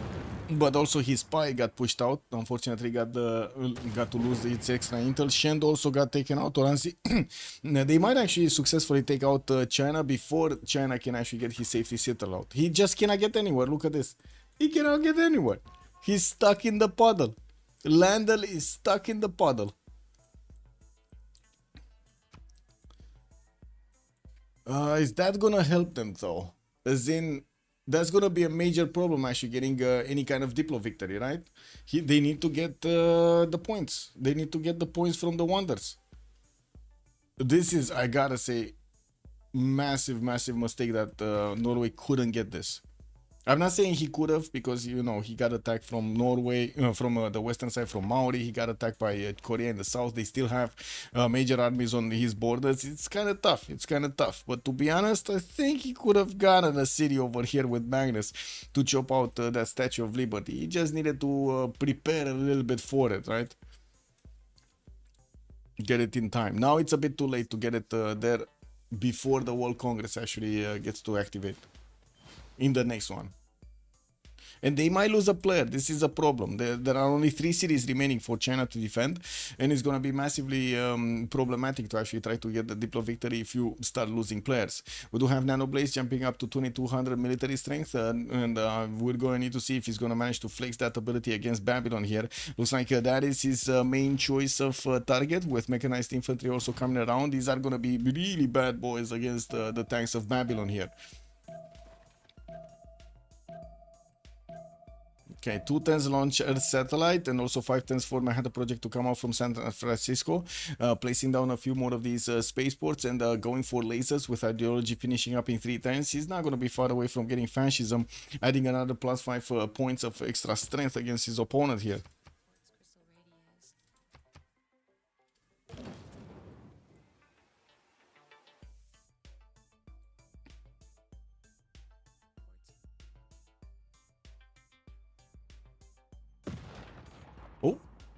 Oh, we got Byzantium helicopter armies actually starting to get into the borders of Norway.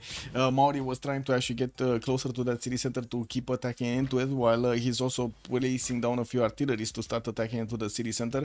Looks like the Norwegian battleships are counter-attacking successfully, and they will open up the puddle now, and defend the puddle. Now the question is, can Flak put down that Statue of Liberty and get it before the next World Congress or not? This is like super important if he can get it.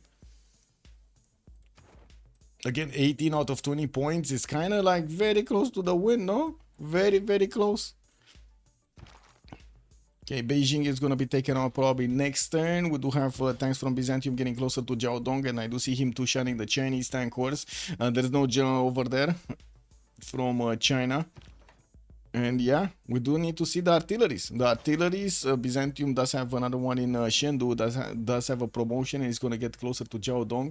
While Spain did start to place down some fighters into the south here. Looks like he's also placing some fighters towards Byzantium and starting to also attack into the Byzantine army, which doesn't have anti-air defenses in everywhere. Like for example, in Adrianople has 0, but there is one in Chiaguana that is defending these field cannon armies.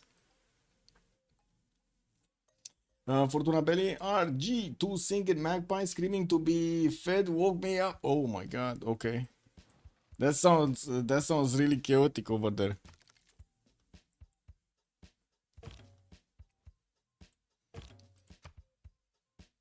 Okay, combined armor high. She's also gonna get the ability to get that Manhattan Project soon. While still 2 tens for our satellite in Washington. Did he lose? He lost some production there. Interesting. Anyway, bombers are starting to take down the fortifications in the city of Karkar's encampment, and slowly but surely these artilleries are going to get through the wall defense. We do have also the American mechanized infantry that need to core up and also army up so they can do the maximum amount of damage with the least amount of effort against their opponents. You know, this is like, who's that guy? Who's that guy? Deadpool? Maximum effort, no? Maximum effort.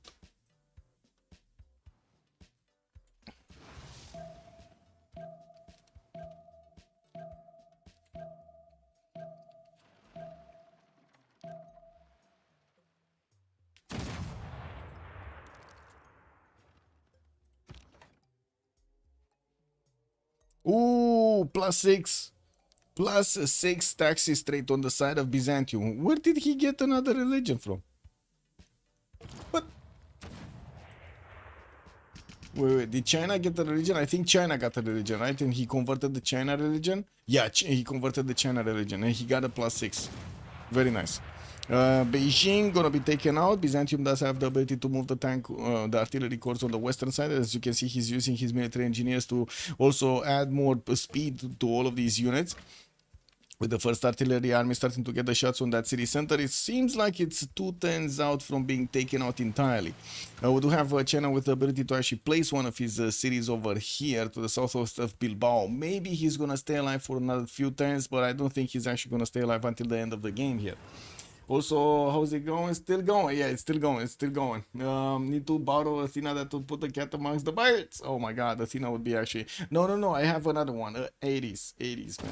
80s. If he sees birds, woo, they're gonna be taken down, man. Cool Whip is also calling out the GDRs. Yeah, Nanoblaze is getting to GDRs over here. So even if they do take out China, the GDRs coming around from Nanoblaze are probably gonna clean the map here. He's on the 2400. He's also getting a moon landing in 4 turns. That's gonna be the second project for space, and I'm pretty sure the next ones are gonna appear next. We do have Manhattan project coming up in 4 turns from San Francisco with multiple spaceports also finishing slowly. I gotta say, only his capital was extremely good. Okay. Looks like finally the mechanized infantry are starting to get their attacks going against that encampment, also going for the pillages. Getting closer, that is putting that mechanized infantry in a bit too much danger here. Danger!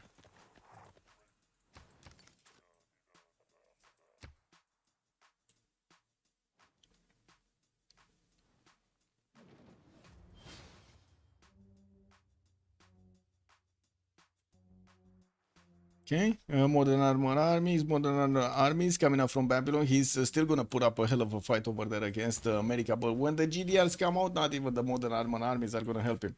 I know, eh? Hello there, sir, on YouTube. Good evening.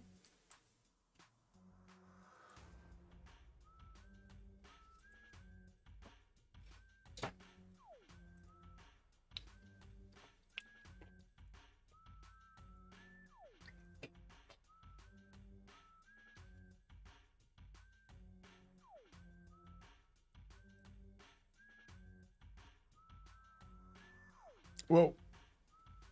1 sec.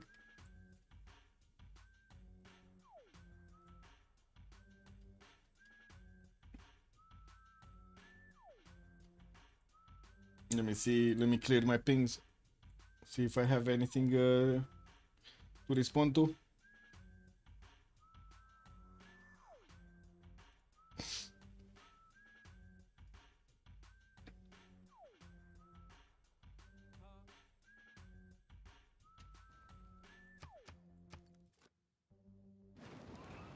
Okay. Some weak tanks from Babylon getting out of the encampment over there, going back to the capital city. I do see also the American mechanized infantry close to the city of Karkar is getting attacked. We do need to see also Norway starting to upgrade some of his helicopters there. He does have the cabs in the borders of his opponent, or I should say of his ally that is going against his opponent. Nanoblaze started off on his GDR. Does he have enough gold? He doesn't have enough gold right now to buy them out directly. I do see he's on 1500 gold, and I do see he's 10 turning GDRs with some of them coming up in 8 turns. Of course, he does want to put the maximum production into his spaceport projects, and that's where the city of Washington comes in with only 3 turns to go until he's gonna finish the next one. Fascism gonna soon come out, 6 turns away from finishing totalitarianism, and we do have one single remaining city for the Chinese nation. Oh no, 2 of them. Whoa, he got Wuhan as well. Well, that's a problem, because it doesn't seem like the Babylonian units are going to get to pass through the armies, through the fighters of Spain. And I do see the Babylonian tanks are just getting wiped clean off over there. That is a bit of an issue. So it looks like China is going to stay alive for a little while longer, until we're going to see Babylon managing to get some units that could actually take out the planes of Spain. Some planes deployed on the east. I'm like super surprised. I'm like super surprised here. Like, there were so many moments where Spain could have actually died, but he didn't. But, oh well, it is what it is. Valletta still getting attacked by Byzantium's helicopters. Looks like they do have enough strength to keep on bonking that city center. We still don't have a Statue of Liberty being placed from any one of the cities of Norway. And I do see Sarpsborg did actually rebel against its owners, Korea, that got taken over earlier from Norway. And as you can see, they got really mad. They didn't want to do that.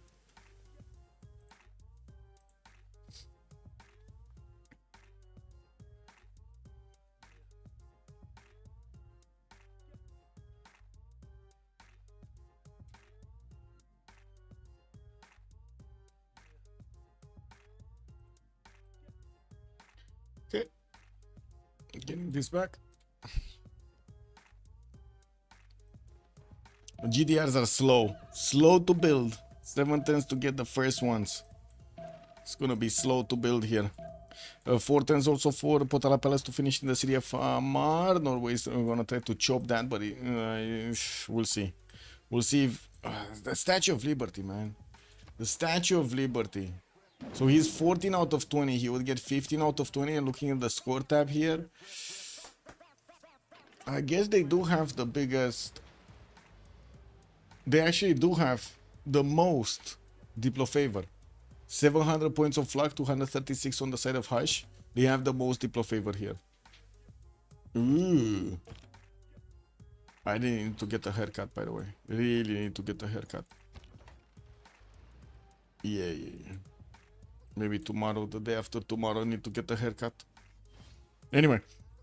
Research labs coming in also from Korea to add more of that science point on him. I do see America managing to breach through the encampment defense, and I do see him also facing off these modern armor armies, which are going to have more strength against the mechanized infantry. And this is going to be a bit problematic for America to actually fend off this attack.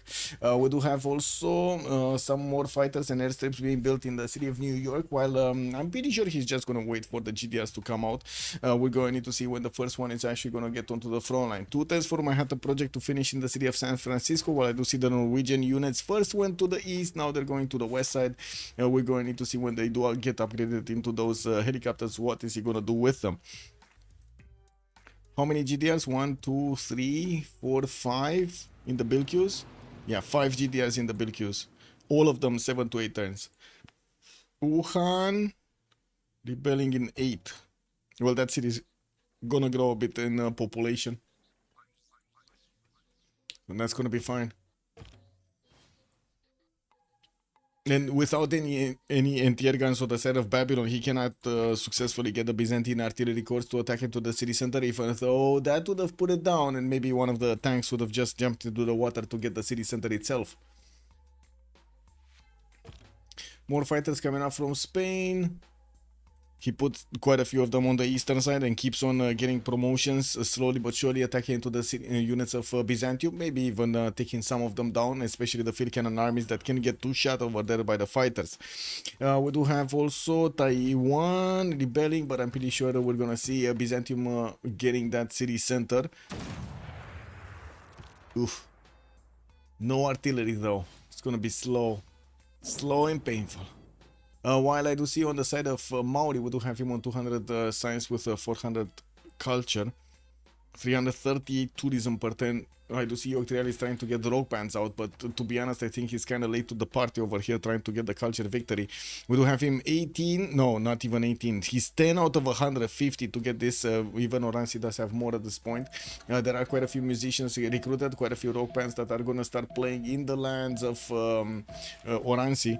I do see 1, 2, 3, 4, 5. 5 got bought, and I do see also quite a few of these naturalists starting to actually get the national parks for more added tourism. Not bad. I just think it's a bit too late to get all of the tourism going. We'll see. We shall see. Potala Pass did get finished in the city of Hamar. That's 15 points. Right now we do have Norway on 15 out of 20 points for the Diplo. Oh, I remember, I didn't actually say, I didn't mention. We got a competition for Civ7 in like 2 weeks on the 27th of April, if I remember correctly.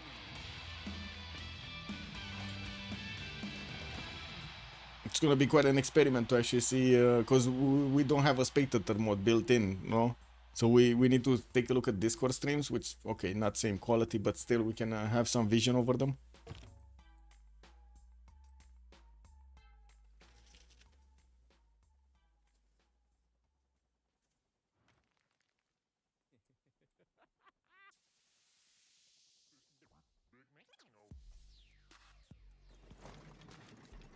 Okay, so Korea got his major army here, did take out the Salzburg altogether. He's not gonna get that much heal going from having that city on the front line. I don't see Wuhan getting damaged that much. The city is still 7 points away from rebelling, 7 turns away from rebelling, with Moksha getting plugged in and also growing a little bit in population. Might actually stabilize that. And we got quite a few Byzantine units coming in, including the artillery armies, and he's gonna try to take that down before the World Congress. We do have only 9 more turns until the World Congress, with 2 cities from China being alive here. I think Landel might actually get it. Wait, is there a third? We need another 2 fighters from Spain. So he has another one here, but he might have actually deployed these. So these are the 2 ones that got deployed, right? And there's the third one, probably from a city center. Okay, one more coming in. No, he needs another 3 or 2 at least, right? He needs to get one on the Rift Island and one on the Ironclad Armada. I guess the Ironclad Armada could actually just stay there. He just needs one to save the day. A Byzantine artillery army is definitely going to make quick work of the city center. The major danger is these tanks actually jumping into the water and taking Wuhan down. Wuhan. Anyway. Flat barriers, because Hashi is losing his territory. We do have also Orsagas getting built in Nicaea, while Byzantium does have a few more musicians. I would imagine he would need to actually transfer these to Mauri, which is trying to get that extra tourism going. He jumped up to 348 with 200 faith per 10, started actually playing a lot of these rock bands with a decent amount of album sales coming up on them, but I think some of them died. This one didn't play. This one is 40 album sales. This one is 40 album sales. So he got 3 successful ones, and this is 120. Culture, only 1 point. Oh my god, only 1 point. Okay, he got 4 more. Okay, he's 15 out of, but that's 163. And we're gonna have Nano Blazes, GDRs coming out to the map soon. He didn't manage to finish that second project in the Space Victory. Of course, the moon landing, while we're going to see the Mars colony being plugged in. I do see the GDRs are still 7 turns away from getting to finish in the majority of C series. Oh, Baltimore and Chicago are gonna get 2 of them, and Cleveland did manage to buy 1. Okay, we'll see where this one is going. Where do you think is this one going? Because he bought it on the western side. He didn't buy it in the side of Babylon here. And actually, by the looks of it, he's getting pushed back from Babylonian borders.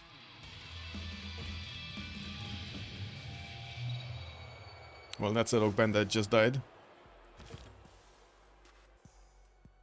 So he's down to 2. While Farms did get the level 2, that's gonna be Glam Rock and album cover art. This one is level 1 and got the Angry Dates, got the 40 album sales. What is this Angry Dates? Can you imagine being angry at a date? I guess I did do that sometimes. Did you guys get angry at a date recently? Oh man.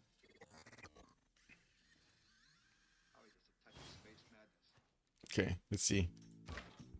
I do have to say the Spanish fighters are definitely gonna make quick work of the artilleries if they get the opportunity with no anti-air gun. That's gonna be easy pickings. And I'm finding it quite surprising we didn't have this artillery army actually first move against the city of Wuhan to take the walls down.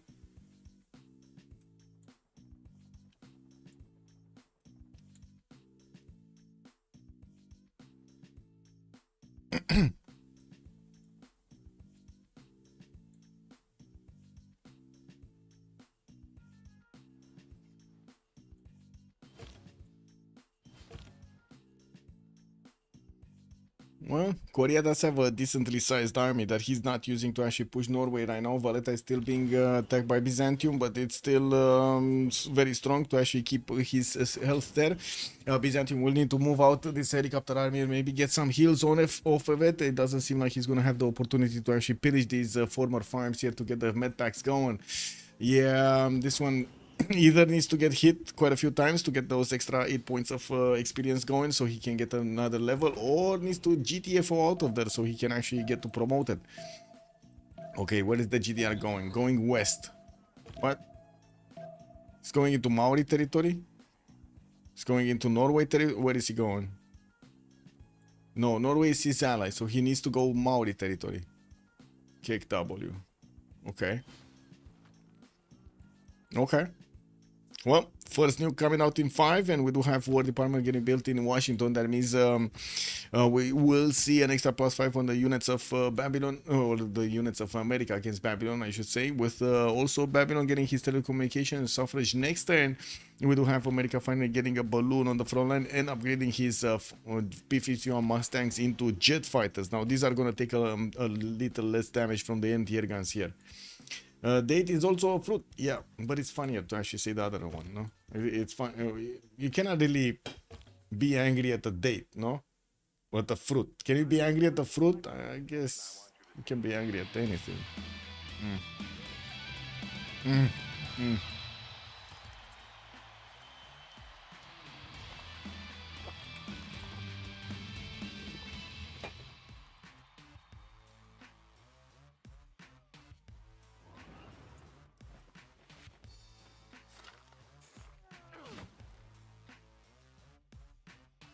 Ooh, actually Babylon trying to get some planes out?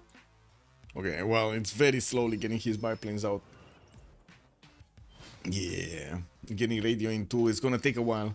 And he's trying to actually get into the borders of Hashir with some other armors. We don't have him with enough units at the moment, but there are quite a few, like 1, 2 armies that he's gonna get to use. Is this a core? This is another core. Could army up? 3 armies, I mean. Modern armor armies are definitely going to smash through the Spanish tank or defense and the normal tanks, while the majority of the, well, I should say, the fighters have been deployed towards the south to keep Wuhan alive. We do need to see if Taiwan is going to also be taken out quickly. It does seem like it is going down. We do have also Maori starting to get the connection towards the west side with his railroads. Okay, trying to help out over here by Byzantium and also getting closer to Spain. With only 7 turns to go until the next World Congress, unfortunately, I don't think Norway here is going to have the opportunity to build up his Statue of Liberty. It would have been good, but he couldn't get it. He just couldn't get it. Byzantium sent one of his modern armors to take on Valletta, and by the looks of it, he's going to manage to take that city down. He could liberate it, which is going to be a problem. That would add another 100 Diplo favor points on the side of Animalerie, which I gotta say they don't really have that much of anyway. Flak is still going to have 723, and the only thing that need to do is keep Uzetian alive.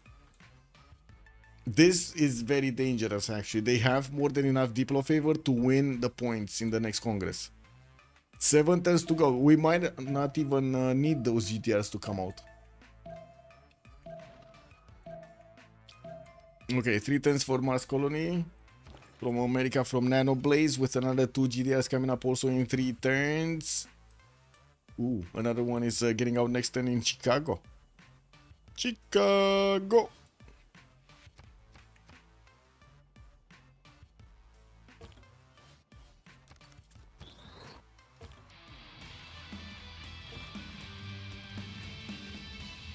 Everybody's playing the rock music. Yogdale trying to actually get those extra tourism points. Let's see, in the culture screen, he jumped up to 24 out of 184. But as you can see, the defenders are getting a lot bigger. Even with Yogdale benefiting from the extra tourism coming up from these rock bands, he's still not managing to get there quick enough. He's on 422 tourism. Not that much science, but a lot of culture. He would definitely need to get to computers, which is close to his electricity coming up in 2 turns. Not that far away from getting the next one. Computers. Okay. fighters. Still no fighters on the side of Babylon, and he's definitely not gonna take on the Spanish fighters with the level 1s if he just has biplanes. Those are just gonna die miserably. Do see also the artillery of Byzantium needed to actually get out of the range of these fighters because it started to get attacked, and we do have Spain managing to get a line of units in between Salamanca and Bilbao to try to stop these modern armors from smashing through too fast his defenses here. China dead? Not yet, actually. Not yet. Looks like Taiwan is still full HP. 6 tanks. Oh my god, man. Oh my god. What? Look at this. 6 tanks to rebel. 6 tanks for the next World Congress session. Can you imagine if he dies by rebellion? Oh my god, man, that's gonna be just terrible. Oh, that's gonna be terrible, man. Yeah, terrible.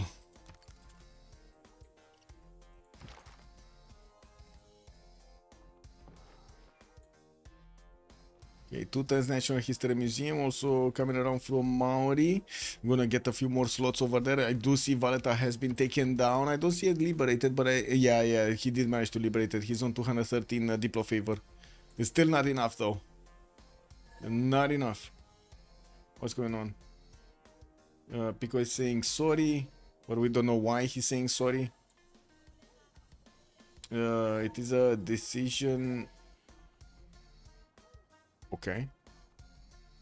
A referee decision? Wait, what?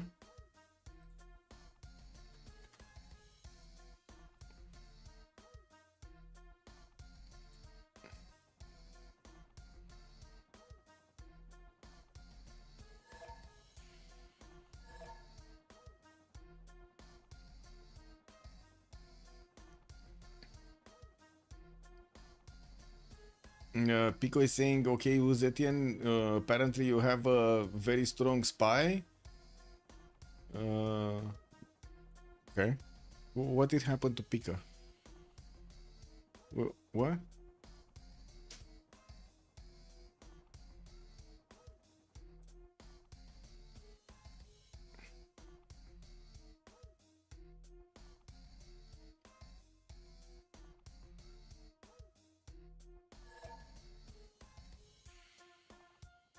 Diplomat could take out China as governor. I mean, he could. Yeah, he could.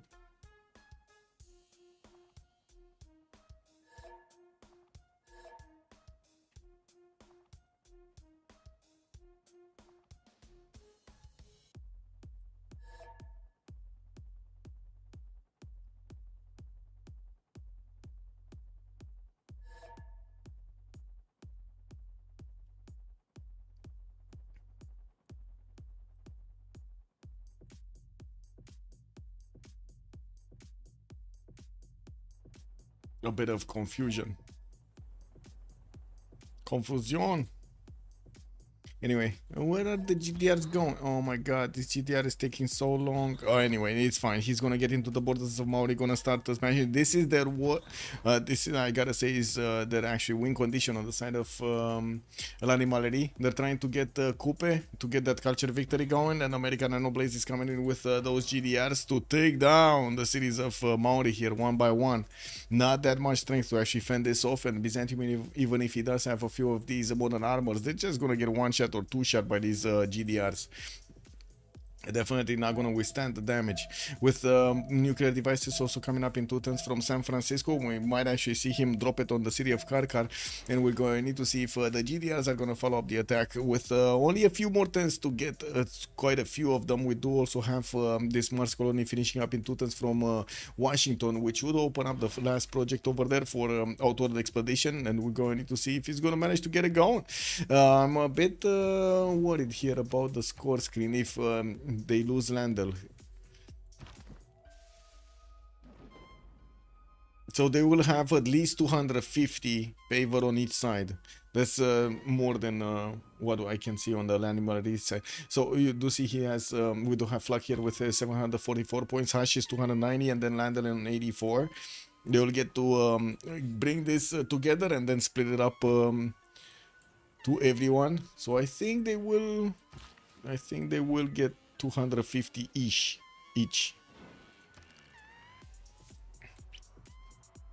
Lol. That's one modern armor down to the wall defense of the encampment over there. Probably Hush is very happy he got that one down.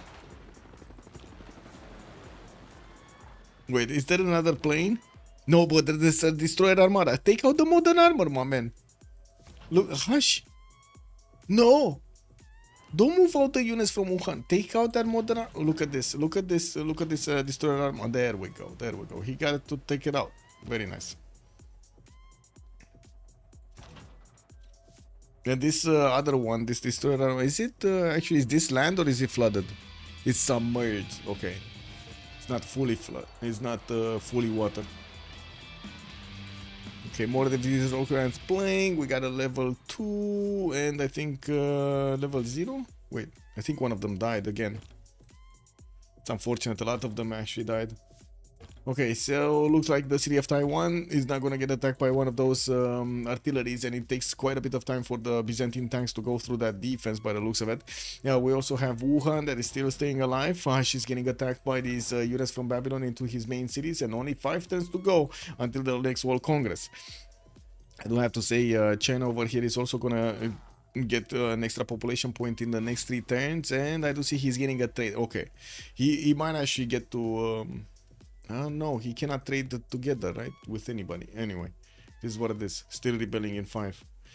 I was thinking he might get some extra food from trading internally, but then I realized, where is he gonna trade internally too? Well, I guess Wieselbanken is actually gonna help him, right, with the extra 2 food. If he does manage to add more population points, it's gonna slowly get more loyalty, right? So minus 9 points right now.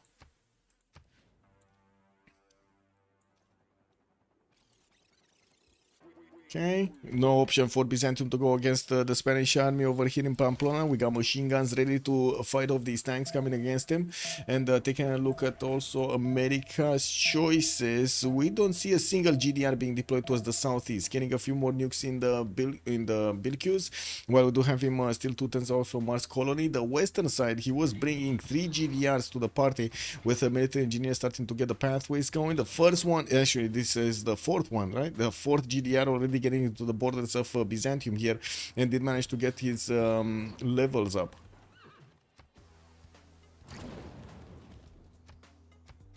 Wait, what? Oh yeah, Taiwan got taken over. Okay, and Wuhan. Wait a second, that's a player taken out. They got both. Oh my god, man! Byzantium Oransi did it. They got both. And that might be, well, I guess it's not gonna be victory right there, because we got all of those GDRs running around everywhere from Nano Blaze, but that's one player they will definitely miss, because the World Congress, man. The World Congress, man. Only 4 turns before the World Congress activated, they did manage to take out one of the players.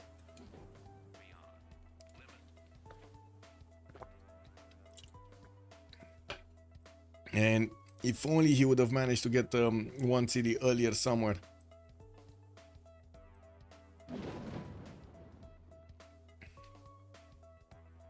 This is massive, by the way, and I think this is Hash's mistake for actually repositioning his fighters. Yeah, probably.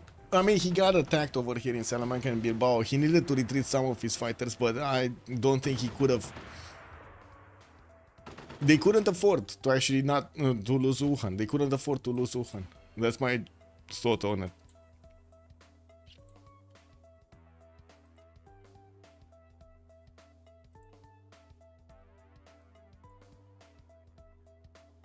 Anyway, We got a few modern ATs coming in. I did see the project. Oh, Washington actually got it was spaceport pillage. That's unfortunate. He's gonna need to redo that project with also nukes. One nuke in the bank here for Nanoblaze. He's moving all of these GDRs on the western side, getting settler also to come right on behind all of this.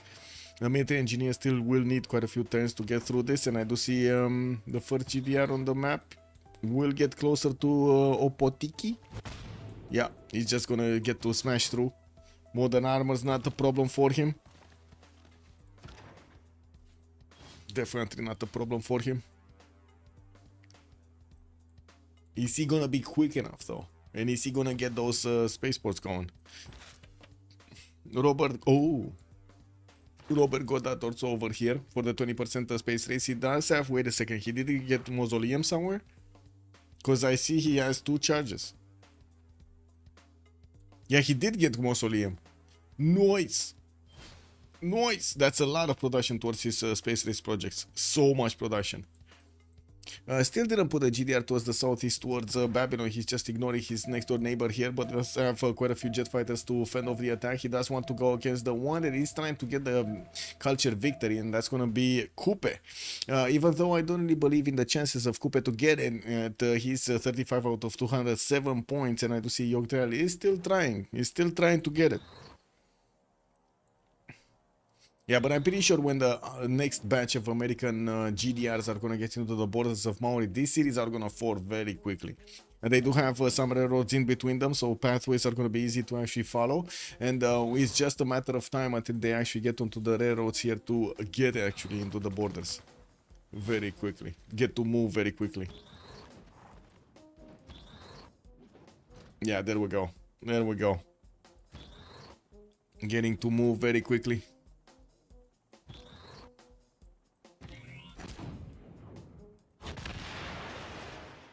Easy, easy.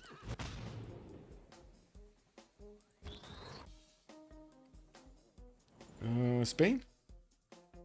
Whoa, Salamanca is being placed under siege here. We do have Jules Forard managing to get into that border, and he's gonna do a lot of damage to the city center itself. We do still have a few Haitian fighters here, but the modern armors are better equipped to actually handle the fighter damage. It does seem like at least one of them might actually be taken out when these fighters are gonna get their extra move next turn. We do have more fighters coming around from Hash being deployed from the northern cities. We do also see some of these destroyers in the south.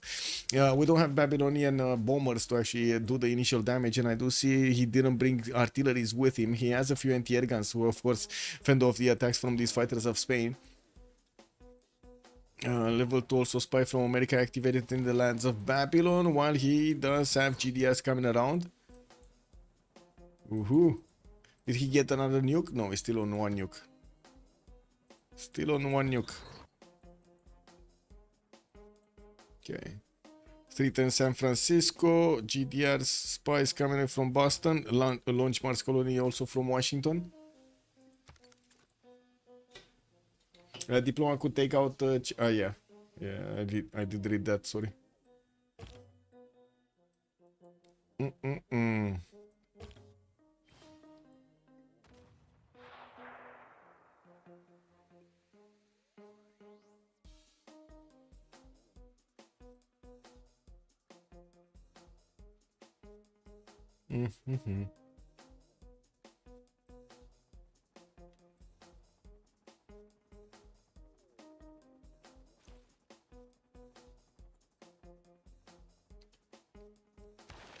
Is there a new great person? No.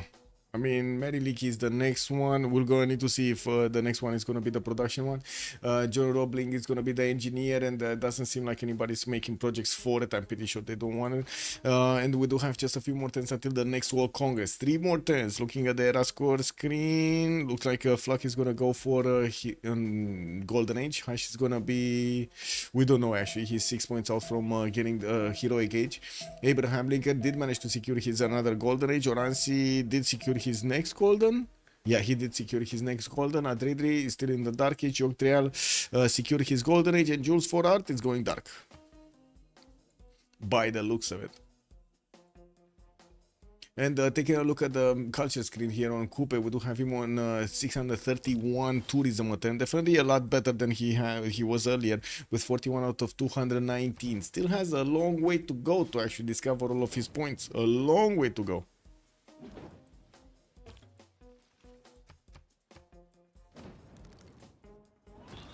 With the American GDRs getting slowed down by the Byzantine units, we're gonna need to see if Nanoblaze is gonna drill his way towards the cities of Maori here and start taking them down. And there are 5 GTRs, 6 GTRs deployed on the western side, with also a settler coming in to actually place one city and get those nuclear silos online. Yeah, there we go. He's just starting to one-shot all of these units anyway. It's just a matter, this is just a meat shield, right? It doesn't even matter what kind of units. They could have been just scouts, and these GDRs would have needed to spend a turn to take them out anyway. But now he drilled his way towards the borders of Ototiki, and we're going to definitely see that being taken out.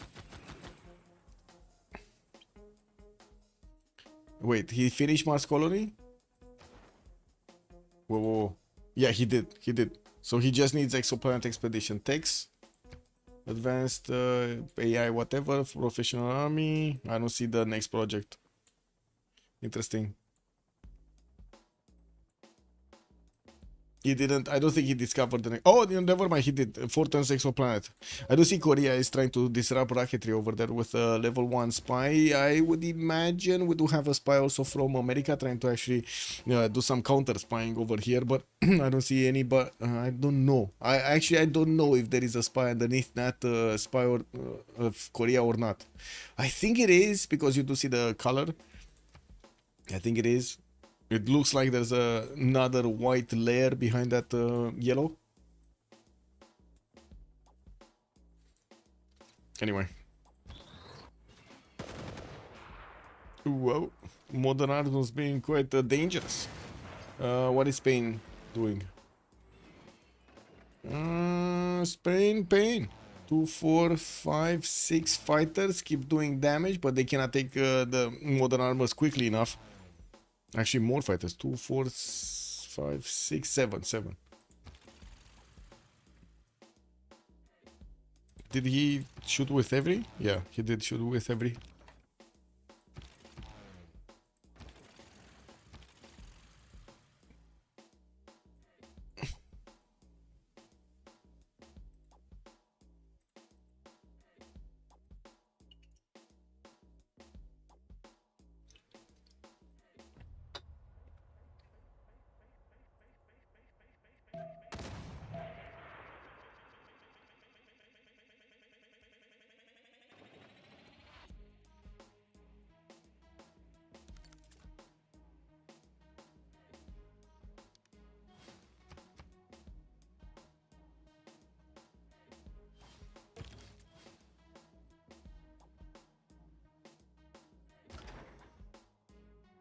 Come on, Hush. Click the buttons. Take out modern armor. No? Take out modern armor. Oh my god. Well, I guess he wanted to upgrade jet fighters, but that's the price of Salamanca. Oh well, it is what it is. It's fine. Let's actually see what's going on here. Nanoblaze should actually take over the first city center. There isn't that much that Byzantium or Maori could do against these GDRs. They just don't have enough technology here or enough strength. We did jump into a new era, and we do have Golden, Heroic Golden on the side of the Great Barrier Cheese, while Lanimar is going to have Golden, Dark Age, Golden, and Dark Age.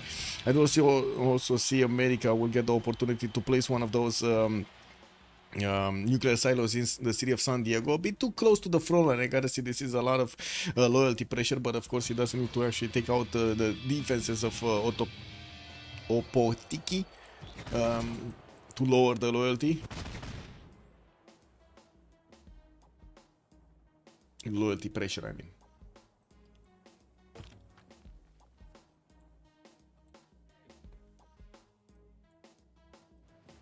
To 10 exoplanet expedition from Washington. Well, there are new GDRs coming in. Also, new nuclear devices are getting built. Nanoblaze is gonna get another one next turn. That's exactly at the moment he will get the opportunity with the military engineers to actually get one of those now. I do see Nanoblaze is gonna need to chop. Oh my god, if he's gonna chop with that builder, he's not gonna get to build it there. Oh well. The nuclear silo, I mean. This is quite slow. This is quite slow. Score tab. Barriere needs to split around. They will have a lot though. They will have like what, 390 something, 93 on two of them, and 323 on the third one. Come on, split it. Like Flux needs to give Nanoblaze at least 370, so see, 80 actually.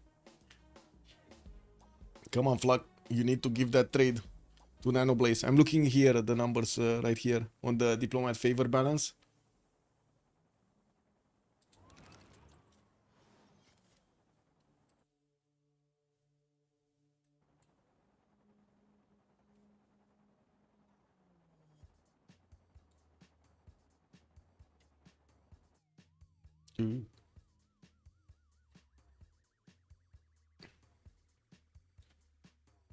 Landal is still there, watching. He's watching Flug do it. Kill off his opponents over there. Okay, only 150. No. No. Anyway, let's actually go through this and we'll see.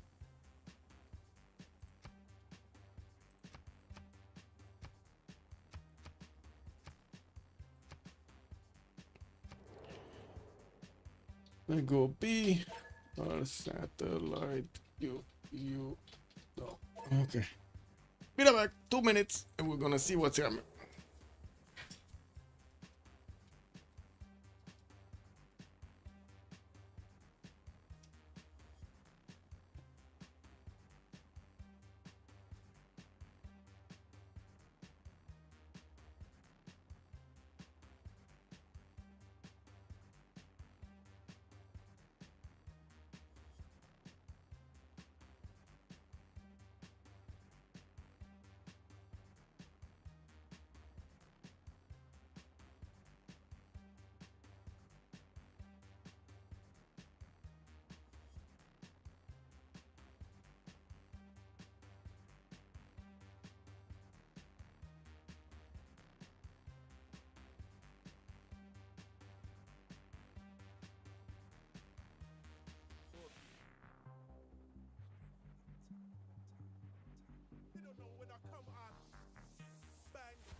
Wait, they just needed to get like what, 4 points, right? They just needed to get 4 points in the Diplo.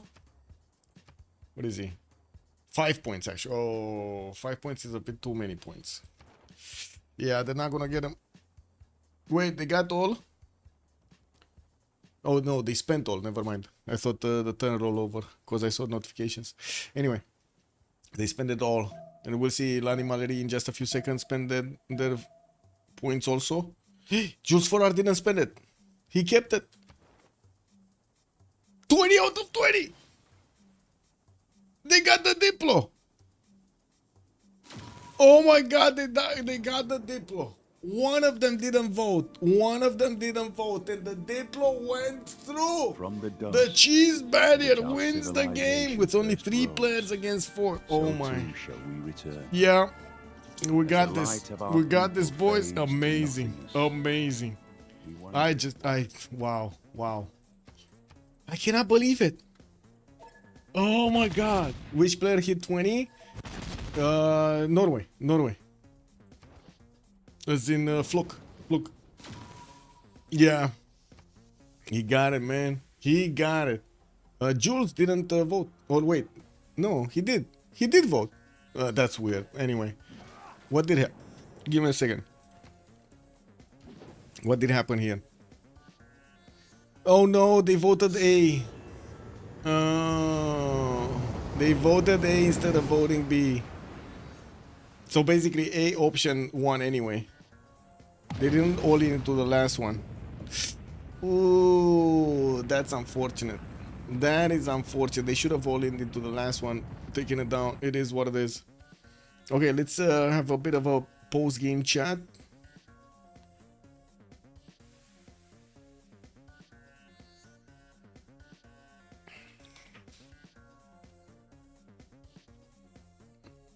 GG, well played. Wait. Where am I? Any warning. You'll know when it comes. Come.